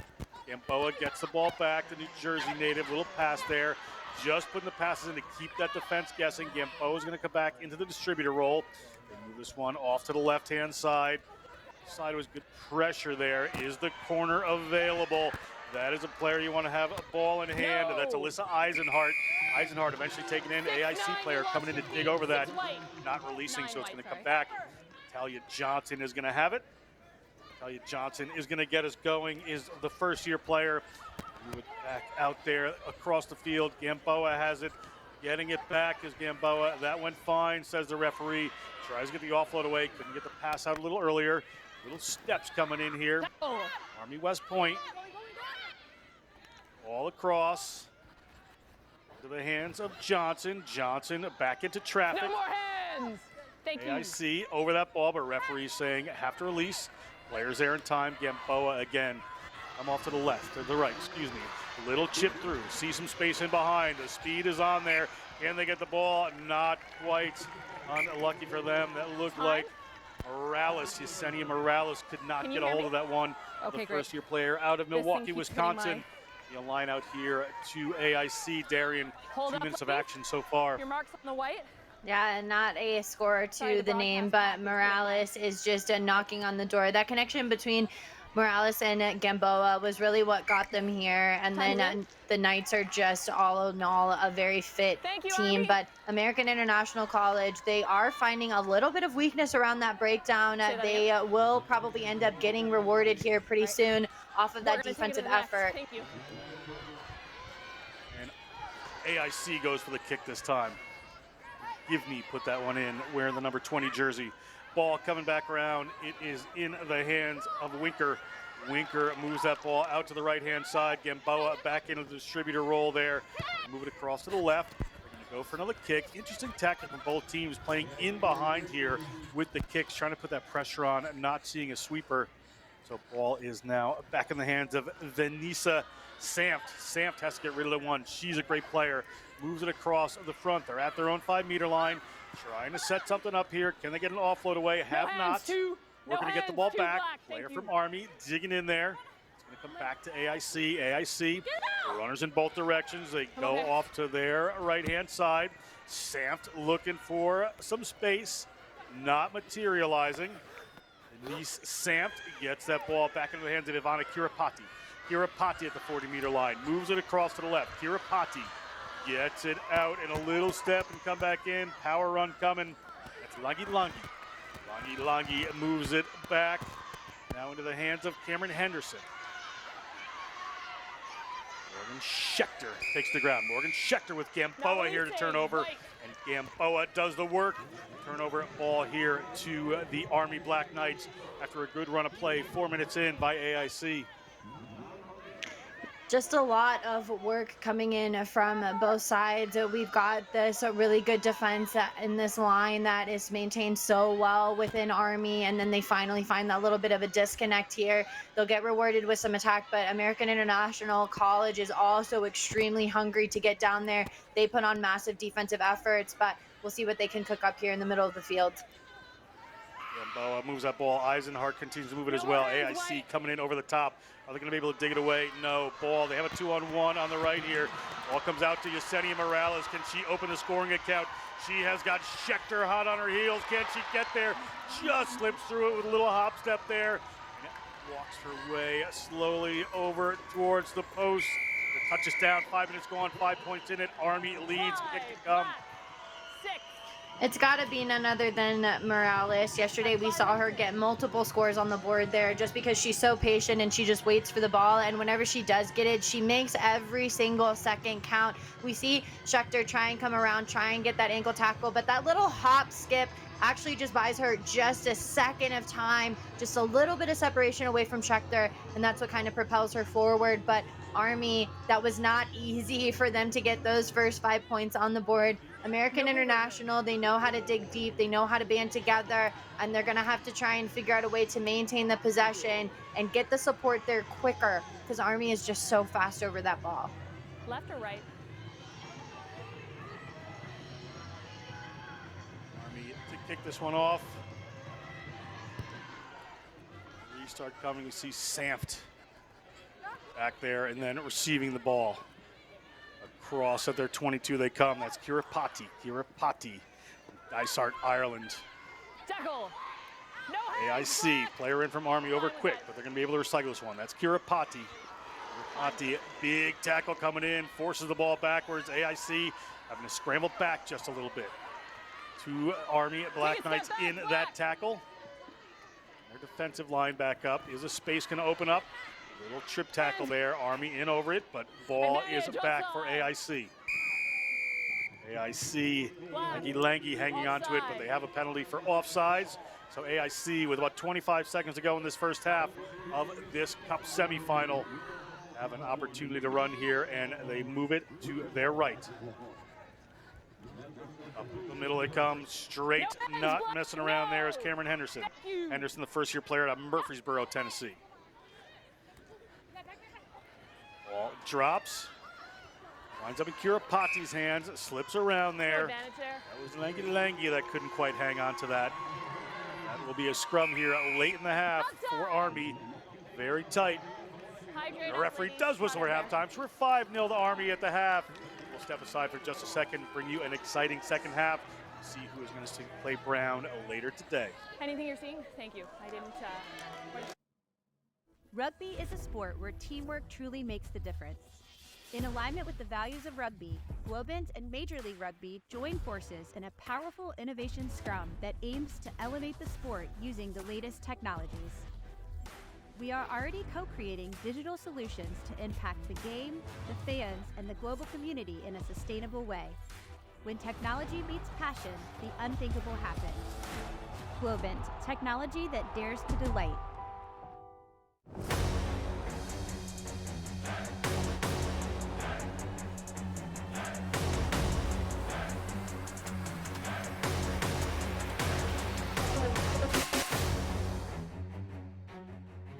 We are here to make the fast food business faster. With just one generous lick. Oh, sorry. There we go. Taste ID will create exactly the combo you would like to eat. How do you know our customers will like it? Like it? They're gonna lick it. Nice. Get a technology partner that knows your business and your consumers. Globant, technology that really dares to delight. In and out on the maul. Paula CK, Hodgson on the loop. Out to the fullback, he's looking strong again. Michael Manson, in into his hands, what a play that is! He's gonna cross the line for the Warriors. What a display of individual play there. 4-5. Welcome back. It is the second half of a Captain, Cup ready. semifinal here. Brown has punched their ready. ticket to a second championship game. Army lost them last year in the championship game, would like another shot at them. It's 5-0. AIC is going to receive this ball. American International College out of Springfield, the Yellow Jackets, looking to put some early points on here. They have some dynamic players. No They have more hands, power in the thank midfield. That's Emma Gamboa trying to come over that ball. Does. She is great reaction time there. It makes a big difference. Be a big early try here if the Black Knights can come away with this one. Ball out there to Morales, who's already scored one. Gets it out there to Wolbrink. Wolbrink headed towards the line. He has spotted something. Will come back. Wanted to touch, so it's going to be a line out right near their own zone for AIC. John Broker here with Darian Lovelace. Darian, this one is tight. Yeah, and I think it'll probably end up staying that way until we enter into the last 2 minutes. We'll really see what team is fit and who recovered well over the night. Both teams had to play in a lot of matches yesterday, and it's not an easy feat. American International College have a big job to try and score here out of this end, 5 meters outside of the try zone. Thrown in. And that is not going to help the cause right there as the ball goes out the back. Back, it's going to be the scrum here to the Black Knights. 5 meter line, dropout, yeah? Or scrum? All right, ready, ladies? Your mark is here. 5 meter dropout, just a little bit of a error in her conversation there. Snoochie meant it's a 5 meter scrum. For a second, I thought there was a new rule. We're going to come back. It's going to be a scrum here for the Black Knights. 5 meters out. You can see players lined up back there. Wolbrink in that first receiver role. See Morales in the number 6. Winker in the number 8 on either side of that. Gamboa, electric to put this one in. Gamboa, the junior from Landing, New Jersey, gets that ball out there to Wolbrink. Gets it back to Senny Morales. She takes a big shot. That was clean according to the referee and assistant referee, but it comes back there. See Morales got the worst of that one, but some space seems to be opening up here. Little step inside there for Alyssa Eisenhart. And Alyssa Eisenhart, the sophomore from Annandale, New Jersey, played at Morris Rugby in high school, touches down. They extend their lead to 10, kick to come right in front. 2 minutes 20 into the half. And it looked like their American International College, after having a massive defensive effort on the right-hand side, their counterparts on the left just didn't come up in the line. They just allowed way too much sitting back. And whenever you've got really big steppers that are going to be your second to last ones, we call them the playmakers. When they're in those situations, you've got to come up and take away space. You've got to put them under pressure. Right there, they just allowed way too much creativity there in the middle, and that's what led to it. Gamboa, of course, moves it to an area where they're not under so much pressure. And right here, we just see hips are totally turned outside. It's an easy slice back inside, and then Eisenhart gets well rewarded with that step with the try. Fine, backwards. It's no good, so it's just 10 points. So there is opportunity here, obviously, for AIC. Plenty of time. Back on their own 22. Going to have to get some offense rolling here. See if they can move the ball. That one gets taken a little toughly, so they're going to have to take that one in and start again at their own 22. Go wide. They're going to move it across field a little more this time. Will the space open up? Looking to go around the outside. There's another runner out there, but a show of the ball. Now they get it away. Big run coming. The speed is on. That's Satya Miller. Satya Miller headed towards the line. First-year player from Columbia, Tennessee, is going to go in under the sticks. If this kick is good, we'll have a 3-point game. Satya Miller from Central High School played Lady Lions Rugby. Scores a try for American International in this Cup semifinal. And that's exactly what they needed. We saw Sam, who has primarily been on the wing. She kind of started out there. We see her kind of move into that playmaker role to probably try and set up players that are your speedsters like Miller that are just waiting for it. but Sam does a good job of kind of getting a lot of meters, catches Army on the back foot, and then Miller with that beautiful chop and unders line from the outside makes it so that she's just untouched. And now Army are under a lot of pressure. It's 5-10. We've got about 3 minutes left to go, but if Samt can really step into her creativity, if they can get her the ball more often, I think Miller will have a lot more opportunities moving forward. I think that's where you want to go. The kickoff comes down to Army. As you said, they are under pressure right now. Have to get some points. And right there is Gamboa across the 40. Gamboa is going to take it in hand herself. She has got a chaser on her, but she is in and touches down. And Emma Gamboa, USA All-American, played with Atlantis Rugby in sevens, touches down to turn the fortunes again for this Army team. Looking to head back to another final. And it's nice to see her finally get a massive reward. She's always such a primary distributor. She's so selfless and she's so quick to know where the ball needs to go that we usually see her just get these passes. We don't see speed normally like this from Gamboa because she's usually just always in the middle of all of the chaos, but she's showing that she's just a well-rounded, very skilled player, and she's going to probably be the difference maker between this Army and this American International side. You've got to wonder, as time starts to kind of dwindle down, does American International College, do the Yellow Jackets have what it takes to get a couple more points on the board with 1:30 left to go in the semifinal?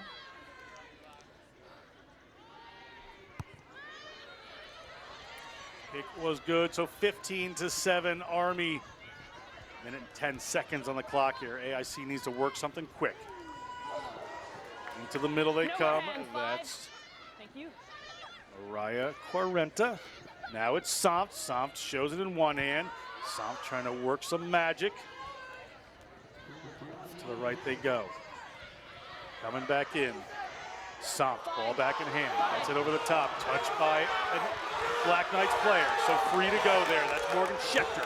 Schechter across the 22. Schechter would like to change some fortunes here. Schechter gets it in right near the post. We have 30 seconds to go, so there should be time for another kickoff here. This kick will be important. They bring it to 12. 14. Way an unconverted try would get it. What a finish we have coming up, Darian. And it looks like they're going to elect to not have the kick, which is an option, especially if you want to try and go ahead and score. But right here, Samt just stepping beautifully into that primary playmaker position. She made something out of nothing there. And with patience coming in from Schechter, who's just so fast, so quick, she's going to go ahead and get it in between the sticks. Looks like they elected to not get the kick because they want to try and get it back. So Army really have to try and reel this one in and make sure that they secure possession. Looks like it'll be for naught, though, and Army punches their ticket. Referee whistles us at the end there. AIC certainly did everything they could, but unfortunately not enough. It is going to be a repeat of last year's final. It is going to be Army taking on Brown in the finals, a third-place game. The AIC taking on Navy. We're going to step aside and come back with small college semifinals to be Yale versus Colby coming up.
Welcome back. You see the Colby College Mules right there. They're getting set to take on the Yale University Bulldogs.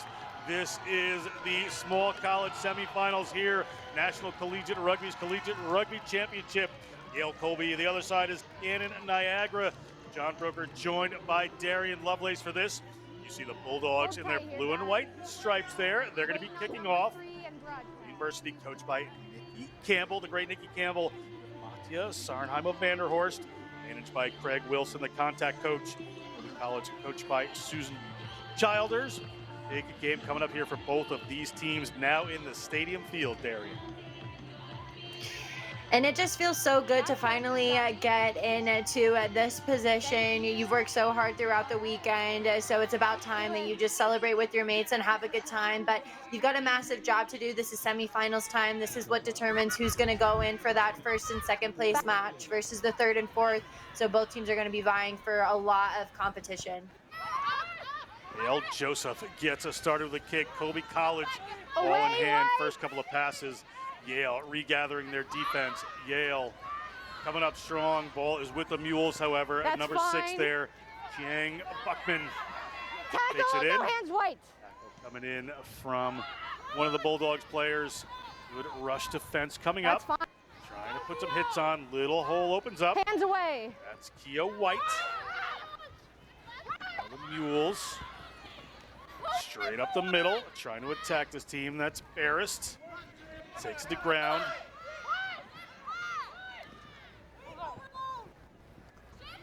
You fine with that? Able to recycle the ball continuously here. Make a break, get an offload. There's a good run coming. These teams are here to play. Can they get through? Player winds up in touch. That was Chang Buckman featuring a lot, so it's going to be final attacking position, finally an attacking opportunity here for the Bulldogs. Allie, if you see and a very patient defense coming in for the Bulldogs, able to just kind of corral them into the sideline. And so now they'll get their first attacking opportunity. Yale beat the number 1 seed Endicott in the quarterfinals. Before that, they beat Christopher Newport. They've been putting on a lot of points this year, have the Bulldogs in their tournaments. That ball doesn't go to hand. No knock. It gets knocked back, so it's still Yale ball. Good pressure coming on from the Mules. Room to the left-hand side here for Yale. If they can get it out there, have done. Is this the player that can take the corner? Tackle coming. Mules in there. Battle at the breakdown. Open, that's fine. There comes over, but it stays with the Bulldogs. Bulldogs. Willow Maines takes that one in. Flat play across. on. Good quick passing there from the Bulldogs. They're on the outside, looking to make a break here. Around the corner they go. The Yale Bulldogs, one to beat around the 50. Puts that ball back up, just winds up on the ground. The battle for it here, taken by one of the Mules players. That's Schiffman. Schiffman comes in, takes that away. They're right at the 50 now, trying to dig it out. That is Lyle Joseph. The environmental studies major from Santa Rosa, California. Turns that over for the Bulldogs, and they're going to go quick. Coming across, they've got runners out wide. Ball to the ground here. A lot of pressure on the Bulldogs right now. They've had some great results. Not just scoring tries at will in this one. Going to have to dig deep. Ball goes wide. Back to Joseph. Joseph gets it out. Player not quite in space for that ball. That's the touchline there. Goes out. It's going to be all here for the Colby College Mules. Darian, very back and forth here. Yeah, and not a lot of scoring. We played a lot of rugby in between these two tens. So both teams are really trying to knock their way into the try zone, but they're just both playing very good defense, and they're also playing similar styles of rugby, kind of doing the 1-2 pass and then trying to take it in to test the defense. As the game progresses on, though, and those tired bodies start to set in, we'll probably see more success coming in for both teams. Ball knocked over, so looks like it'll be a scrum here to Colby. Colby has not allowed a point. 50-0 over Western Oregon and 47-0 over Siena to get here to play Yale. Winner of this plays the winner of Gannon Niagara. Game coming up next. Good alignment. Scrum here Keep for our the feet, Mules. Watch Lily drive, okay? Crouch. Bind. Set. Very nice. Ball comes out to the Mules. Pass that one back. Slips through the hands. Defenders coming on. Pressure from Yale. Going a little bit backwards. Finally, a little forward momentum here for the Mules. Going to get up and keep it going. That is Kia White. Use it now, please. Just a little bit ground. Hard defense coming up from the Bulldogs. Putting some pressure on there. That's Joseph, key to this Yale Bulldogs team. Making a major tackle there. Ball comes back. Here come the Bulldogs. Here come the Mules. Build forward. So now the Bulldogs will have their chance. Yale University scrum. 4 minutes, 20 seconds gone in this one. We'll take another look.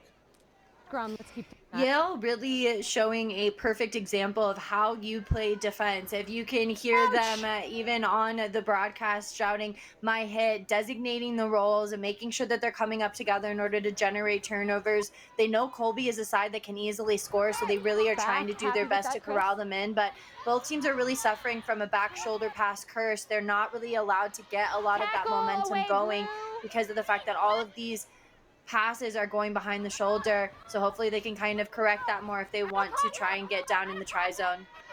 No hands. Yale pass didn't go to the player intended, so they're going to have to reset this one. They have done, and now they're looking down this left-hand side. Joseph coming around the outside. Can't quite get the ball to her. Buell's coming in over that one, but recycled. 2 players out here. It's a 2-on-2. We'll see if they can make something happen as Joseph has to win in contact. Has a Mules player over right away. They dig that out, but it comes back to the Bulldogs. Bulldogs looking around. Runner hit by herself there. Going to have to get a player in. They have done. Off to the right-hand side. There's some space over there if they can get the ball. They cannot make it happen. Little offload there, and now is it time. Looking to the outside of the field. Defense tracking. Advantage high. No hands, Blue. High tackle there, so penalty advantage here for the Bulldogs. Bit of a free play if nothing materializes. Good going through the phases for the Bulldogs. Can they get this one out wide? That one slips. They will come back. Advantage gains. So they're going to go to the knock-on here against Yale. So it's going to be Mules ball just outside their 22. 1 minute left in the half. And it kind of looks like the fatigue is really starting to settle in now because both teams have had to play a lot of defense. Neither team has really gotten these long, massive line breaks that really allow you to continue the momentum. So both teams are suffering pretty hard right now, and they're probably going to be looking to try and get a score in. But then during that 2-minute halftime that's coming up, they'll look to kind of reset and regroup. Thank you, Allie. They get it to Not bracket. here by Blue, white ball. Unlucky for the Mules. It's going to be a Yale University Bulldogs scrum just inside the 40-meter line of the Mules. 15 seconds left in the half. Can somebody break the deadlock before the break? Get out if we get it. Bind. Set. Ball is out. There. Delwich moves it out. Held ball, looking to get that width. Backward. We're just a little worried about it. That ball goes backwards. Not here. Second one goes forward. It's going to be a scrum here. Referee whistles for halftime, so 0-0. They're going to go into the intermission. We'll be back in just a minute. Yale versus Colby. Winner goes to the small college championship match. I'm happy with everything. Anything?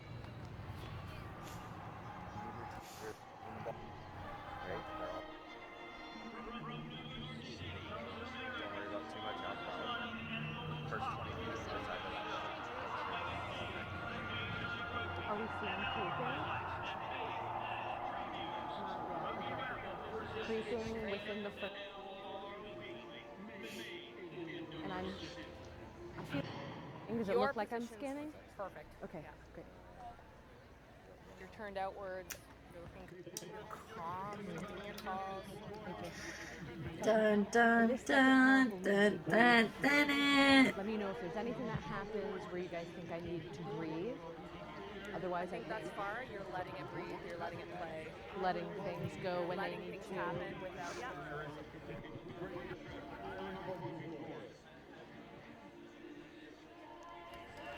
Do we think I can give a little more?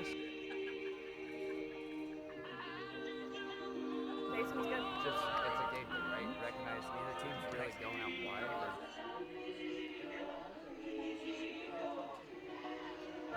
step offside. First two. Yeah. Thank you, guys. Keep it up. Oops, sorry, guys.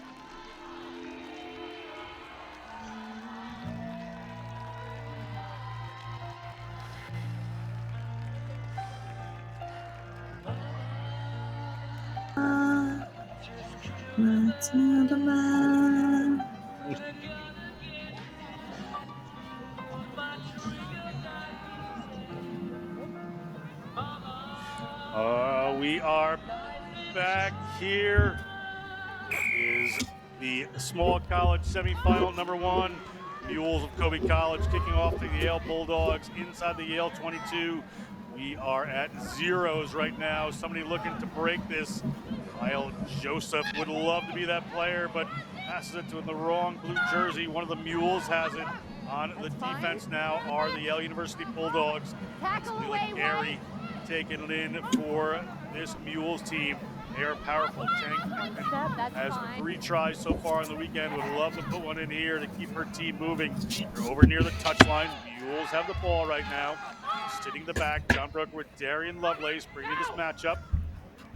Northeast matchup here, and that one seems to have slipped forward. We're going to have a scrum here for the Yale Bulldogs.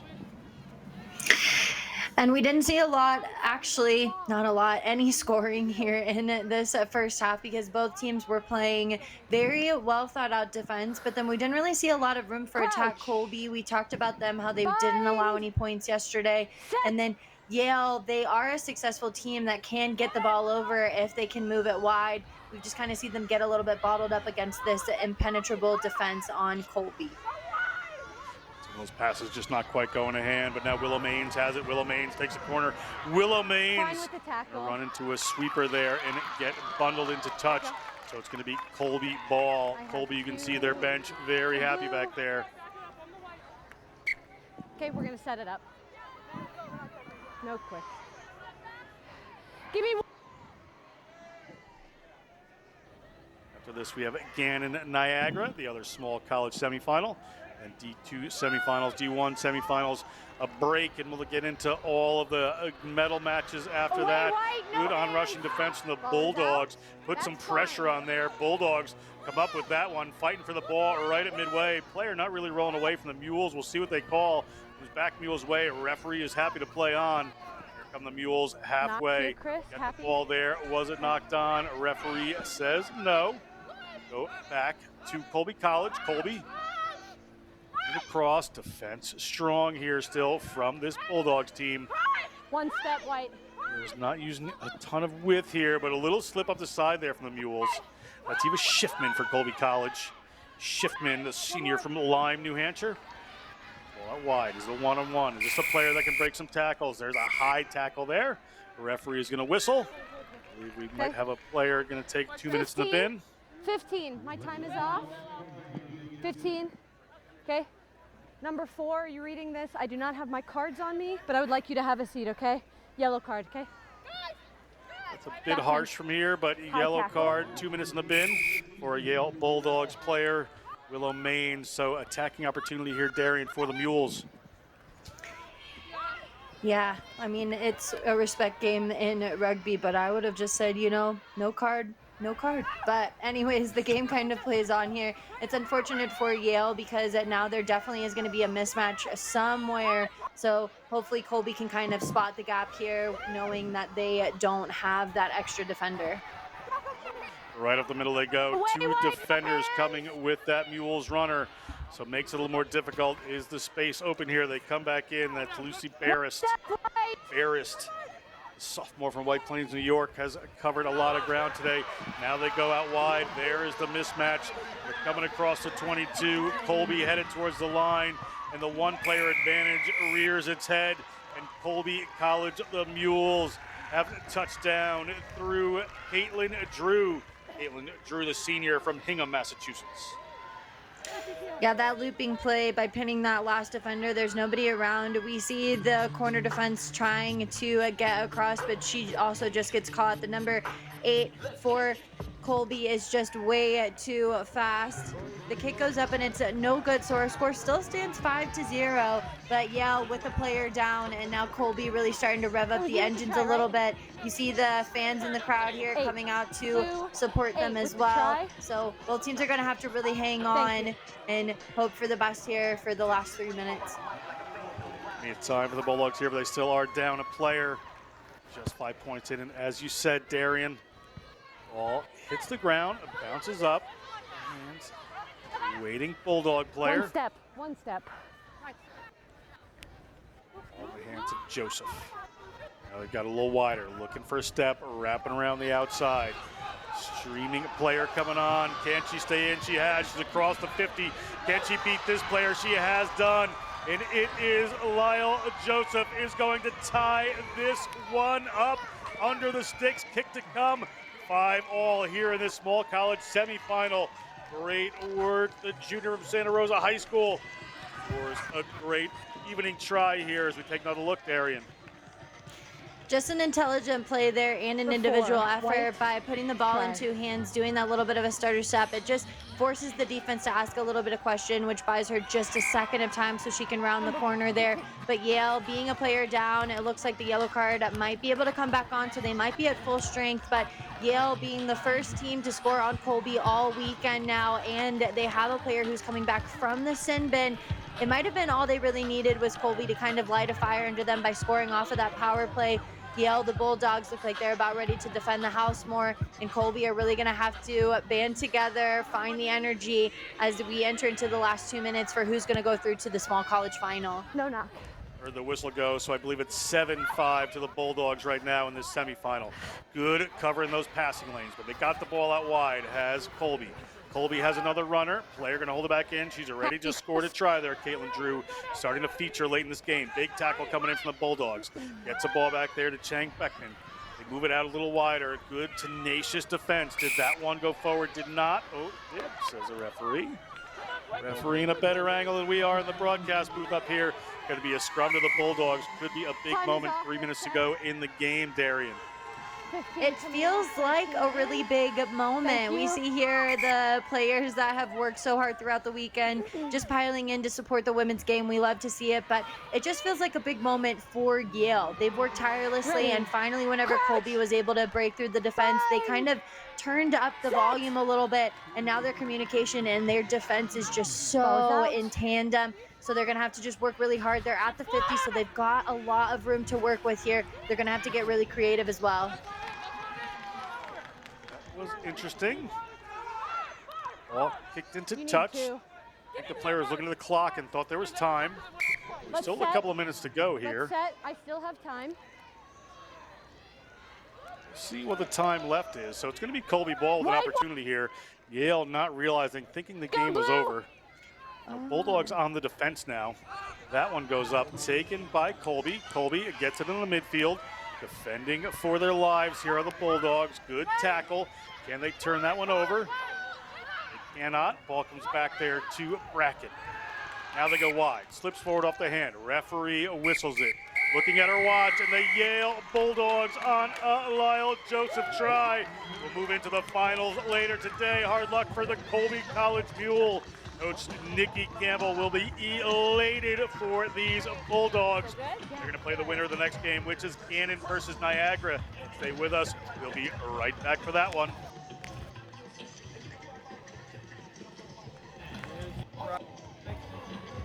Here.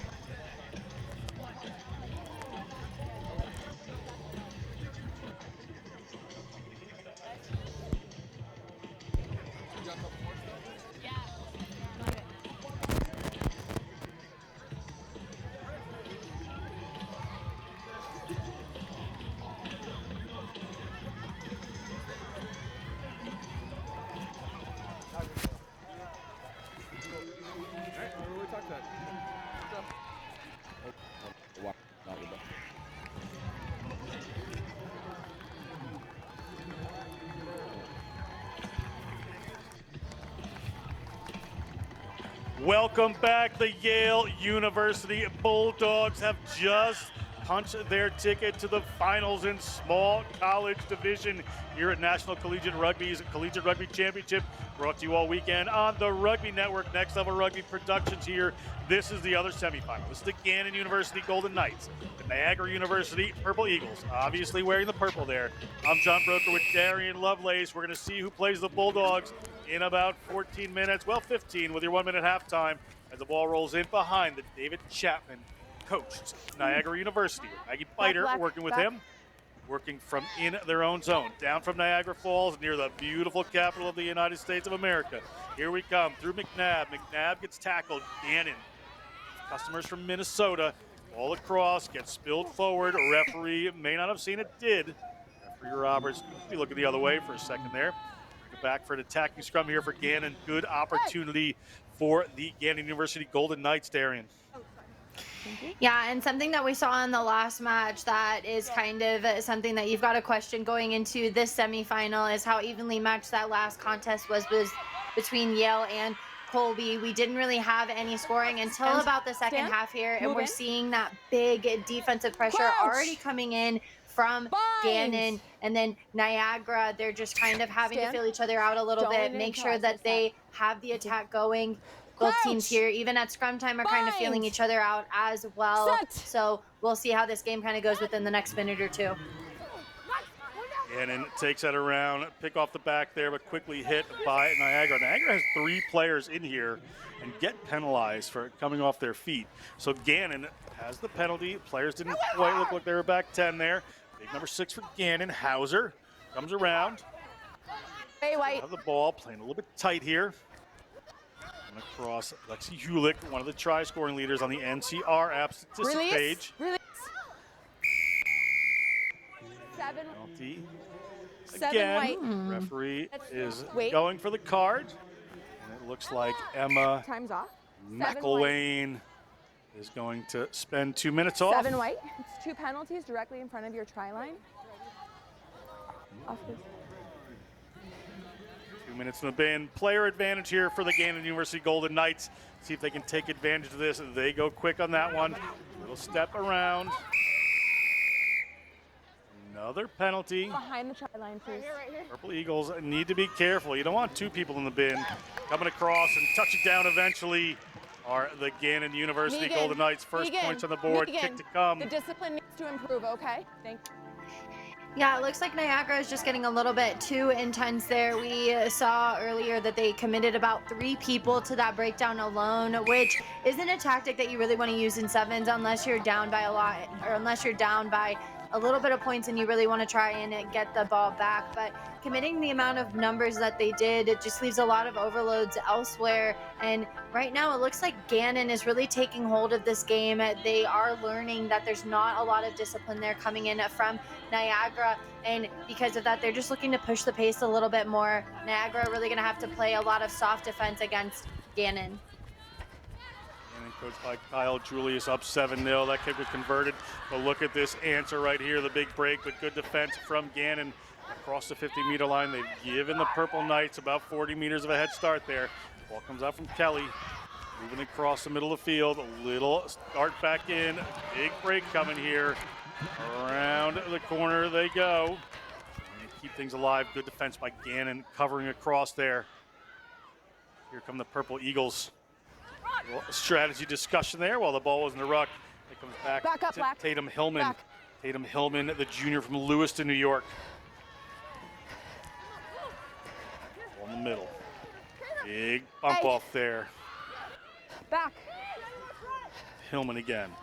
It was Megan White. Megan White loses the ball. It's an advantage here for Gannon. Nothing happening, so it's going to come back scrum for Gannon University.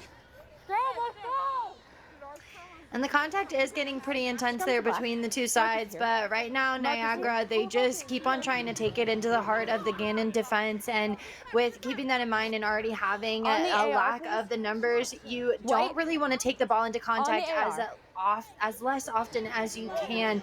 Lacking the numbers, it looks like our yellow card is back on, so maybe Niagara's tactic will start to work a little bit better for them. Bind. Set.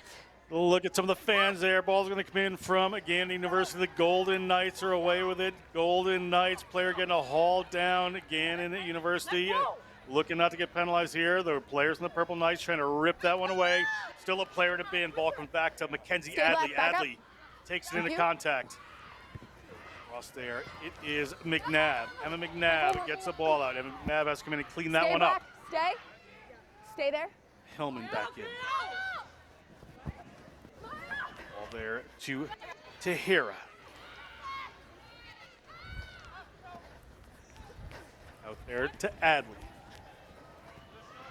Little step here, looking for the wraparound. Doesn't get it, does Megan White. Megan White, senior from South New Berlin, missioning into the Army as a field artillery officer on May 10th. This is most likely her last rugby game, or the next one for the Purple Eagles. Big power in the middle of the field. Off they come. Tatum Hillman takes it to the ground again. Not getting a lot to go forward, the Purple Eagles. Need to get some runners in space. There's outside room open if they can get there. Looking around the corner, but it disappears. Having to reset again. Going through the phases are the Purple Eagles. A little wider this time. She get around the corner, stepping back in. Purple Eagles trying to find the space, trying to find the right runner, trying to find the right mismatch. Not quite happening. Tackle away. Away quickly they go. Purple Eagles are running through the phases. Not working the defense too bad here. Gannon hasn't had to go too side to side.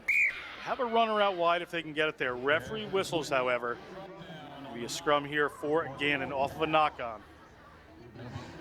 I mean, I feel tired just watching in that passage of play. That was about 2 minutes of one team trying to break the defense and then another team just holding very strong in their defensive efforts as well.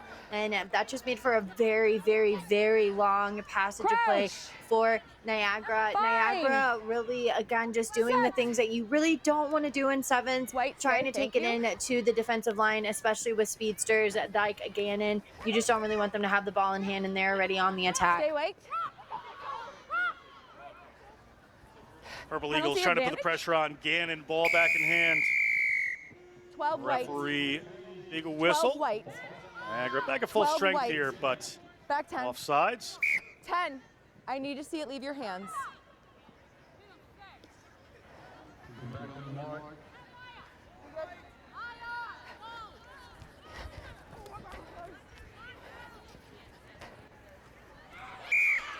Ball slips back into the Purple Eagles' hands, but it's a knock-on. Referee is going to whistle us for a halftime. Gannon University in the lead. Winner plays Yale Bulldogs in the finals later today.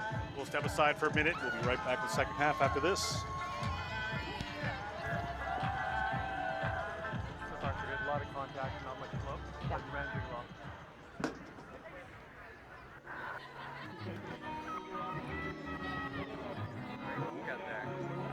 How easy is it to see everything from there? It is better. I got in the way once. Did you see me? What?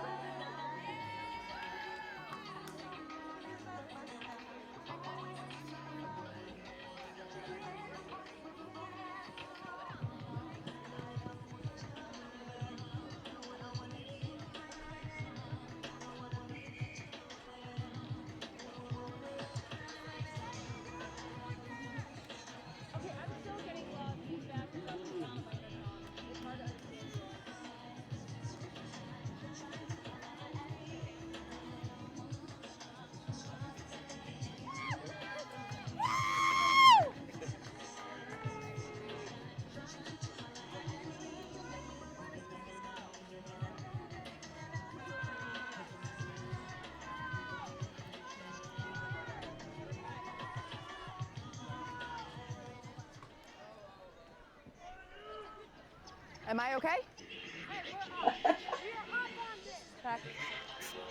We are back. It is the Niagara University Purple Eagles trailing Gannon University. This is the small college semifinal. Winner plays the Yale Bulldogs. Purple Eagles send that one long at the 22. Gannon in their own zone. Player isolated back there. David Chapman, I'm sure, gave a spirited halftime talk, getting this team going up. A little dig in the hands there. That was just silly. Players are going in, just try to dig that out. Bit of a mistake. So Gannon inside their own 22. Ball goes wide. Running back in. These teams have not gone to the outside. They've gone back to the inside quite a bit. Not typical. We have a penalty here again against the Purple Eagles. Not rolling away. Megan, fix the discipline, please. Needs to leave your hands.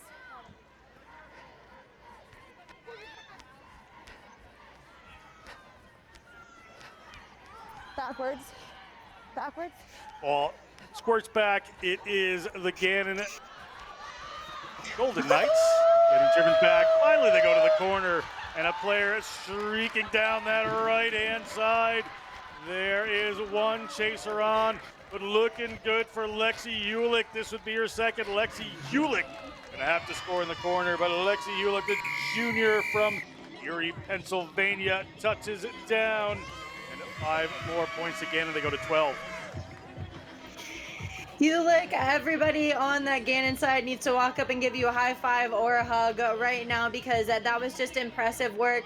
John, we talked earlier about how both teams really hadn't worked it very wide, but that halftime conversation, I think, coming in from Gannon, head coach Julius, probably instilled this need to get the ball wide. And when you get the ball wide, whenever you're playing sevens rugby, there's just a lot more real estate out there. There's a lot more untouched land, especially for both sides not being able to work it very wide in the first half. The second half, Gannon's already showing a lot of promise, and Niagara, they got caught a lot of times underneath the breakdown off of those back shoulder tackles, and they're getting a lot of penalties. Referees already talked to the captain twice now about them having to bring up the discipline. If they do it again, she's going to end up going back into the pocket after an early yellow card.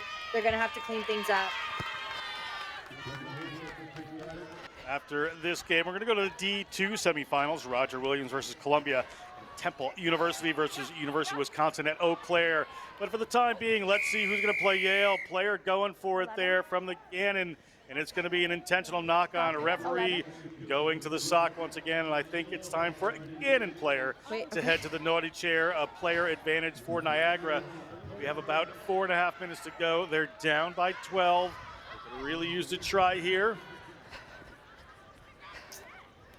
They're running off on her own there a little bit, was Megan White. Need to have some teammates with her. Ball comes up to McNabb. McNabb around the corner. McNabb hunted down 40 meters out. They're coming in from Gannon. Gannon has a lot of defenders around this ruck, so maybe some space out wide they're looking for. Ball off the left hand. They get that one out there. Is there another player they can get it to? Pass not perfect. Tatum Hillman. Hillman looking to go around the corner. Hillman swats off one. She's got a crowd of Golden Knights around her. Get the ball back there to McElwain. McElwain puts the ball up, and that one spills forward off of Megan White. The scrum here for Gannon. Fill some time off of that sin bin.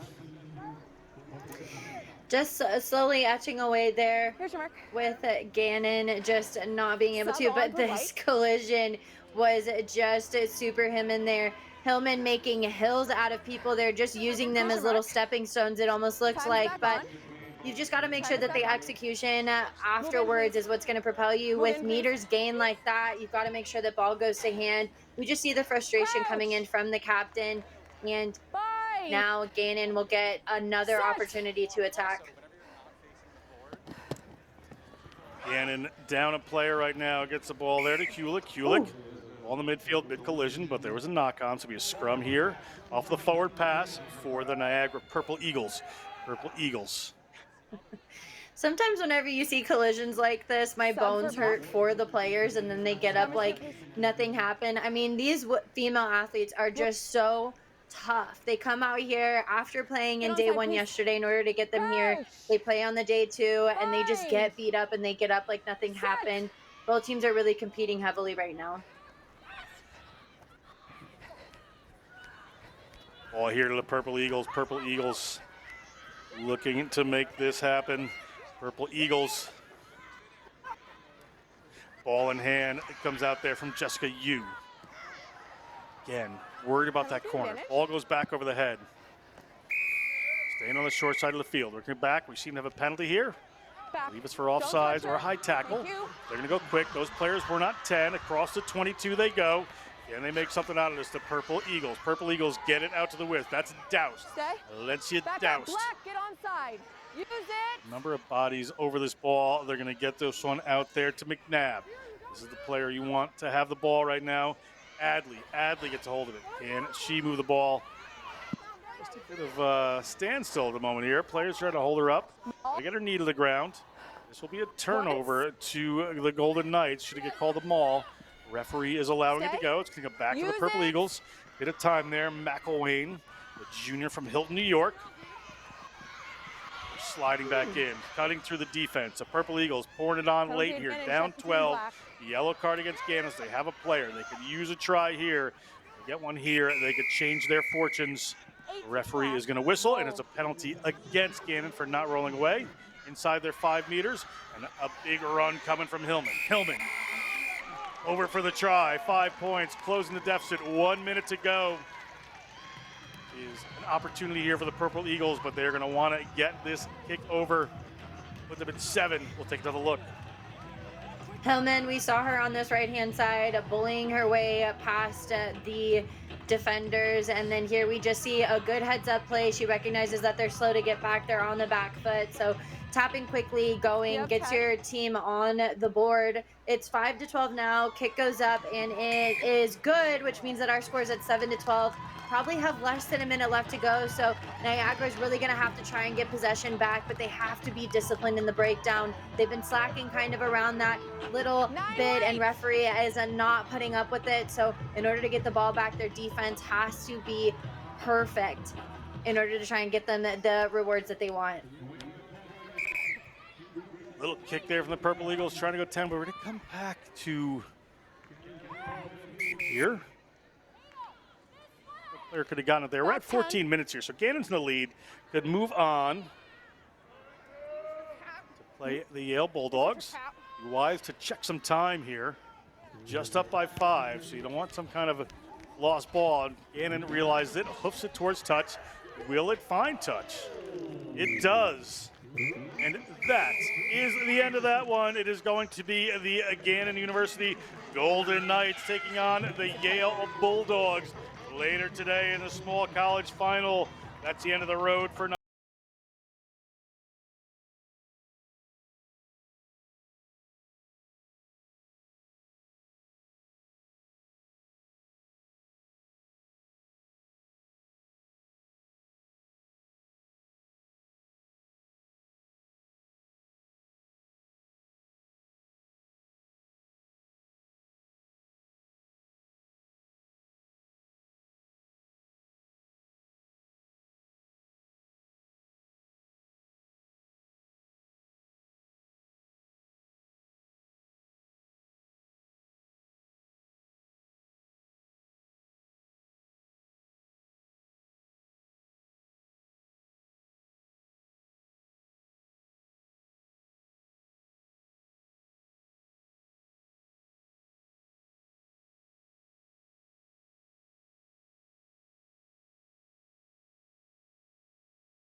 Yeah, Temple beat Fairfield, Temple beat Coast Guard. Now they're going to play Eau Claire. Eau Claire beat Syracuse, and Eau Claire beat Grand Valley State. So this is a big one. Other side is Roger Williams versus Columbia. Great game ahead of us. Temple already putting on the pressure here early on against Eau Claire, and Eau Claire just not able to regather. They are playing a lot of pressure defense, though. Looks like it's a little bit too much sauce there on the breakdown. There was a little bit of a disconnect, and so now Eau Claire will go ahead and attack. They elect for a scrum, and they are all the way down here in this end. We see here head coach for Temple, Golden, looking on as they prepare for this matchup. First scrum of the game. Bind. Set. Eau Claire win the scrum cleanly, but they've got a long way to go. Making it to the wing now. She's met heavily, though, by Temple University. And it looks like a little bit of a tit for tat and not releasing penalty coming in there. And so now Temple's on the attack. Big pressure defense, though, coming in for Eau Claire as they scramble to get back.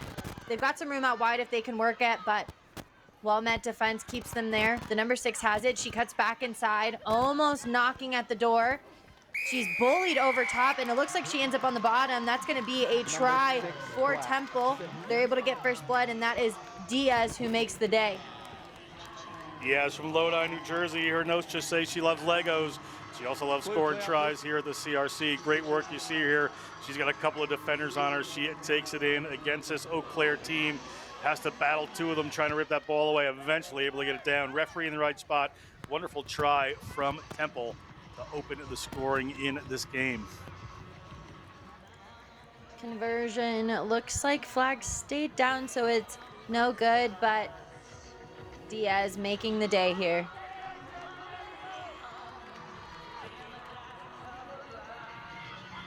Good work, good try, opening things up here. See if Eau Claire Kick is can now answer. underway. Kick is now underway for Temple. It does not go 10, so not the answer that they wanted. And so now Eau Claire will get an opportunity to tap right at the 50. They did elect for a scrum down in the end, so you have to wonder if they will elect to do the same again. Looks like they will, and we talked about using the scrum as a tactic throughout the weekend. Set. Ball goes in. It's a little bit messy at the back, but it's able to be gathered cleanly. Referee, though, saw something that he didn't like, an obstruction call against the scrum, and now Temple will have the opportunity to attack now. Hayes moves it to the number 14. That's Acker. Acker offloads it back to Hayes, and they move it back to this left-hand side. Can they find success in Diaz again? Diaz, the try scorer, has a little bit of room to burn there, but the number 15 for Eau Claire, Rids her of the chance to kind of get the ball over. But now we're seeing some bullying happening by Shauna. And they're now Temple are going to try and work the ball wide. They've got some real estate out there. But good defense. Acker, though, breaks a tackle and breaks it to the line. That's going to be another try going in favor of Temple. Great tries coming from Temple on either side here. Acker right there. Wonderful work from the senior from Quakertown, Pennsylvania. You see just ball comes wide here. Draw one more pass. Just a little too much there for Benke to get around, and working her way out of the tackle there is Acker, and she is wanting that try. Gets there. Does a wonderful job of getting herself over. Temple University kind of dominating this possession game against Eau Claire.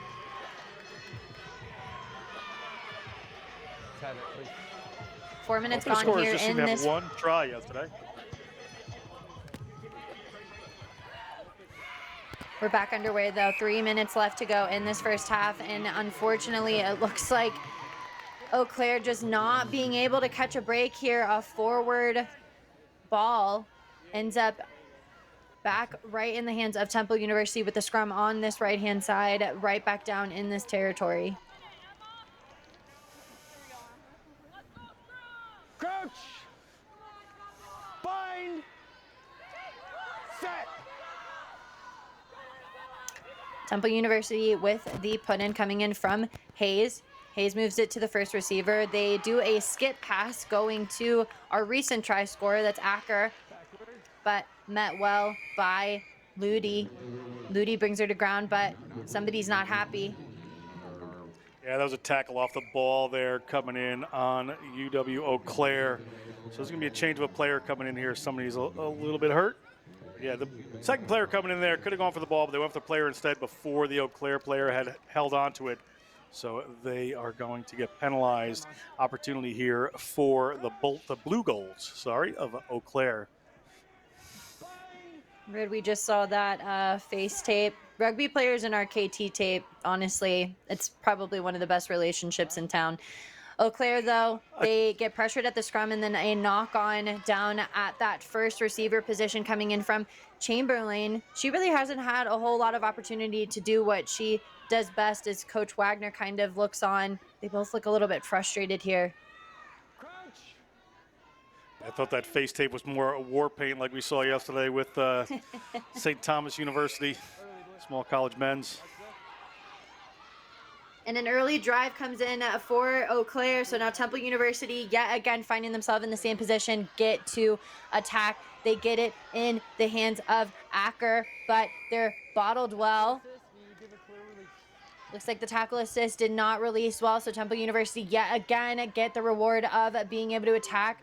Ball gets one bounce, and then it lands in the hands of Goldberg. Goldberg knocking at the door of the try line.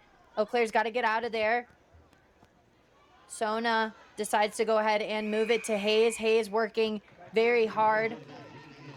Looks like there's another penalty against Eau Claire. The lack of discipline really not doing them any favors. About 40 meters gained for Temple University as they go ahead and they move it to the try scorer's hands. Acker met again, but she connects well with the number 6, Diaz.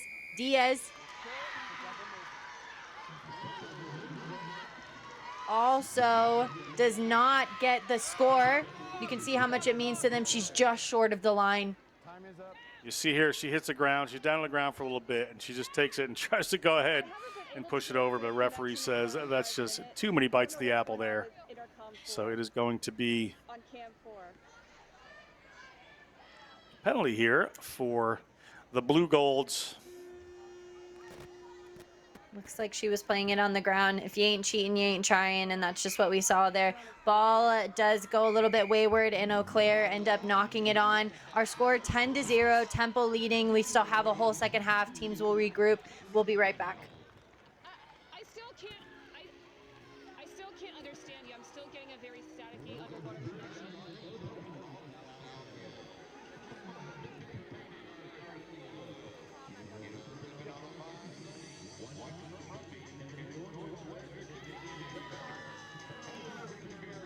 Let's get ready.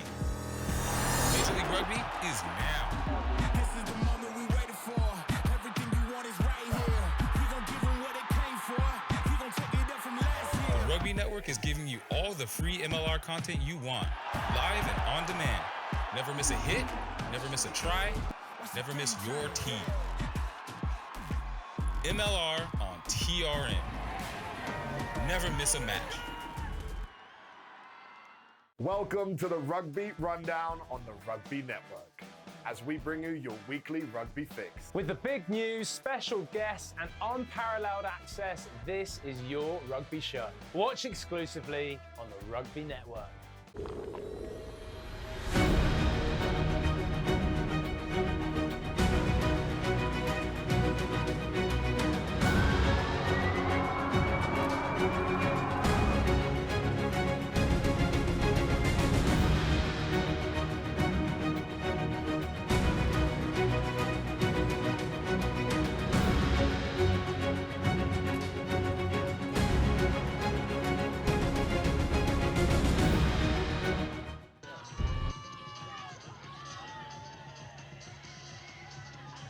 Welcome back, team, where we are most definitely bringing you the matchup between Temple University and Eau Claire here. Eau Claire in their typical gold and purple, and Temple University in the left-hand side with the black and red on. I'm Darian Lovelace. I'm joined here by John Broker. John, what does Eau Claire need to do to get some points on the board against Temple?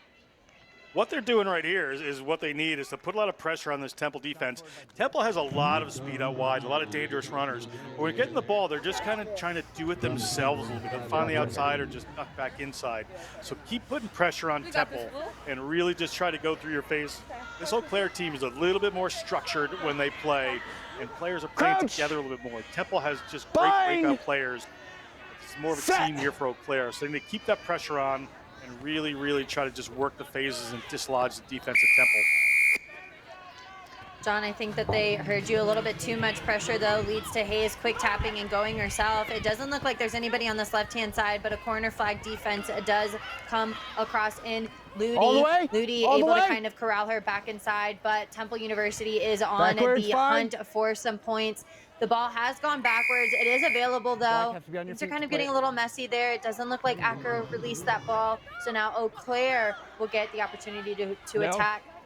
They like to go Fine play ahead on, and happy. go quick now. Ludi getting this party started. Offloads it behind the number 15 and finds connection within Benke. Part of that. A little bit more Temple has of to a be lack of careful here with these discipline. penalties. Yeah, Temple has to be careful with some of these penalties. See, they're winning some of the physical battle right there. Some Blue Goals players not too thrilled. Taking a look here, big Let's player have a coming decision, over there. please. That's Mariama Sona. Just trying to dig that ball out illegally. Eau Claire now on the attack, and they are moving the ball well. They decide to cut back inside, which probably wasn't the best decision. Big pressure defense coming in from Temple, but a little bit too much pressure there. Do you have a number for And me? a knockdown. Looks like it's going to be a penalty, Scrum chosen. and Eau Claire elects for the scrum. Scrum Pro Claire, good place for them to draw some of these defenders in for the Temple Owls. So the Blue Goals will have a shot here to move it wide. Crouch! Take out some runners one-on-one. Bind! Set! About 2.5 minutes gone in the second half, and Eau Claire still have no points on the board. Chamberlain, though, decides to take it right into the heart of Temple. They've got an overload to the left-hand side if they can use it, but the ball goes behind the shoulder. Now we've got some space here, though, that's opened up for Benke. Benke, though, met by Diaz, brings her right down to ground, and now Eau Claire have to go ahead and switch it back to the other side. Chamberlain takes it into Temple University, yet again not finding a whole lot of success here. There's a little bit of gap. There's some space in between. Hayes tries to come across. Hayes not fast enough to catch that Eau Claire player. We'll get the number for you in just a second, but Eau Claire finally get points on the board, and that does look like Hamilton, who will get that first 5 for Eau Claire. Great try there from Hamilton. Wonderful work by this Blue Golds team. You saw them there just run a couple of hit-ups against the Temple Owls and sort of dislodge that defense. So Hamilton got out. She had sort of a 2-on-2 and could just slide outside of this player. You see her right here. Got somebody outside, but she's able to get around Hayes there. Nothing stopping her. Emma Hamilton, the junior from St. Michael, Minnesota, is going to just wander in there untouched to get those points. Huge win there for Eau Claire. You see Derek Wagner right there looking on, but that's what they need to do, is just play methodically and find those spaces. They have done. What a beautiful sight, though, here at the Maryland Sports Complex. Happy, smiling faces after the culmination of an awesome rugby weekend where we've been bringing you all of the live action here and all of the big hits. Eau Claire really showcasing why we want to show off these players, as Temple now are on the attack, and this pressure defense coming in from Eau Claire. Could this be what they need? And a awesome counter rut comes in, and then Chamberlain, who's been everywhere, finally gets her chance. Does she touch it down? That's the real question. Hard luck there. Doesn't look like it. Looks like she was bundled in a touch. But that's what we're talking about, defensive pressure and playing through your phases. And right there, it's the defensive pressure that paid off. I don't think so. Grounding before. Close, but no cigar for Chamberlain here. She almost gets there, but the ball is just short, and then she's tackled out of bounds. But we heard a long whistle. I don't know. I think it's a try there. You missed it. Looks like 7. It looks like the try was awarded for Eau Claire. We can watch it differently Blue from kick. up here, but It's a no television replays there. The player was right there. Maybe they touched the ball down, so that is good there for Eau Claire. They get away with 5 one seconds. of the Blue Go quick, Golds. please. They tie it up here, so it's 10 all. Black out of the way. Interesting ending to this game. Right here again. we like to keep the party going here. It is a debatable try, but referee gets the final say in this match. But it just goes to show the heart that Temple University has, trying to get that corralling defense there. The conversion, it looks like it's no good by Curry.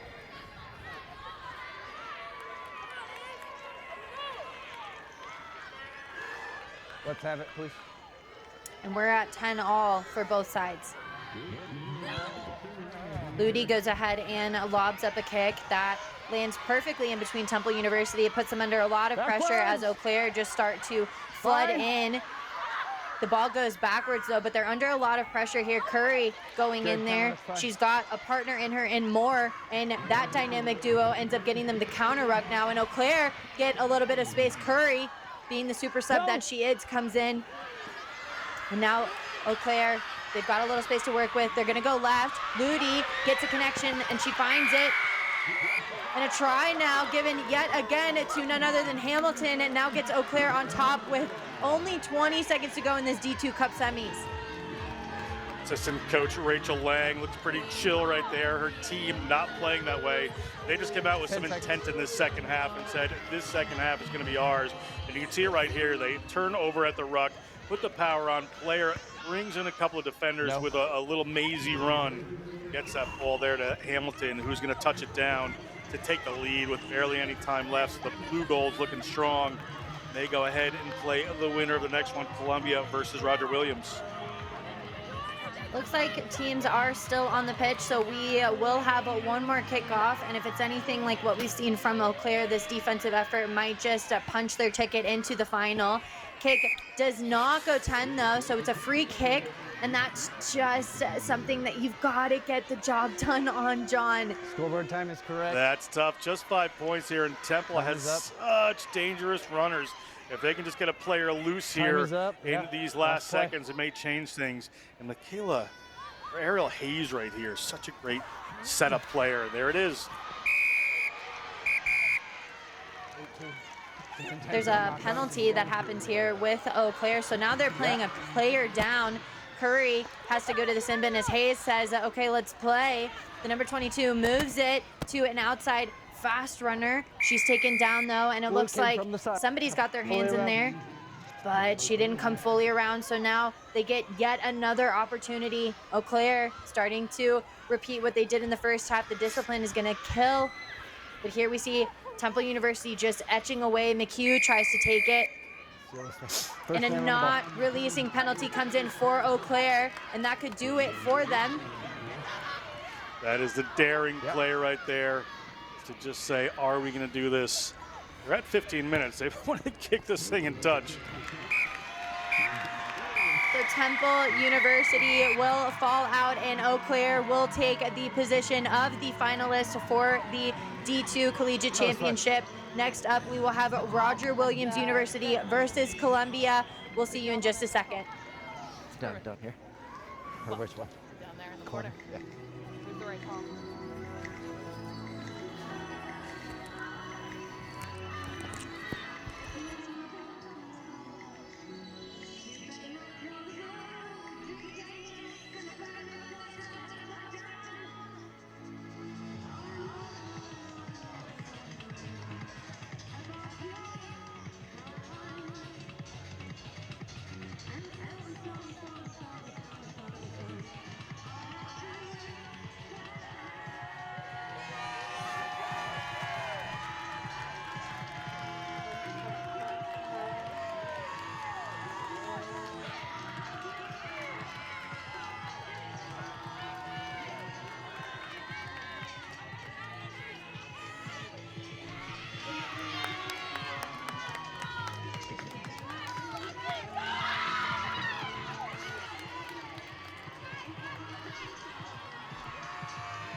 Yep.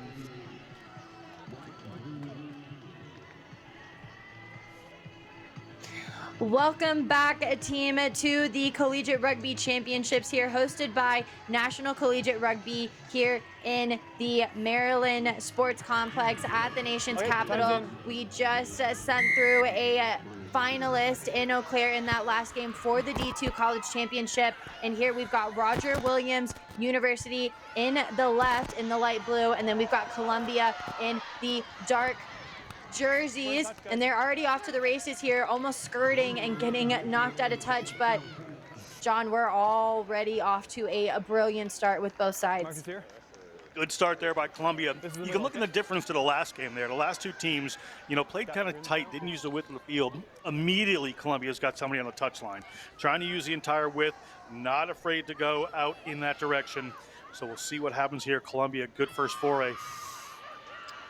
Roger Williams goes up, but it'll be in vain because, oh no, Pasa gets her hands in there. And so now Columbia will go ahead and continue on. They are at the sideline trying to find some real estate there. Finally taken down by the Hawks. A little bit tight here though. They find just an inch of a seam, and we've got a long line break, but unfortunately Franco, she loses that ball in contact, and all of that effort will be in vain as we get the first scrum of the game right in front of the sticks, but it'll go in favor of Roger Williams.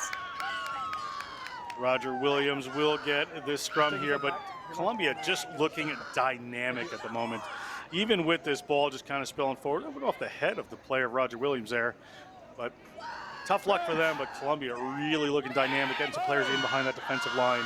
This will show well for them as the game goes on. That for the put in is Gray. Gray moves it to the first receiver, who goes ahead and gives a big kick. Now well past the 40, rolling to the 50, so it's a heavy ask to try and get Columbia out of this end, but they do well to support each other. But they've got a long way back to go as Roger Williams, the Hawks just swarming over top of Columbia. They go ahead now and they move it to the right-hand side. There's a little bit of some space there if they can move it wide into the speedster. This looks very promising from Johnson. Johnson almost gets caught by the jersey. Can she get caught twice? She does. But support floods in well from Columbia, trying to skirt around the corner. Looks like that's Kim. Kim not able to get there. Somebody else picks it up. So now they reset. Columbia now on the attack. Can they draw first blood? She was almost there for the first one. She'll get there though for the second one. That's going to be Franco. Franco makes it in between the sticks for the first try for Columbia. Franco gets in there, the junior chemical engineering major from Morristown, New Jersey. Looked like they threw a card at the end there too. I didn't see it. Let's see if you can see it. Well, taking a look, ball comes out here. They regather. They try to run a couple of tight ones there. They got the ball to Franco. Franco just spots a little bit of space, gets in behind. Player comes in and trips her up there. Hold on and keep an eye on this. Might have been a card awarded as well for the trip. And yellow card to Roger Williams, not what the repeat champions need. And it's just kind of not something that's very needed, especially seeing as how you would rather somebody just take the points and probably make the conversion versus you having to sit out. And so now Roger Williams goes down to only 6 Hawks, and now Columbia will have a full 7, but that kick did not go a full 10. And so now Roger Williams will go ahead and get a free kick here at the 50 on center field. Allows him to kill some time. Now off to the attack is Roger Williams. They're going to have to consolidate a lot better here with having one in the sin bin. But finding a lot of space coming around the corner is the number 14. It looks like it might have gotten a little bit high there. Referee spots it. So that'll be a well done for Roger Williams here. And we can just see the jersey tackle from the top. Johnson's going to have to start working really hard to get lower on fast players like Comiskey. Roger Williams now getting ready to go. They're doing a lot of interplay here. Comiskey now has it yet again, powers through, is continuing to pump the legs and gets about 10-15 meters. They're within the 22 meter now. Only 6 players here. An offload as the player is being brought to ground. Gets them even more go forward. Moving in now to the right-hand side. Not very many numbers, and a big double tackle. Forces the ball to go backwards. And Roger Williams now don't look like they're going to be able to break the mold. There's no 9 there. Somebody's got to come in and make something out of nothing. Now moving it to Comiskey yet again. And they move it back inside to the number 11. They're almost there at the try zone. They're at the 10 now. Comiskey, she gets bottled up. This is pressure defense coming in from Columbia. A one-off runner there leads to a little bit of a gap. The number 13, who's worked tirelessly, that's Gray. Gray makes it in for a try. And Roger Williams now get 5 points on the board. Roger Williams get 5 points on the board, a player down. They have a player in the sin bin. They wind up with the Columbia players.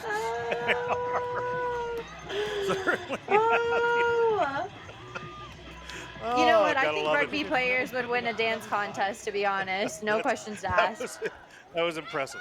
So anyway, the ball comes across here, and you know they're going to get this one across the line there for Sarah Gray. And good spirits on the Columbia bench nonetheless, but that was a short-handed try right there. That was good, well worked, good interplay, just breaking down that Columbia defense as they went.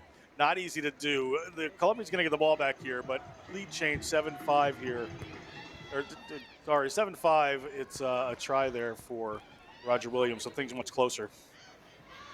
Kick, it goes up. It looks like they are back at full strength.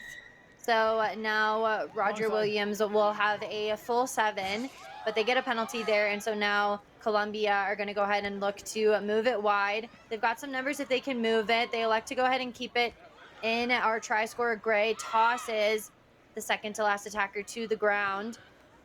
Trying to hit the hinge. They're a little bit more successful there. That's Kim. Kim, being a playmaker that she is, chucks it to Johnson. Johnson moves it away as well. This one looks fast. Ball hits the deck though. The number 8 has it, but not finding a lot of success here. Johnson almost loses it as a knock on, but referee says play on. Roger Williams just swarming over the top there. Comiskey tries to cause some disruption, but doesn't really get much go forward there. A nice straightening line, though, comes in for Sullivan. It might have been a little bit too straight and too flat, says the ref. So it'll be a forward pass, and Roger Williams will get possession. I thought it was a little close. We're going to go to halftime, but I thought that pass was okay. Take a look. Yeah, just a little bit forward there. Go down into halftime. It'll be 7-5. Interesting second half coming up, Darian. And looks like we're going to go ahead and take a break. We'll be right back while our teams regroup.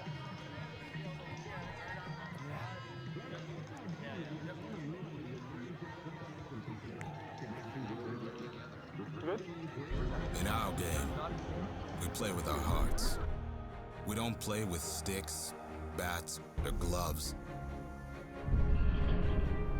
We don't wear shoulder pads or helmets. We keep playing when it hurts. And we leave everything on the field. What we wear must be built for our game. Whey protein is my favorite product. Best part about it is I can have it straight after a workout or a training session. My favorite product is vitamin D. Back in DC, we practice a lot indoors, especially in the winter, don't get a lot of sunlight, so having some vitamin D is important. We select Thorne because we know it's tested and it's safe to use.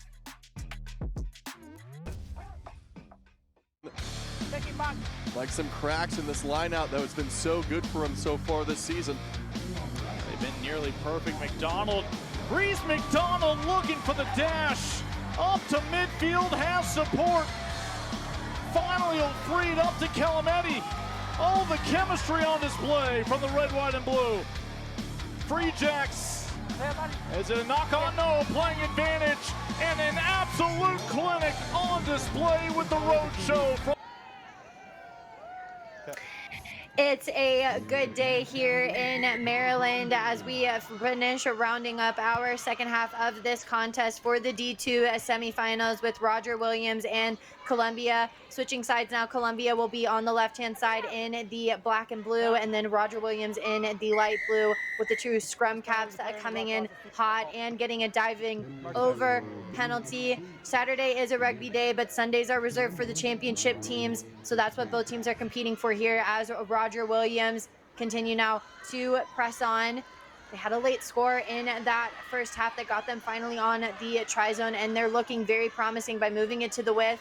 That last pass, though, just not able to connect well with it. And then just a big flat back tackle from Kim gets them to go quick after being tackled out of bounds. Kim goes ahead and she moves it quickly. They've got width as well, and they do get it to the outside. It's a foot race, though, and there is a lot of space that's coming for them. A cutback inside, though, happens from Tranquil using those dancer ankles. She gets bottled up at the 22, and now Roger Williams will have a lot more left to go. Actually shocked that Tranquil has all of that energy after just showing us the dance performance of a lifetime.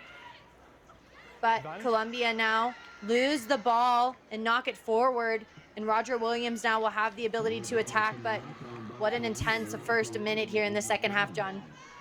Yeah, they're just getting a little bit scrappy right now, putting a lot of pressure on. Both teams really want to be the first team to score in this half. Roger Williams really needs it down by 2. Columbia would give them a little bit of cushion, so very important. But right now, Roger Williams, the Hawks are going to have to go from their own end. So a long way to go against a pretty tough Columbia defense who can move the ball pretty quickly as well. Gray will go ahead and put this one in, and they'll go to boot just right off of the first receiver there. There's a foot race, though, coming in from Kremiski. Kremiski for Roger Williams does beat that last attacker, and there's a foot race between the both of them. She goes down to put some hands on it. The ball, though, just was not as willing to give her a good bounce. And so there will be a knock on there going in favor, and you can just see the frustration coming in from Kremiski. Yeah, one there. Time, guys. For Roger Williams, kick it ahead and get all the way down there, and the ball just slips off your hand, takes a bounce off the turf here. A little bit tough, but Columbia will be the beneficiary of that. Yeah, use my ARs. Coach!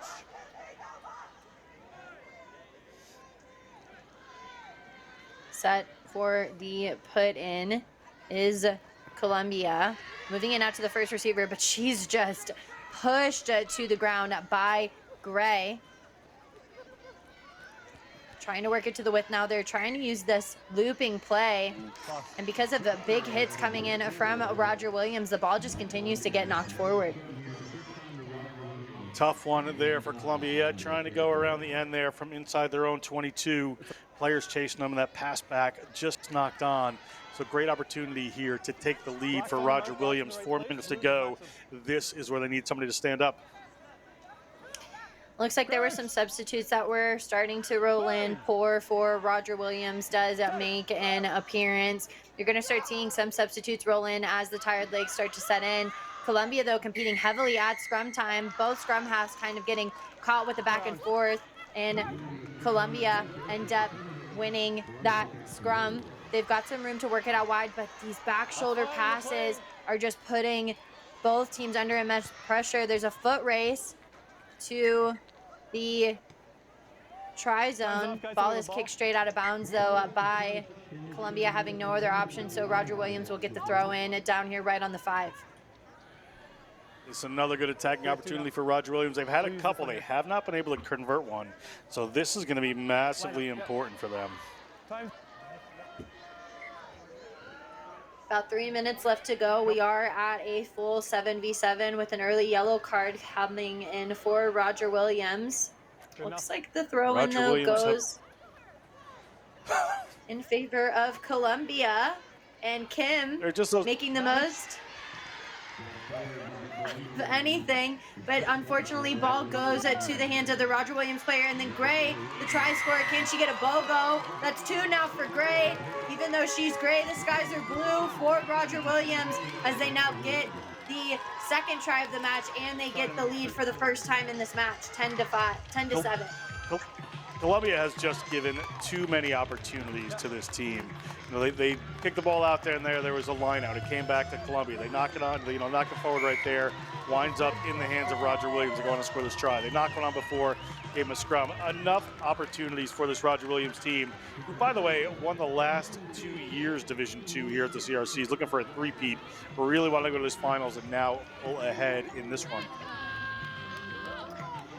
And with that kick, we probably only have about 2 minutes left to go here for this semi-final as the clock dwindles down, and Columbia are really going to have to do what they did best in that first half of pushing it to the width and maintaining possession. She catches it cleanly, and now they're already off to the races. Bottled up, though, is Champ, and Champ just gets disconnected from her support. So now Roger Williams get yet another opportunity. Ball goes over top of the head, though, of Poor. And so now there has to be a little bit of a cleanup and a little bit of some bullying done by the number 8. Ball's kind of ending up on top. They've got a massive overload if they can use it. Columbia coming across on the drift defense. It looks like there's going to be a line break, and there is, by the number 15. She offloads to Kremiski. Kremiski will go ahead and go in, and it's been all Roger Williams this second half as the score goes up 17-7. Miski from Clinton, Connecticut, was an all-state soccer player in high school for the Morgan School. Touches down there, great try, and as you said, yeah, it's just been too many opportunities here for Roger Williams. A couple of mistakes from Columbia, keeping them alive, keeping them down this end, and that missed tackle is going to be a big part of it here. Ball gets popped up there to Comiskey. Looks like that was Bono, who's been just a big part for this Roger Williams side. Comiskey gets a little clip to the head, but she brushes it off because they're pretty excited about possibly punching their ticket in for the final. That's 10. Kick goes up, and it is 10. And who comes up with it? None other than Columbia. Continuing now on the attack.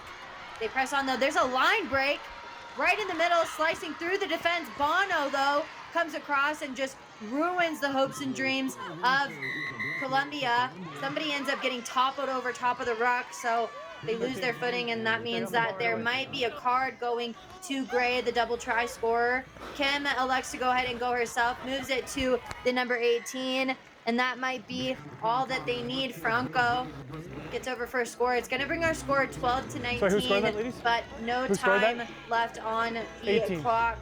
Number It 8. looks like Roger Williams, the Hawks, will go ahead and play full Eau time Claire after in this. our D2 final. Looking for the three-peat will be Roger Williams. I don't know if they played Eau Claire last year. We'll have to find that out, but that's the end there, and that's what's going to happen. I think we heard the sound of the double whistle. So your D2 finalists are going to be Number 7. Roger Williams University against Eau Claire. We're coming right back at you for the D1 semifinals matchups. Stay with us. We'll be right back.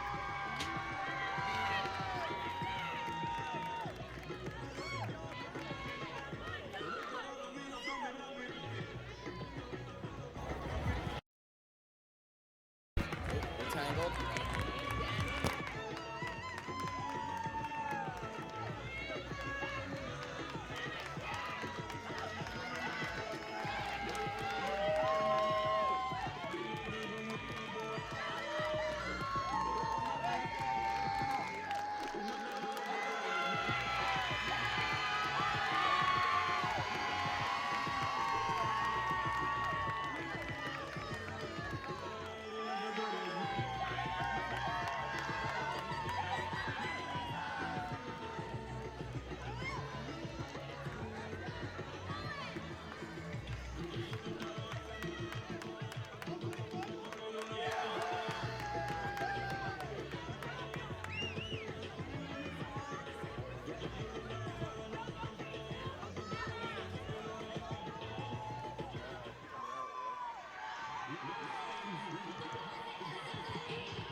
Good day, team, and welcome back to the National Collegiate Rugby championship here in Maryland Sports Complex at the nation's capital, where we have got Claremont University versus Ohio State University. Right here in the white is going to be Ohio State with the big O on their jersey, and then Claremont will be in that navy blue. This is for the D1 semifinal. My name is Darian Lovelace. I'm joined by none other than the great Lance Kavanaugh. Lance, what can we expect from these D1 sides?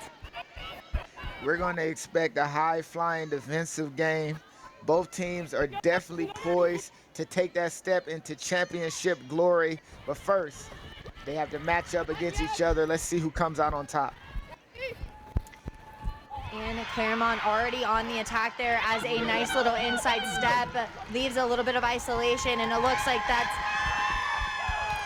McComan.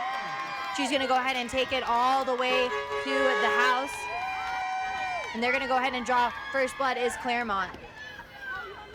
Did you see that left-footed step to get her through the line? Goodness gracious. Claremont's jumping out the gate and getting points within the first minute. Step in the fin, and once she was through, her head was down. She was kicking. And look at the ferociousness on her face. She wants it badly.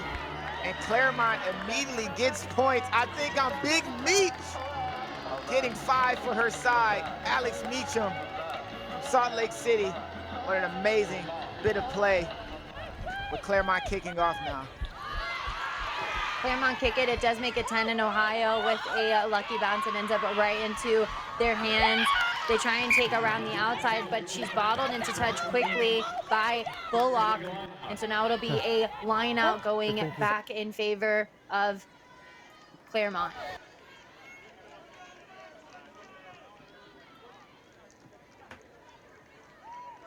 White's a receiver. Only having 2 in the line out right now is Claremont. 1 waiting though in the back. We'll see if they throw a Marino. They decide to go ahead and hit it in the 5, and Bullock, she takes it well. Moving it now to the left-hand side. They've got numbers to burn if they can get it to their speedsters. Now moving it all the way across.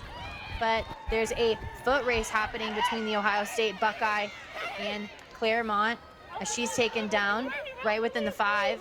There's a contest happening at rock time. Penalty and advantage Ohio to State White. get to play on for not releasing penalty and just pumping her legs is No the Biren. advantage. Blue entry. Got a penalty, and it's going to go. Side entry gets him a penalty.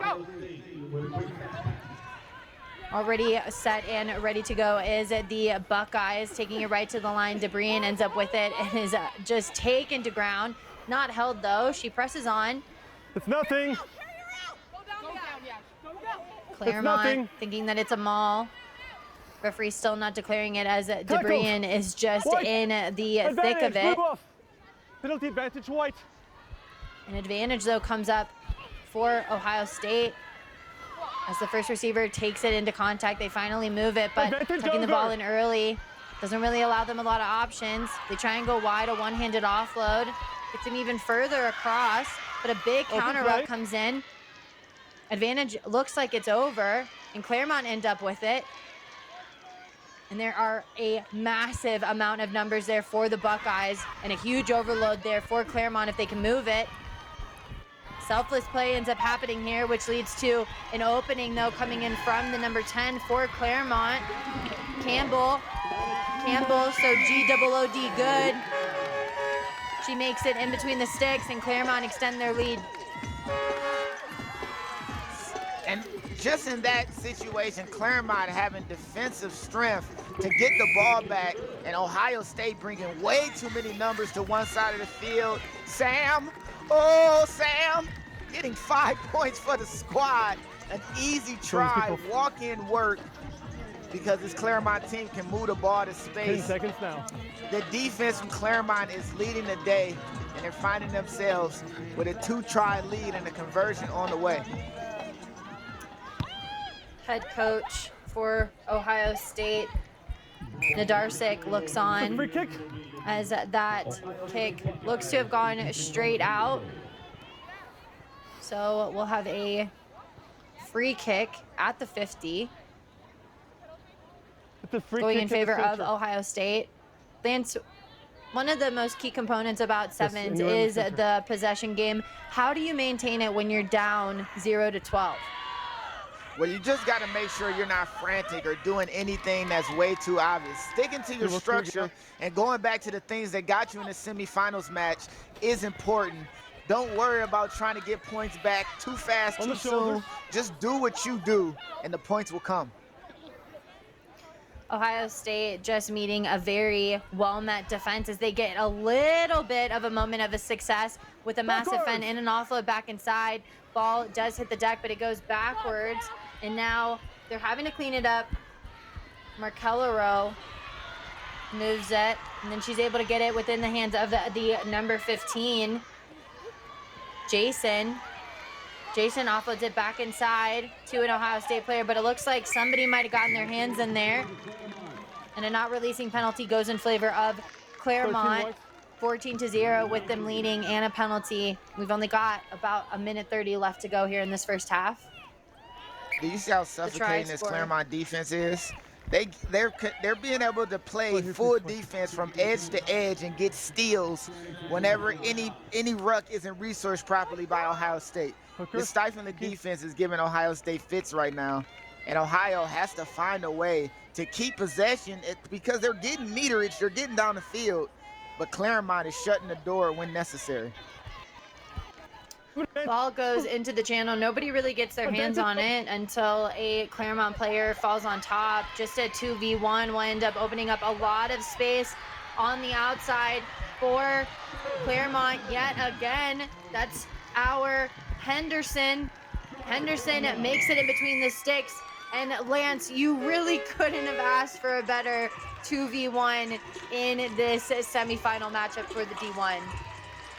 And I'm wondering how the overload even happened. It was a simple line out with a knock-on advantage, and somehow Claremont, living by faith, found themselves with a 2-on-1, and they get all the way around the corner, holding that defender, and once Faith had the ball, it was a foot race, and she would not be denied. Her team in support, even though they have faith in Faith, there for her, just in case she got caught, but she did not.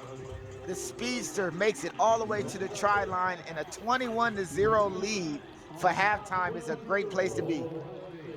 Sorry. We'll be right back for the second half to bring you some more action.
Welcome back to the Collegiate Rugby Championship, where we've got this D1 semifinal matchup happening with the team in blue Claremont against the ones in white, Ohio State University. Right now, Claremont is just dominating with the 19-0 lead over top of Ohio State. Lance, you've been in situations where you've been down in semifinals. What does this team have to do to get some points on the board? Stated it once and I'll state it again. They have to get back to what it is their identity is laid out to be. If it's speed, get it to your speedsters. And here goes the speedster right now around the corner. Roger Williams. Claremont just not able to go ahead and handle that ball is Ohio State, but this looks a lot more promising from them as the number 5 almost gets tossed out of bounds, but they keep the ball alive well. And a wayward pass ends up getting a knock on, and it goes in favor of Claremont, but Lance, that's a lot more promising stuff coming in from the side. Right, that looks a lot more well-adjusted, going to their speed, support, finding each other on the edge, but Ohio State has to find a way to protect the ball when they're on offense. This Claremont defense is not giving up anything for free, and even if you make it all the way to the whiffs of the pitch, they will steal it away from you. They try and skirt around at the outside and then move it back onto the inside, but a forward pass ends up getting Ohio State prime attacking position. This is stuff that you foam at the mouth for. So they'll reset first from about 10 meters outside. But you can't be too eager. You must settle into your playing style. You can't rush or take it in solo one-on-one because this Claremont side will poach the ball away from you. Hunt puts it in and tries to skirt around the first receiver. Looks like a not releasing penalty though. It comes in, or an offsides call against Claremont. So now they've got to get back 10. They're not back 10 yet, so the number 5, she goes ahead and she takes it herself. That's Harper. Harper also gets an offload coming in against Shim.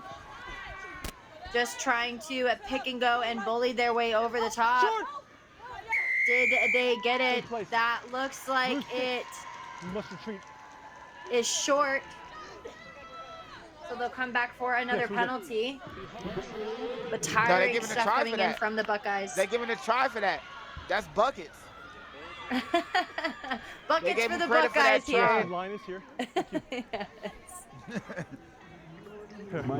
I believe when she first landed, she was just a bit short. Look at the leg drive here.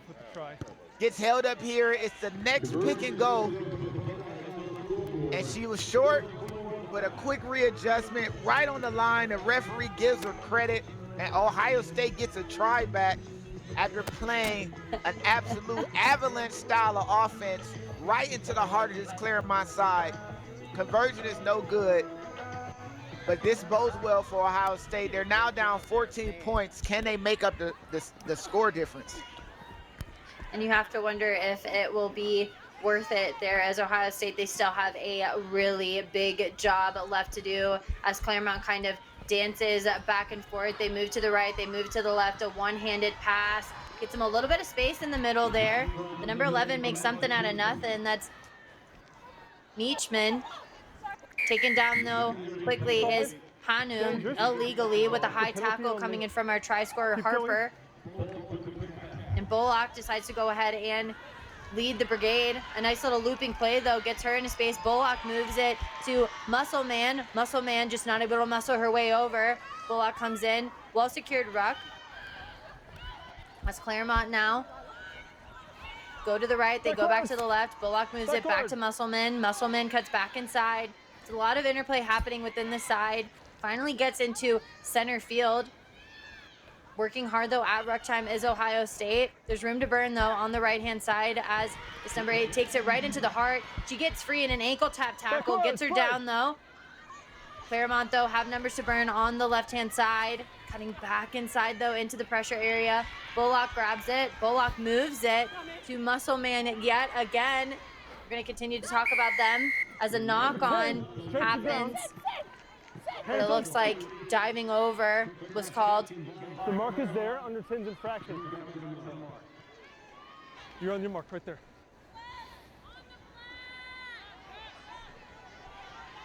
Bullock will look to and look at him waste slow time. things down. Look at look at the time wasted. This is intelligent play by this Claremont side. No, I'm good. Moving in now through the hands, ball almost hits the hands and goes down, but it's able to be regathered. Hanum moves it back to the left-hand side, where Muscle Man has it as well. Hanum coming through to try and make something work. The number 11, though, with a little stutter step. Meachman, she does it at the beginning. Will she get the final say in for today? That's another try to her name, and that'll bring our score 24-5. Claremont leading. With 2 minutes gone, Lance, you got to wonder, is it too soon to call this game? What an inside-out move.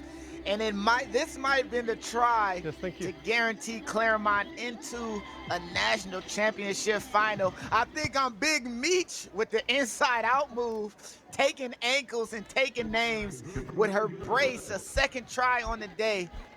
This Claremont defense is working. The Claremont offense using this looping attack, attacking the edge defender for Ohio State and looping it around for the next phase is really causing issues for Ohio State as Claremont extends their lead even more, 24-5. A minute left. It's safe to say that this Buckeyes might have fallen short in this semifinal.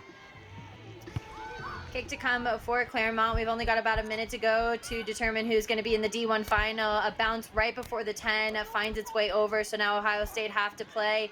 But big hits end up coming in, and the number 8 for Claremont gets into the way. The turnover looks good, and so now on the attack is Claremont. Now moving it to the left-hand side. They find it in Meachman. Is it Big Meech time? DeBeerin, though, does a good job of corralling her and getting in the way. Knock-on is caused, and now Ohio State with a line break. This is just for the heart of this O-side. Meachman, though, can't get a hand on it. Ohio State will go to the distance. She's at the 5, almost there at the try zone. Ohio State, they get a try in this last minute. It won't be enough to get them a ticket into the D1 Cup, but Lance, that's just real hard for this Ohio State side.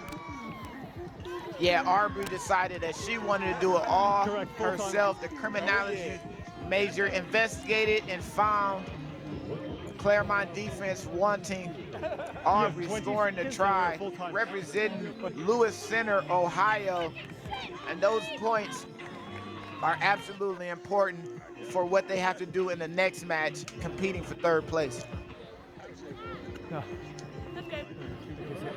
And it looks like that might have been the final blow of the whistle. So Claremont is going to go ahead and punch in their ticket to the D1 Cup final. Next we have Clemson versus Oregon, who will determine who's going to play them. I will step aside as John Broker, the original MC, gets to go ahead and take it away with Lance Kavanaugh. We'll be right back to round out this group of games.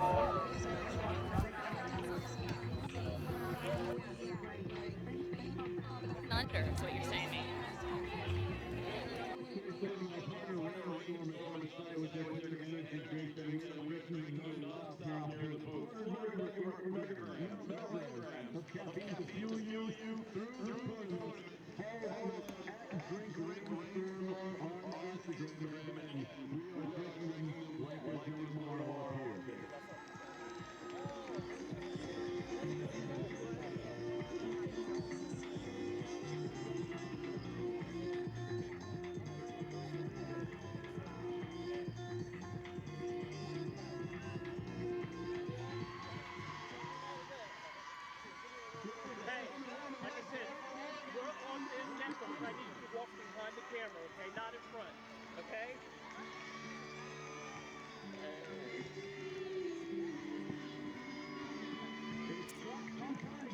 Welcome back. Claremont Colleges just went and punched their way to the final.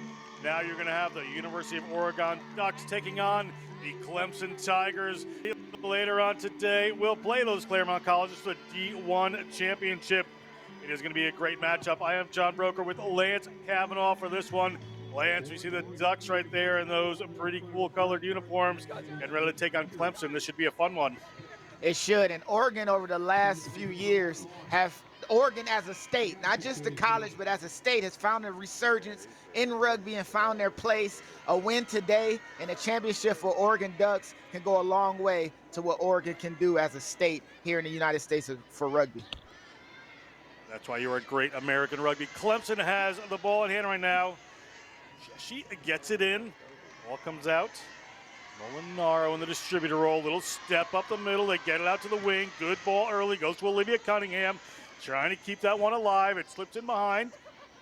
Holding on to this. Runner out wide, but they're just going to set it up. It looks like it. Nope, they're going to try to keep moving here. Taking away some of that field. Player eventually going to ground. Off come Clemson. Clemson is still alive here. Clemson beat Boston College and beat Iowa to get to this game.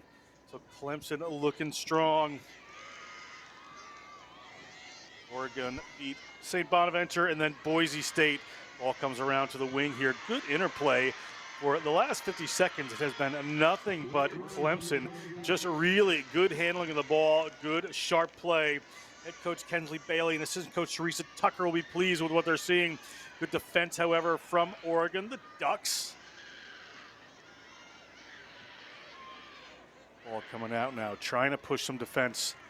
Clemson trying to take this defense away. The Ducks, now they get it to a speedster on the outside. Clemson, Grace Mowry is headed towards the line. Grace Mowry, the junior from Harrisonburg, Virginia, says her nickname is Beef. Grace Mowry touches down for a try. 5 points to the good for the Clemson Tigers. It's big beef time as Grace graces us with her speed. As soon as she got the ball, the entire Oregon defense stopped running. They knew what was happening. And immediately, Clemson, without giving a ball up in the first couple minutes of this semifinal matchup, has stamped their dominance early on, scoring in the center and the slam down to put 5 on the board for Clemson. They look ready and poised to go, playing this left and right game of offloads until they found the space they needed to get some points. Heath is ready to play. It sounded like that kick was good there, so maybe 7-0 to Clemson to kick off here. Oregon hasn't touched the ball yet, and we're 2:15 in, so important for them to get some offense going, but finding some ground right into the hands. Here come the Ducks. Ducks, a little pass out into Moya Key. Moya Key gets it away to Peyton. Peyton gets a ball. Referee thought there might have been something there, but ball ripped away by Clemson. We're going to come back. Penalty against the Tigers. Going to be Ducks ball just inside their half. Merrill is going to take this one quick. Merrill has the runners either way. Backwards. Across to Peyton. Slipped. Way a key. But it went backwards. Chase McCann up the right and left-hand side. Excuse me. She's dragging a player with her. Looks like they were holding train from a wedding dress. That jersey was coming back so far. We're going to come back in. We had a little knock on there. So it's going to be a Clemson knock on scrum to Oregon. Oregon looking very strong here. Early on, and just on that first carry, Oregon looks like a dangerous side. They're using the space. They have offloads of their own. And on the edge, Chase McCann. If no one can, McCann can, dragging defenders and forcing Clemson to bring extra defenders to bring her down. Scrum down here.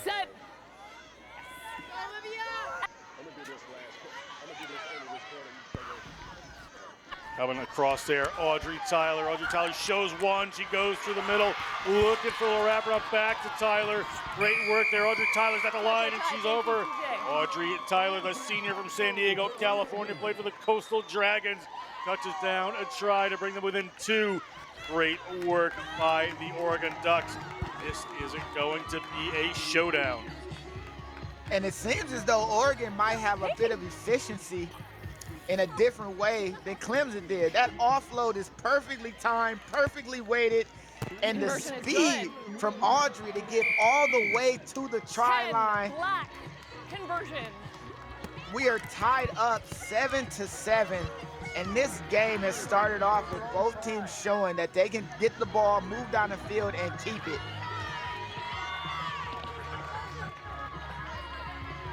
Oregon, after the try, ready to kick off. Yes.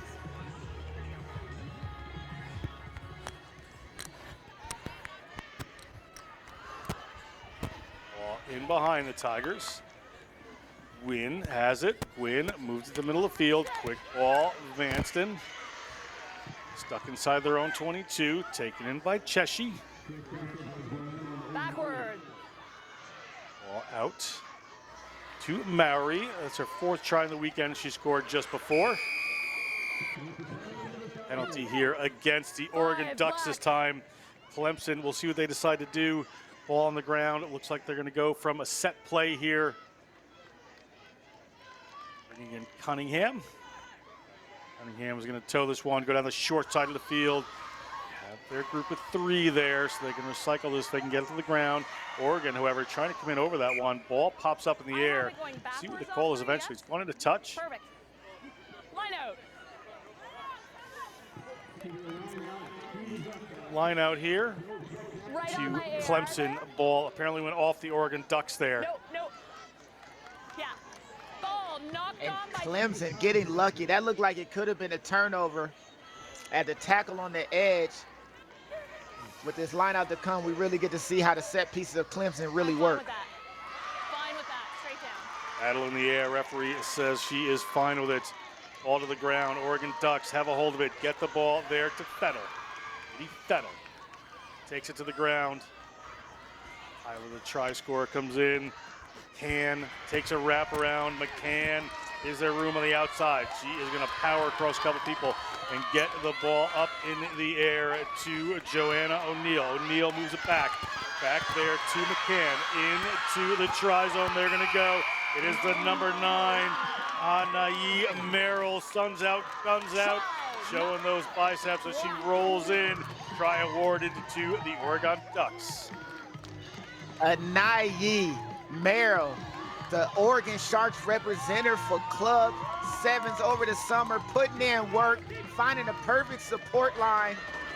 And not only is she a try scorer here at the CRCs, she's a USA U20s touch rugby competitor. She just loves the game, and giving Oregon the lead right before halftime is perfect as we get a break here in action. We are going to go to half with a lead here for the Oregon Ducks. Very excited there. We're going to step away for a second. Clemson versus Oregon. Winner takes on Claremont Colleges in the final. Stay tuned. We'll be right back. It's time to hit. It's time to pass. It's time to train, step, and tackle. It's time for tradition. And time for brotherhood. It's rugby time, America. It's rugby time, America.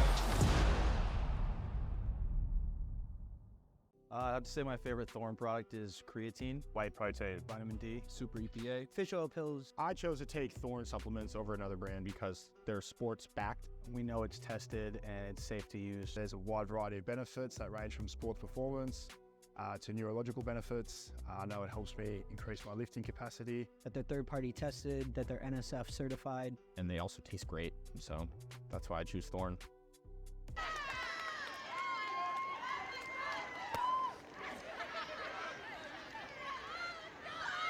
Welcome back. You see the fans there getting excited. It is the Clemson Tigers trailing 14-7 to the Oregon Ducks. Winner is going to play Claremont Colleges in the final later on. After this, we're going to take a break to 2:45 Eastern, and then we're going to come back with everything. It's going to be the Shield Bowl and Plate Final and Premier, the Small College National Championship, the E2 National Championship, the D1 National Championship, including one of these winners, and the third place game. And at 5:30 p.m. Eastern, we are going to crown a National Premier Championship between Army and Brown, playing in that match for the second year in a row. Brown got the better of it last year. Right now, let's go back to the Oregon Ducks, leading by 7 points. Oregon, Lance points out that whole state is going through a rugby resurgence. Ball comes out. Oregon on the move. Up the right-hand side. Ball out in the middle of the field. They got runners out wide. Taking away that space. That pass just doesn't go to hand. This player might have had a little more room to run. Ball's back there into Bowden. Colette Bowden has to go into contact. Bowden, the senior from Burke, Virginia. Lake Braddock Secondary School, where she went before she came to Oregon and became a Duck. for Jay Port. Ball in hand, and scrappy Anaya Merrill puts the pass out there. They get the ball out to Fettel. Maori plays the other team. Oregon back in, wrap around, good interplay. Port has it again. Referee on the spot. Good quick ball coming for the Ducks.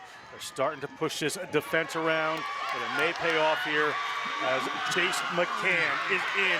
Chase McCann, the sophomore from Ontario, Canada, has touched down in the tri-zone, and you see the Ducks looking for a ring.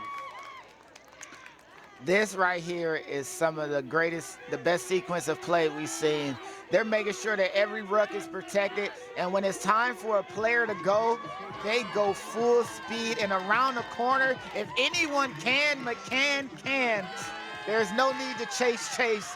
She finds 5, and Oregon extends this lead. They're looking more dangerous as time goes on. Outside of the first 2 minutes of this matchup, when Clemson had control, Oregon has completely taken over this game, made the fewest amount of mistakes, and the scoreboard shows it.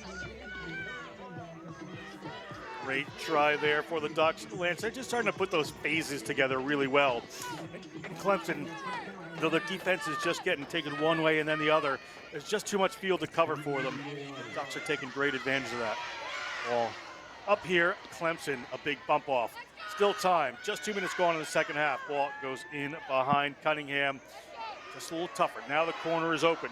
Is the speed there? Around they go. But Chaser can't quite get it. The touchline cooperates. We're going to have a try here. It is going to be Beef. Grace Mowry. Here's the Beef into the try zone. Touches down, cuts down the lead. That's 2 for Mowry. That's 5 on the weekend for her. And Clemson not done yet by any means. 2 tries by Brace Mowry, new name Brace, twinkle toes down the sideline.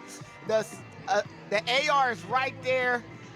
An experienced referee, Justin Hale, with his eyes on the line, seen no touch, and Grace the Brace Lowry gets her second and puts Clemson back into this matchup at the beginning of this second half. And as I said before, it looked as though Oregon was in full control, controlling the ball, controlling the space on the field. But all it took was a speedster to find her hands on the ball. The junior math major calculated the perfect digits to get 5 on the board for Clemson with a kickoff to come.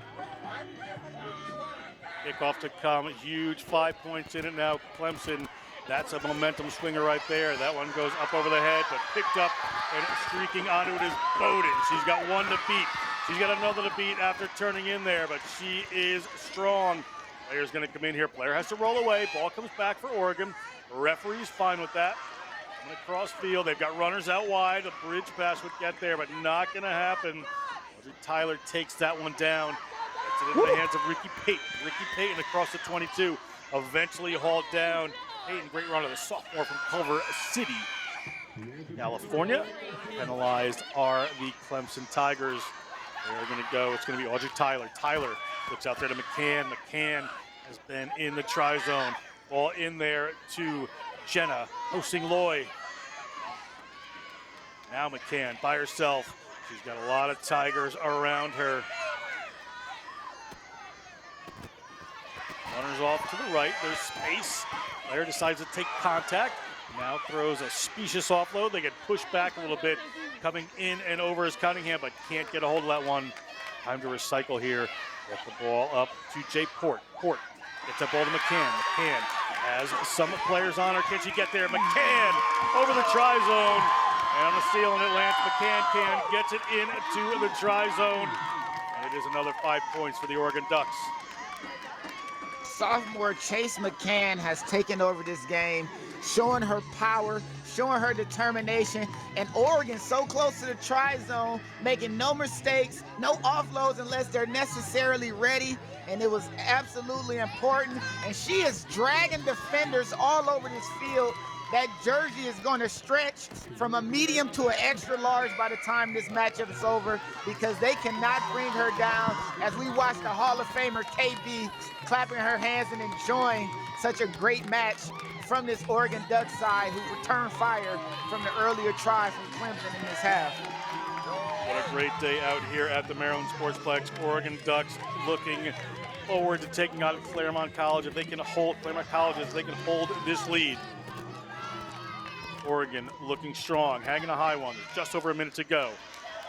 There are 12 points in it. Clemson, little offload there. Defense strong here from Oregon. Ball bobbles and slips forward, so Oregon has a scrum advantage here. Can they make something of this? Clemson player has to come out.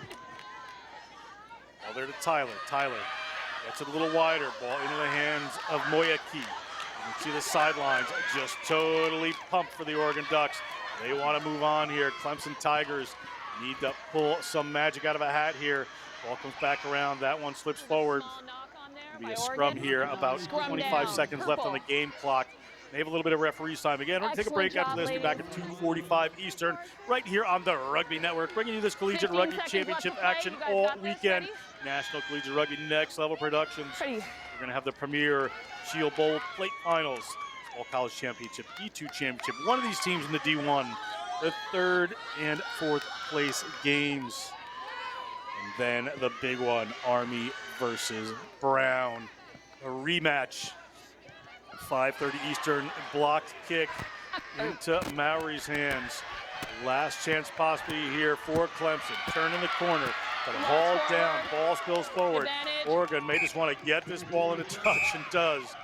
Referee whistles for the end of that one, and the University of Oregon Ducks have made their way to the finals to take on Claremont Colleges. That'll be at 4:35 Eastern. We're going to step aside until 2:45 Eastern. Lance Kavanaugh, always great to be with you, my man. We're going to step away. We will see you at 2:45. On the go, I swore. Came for my wins, I need my hands. This life is real, if they pretend. Aim off the bench, I get it in, I get it in. Came for my wins, I need my hands. This life is real, can't play pretend. Came off the bench, I get it in, I get it in, I get it in. I miss my baby, so I hit them on the FaceTime. I need it all for them, so no, I cannot waste time. Facing these oceans, feel the water on my waistline. We trust the process, and I only know it takes time. You can get it. Got no worries, I'm gon' make mine. Going global, I'ma get it out the state lines. Paying taxes at a more than what you make now. Different bracket, eating off a different plate now. For my wins, I need my hands. This life is real, if they pretend. Came off the bench,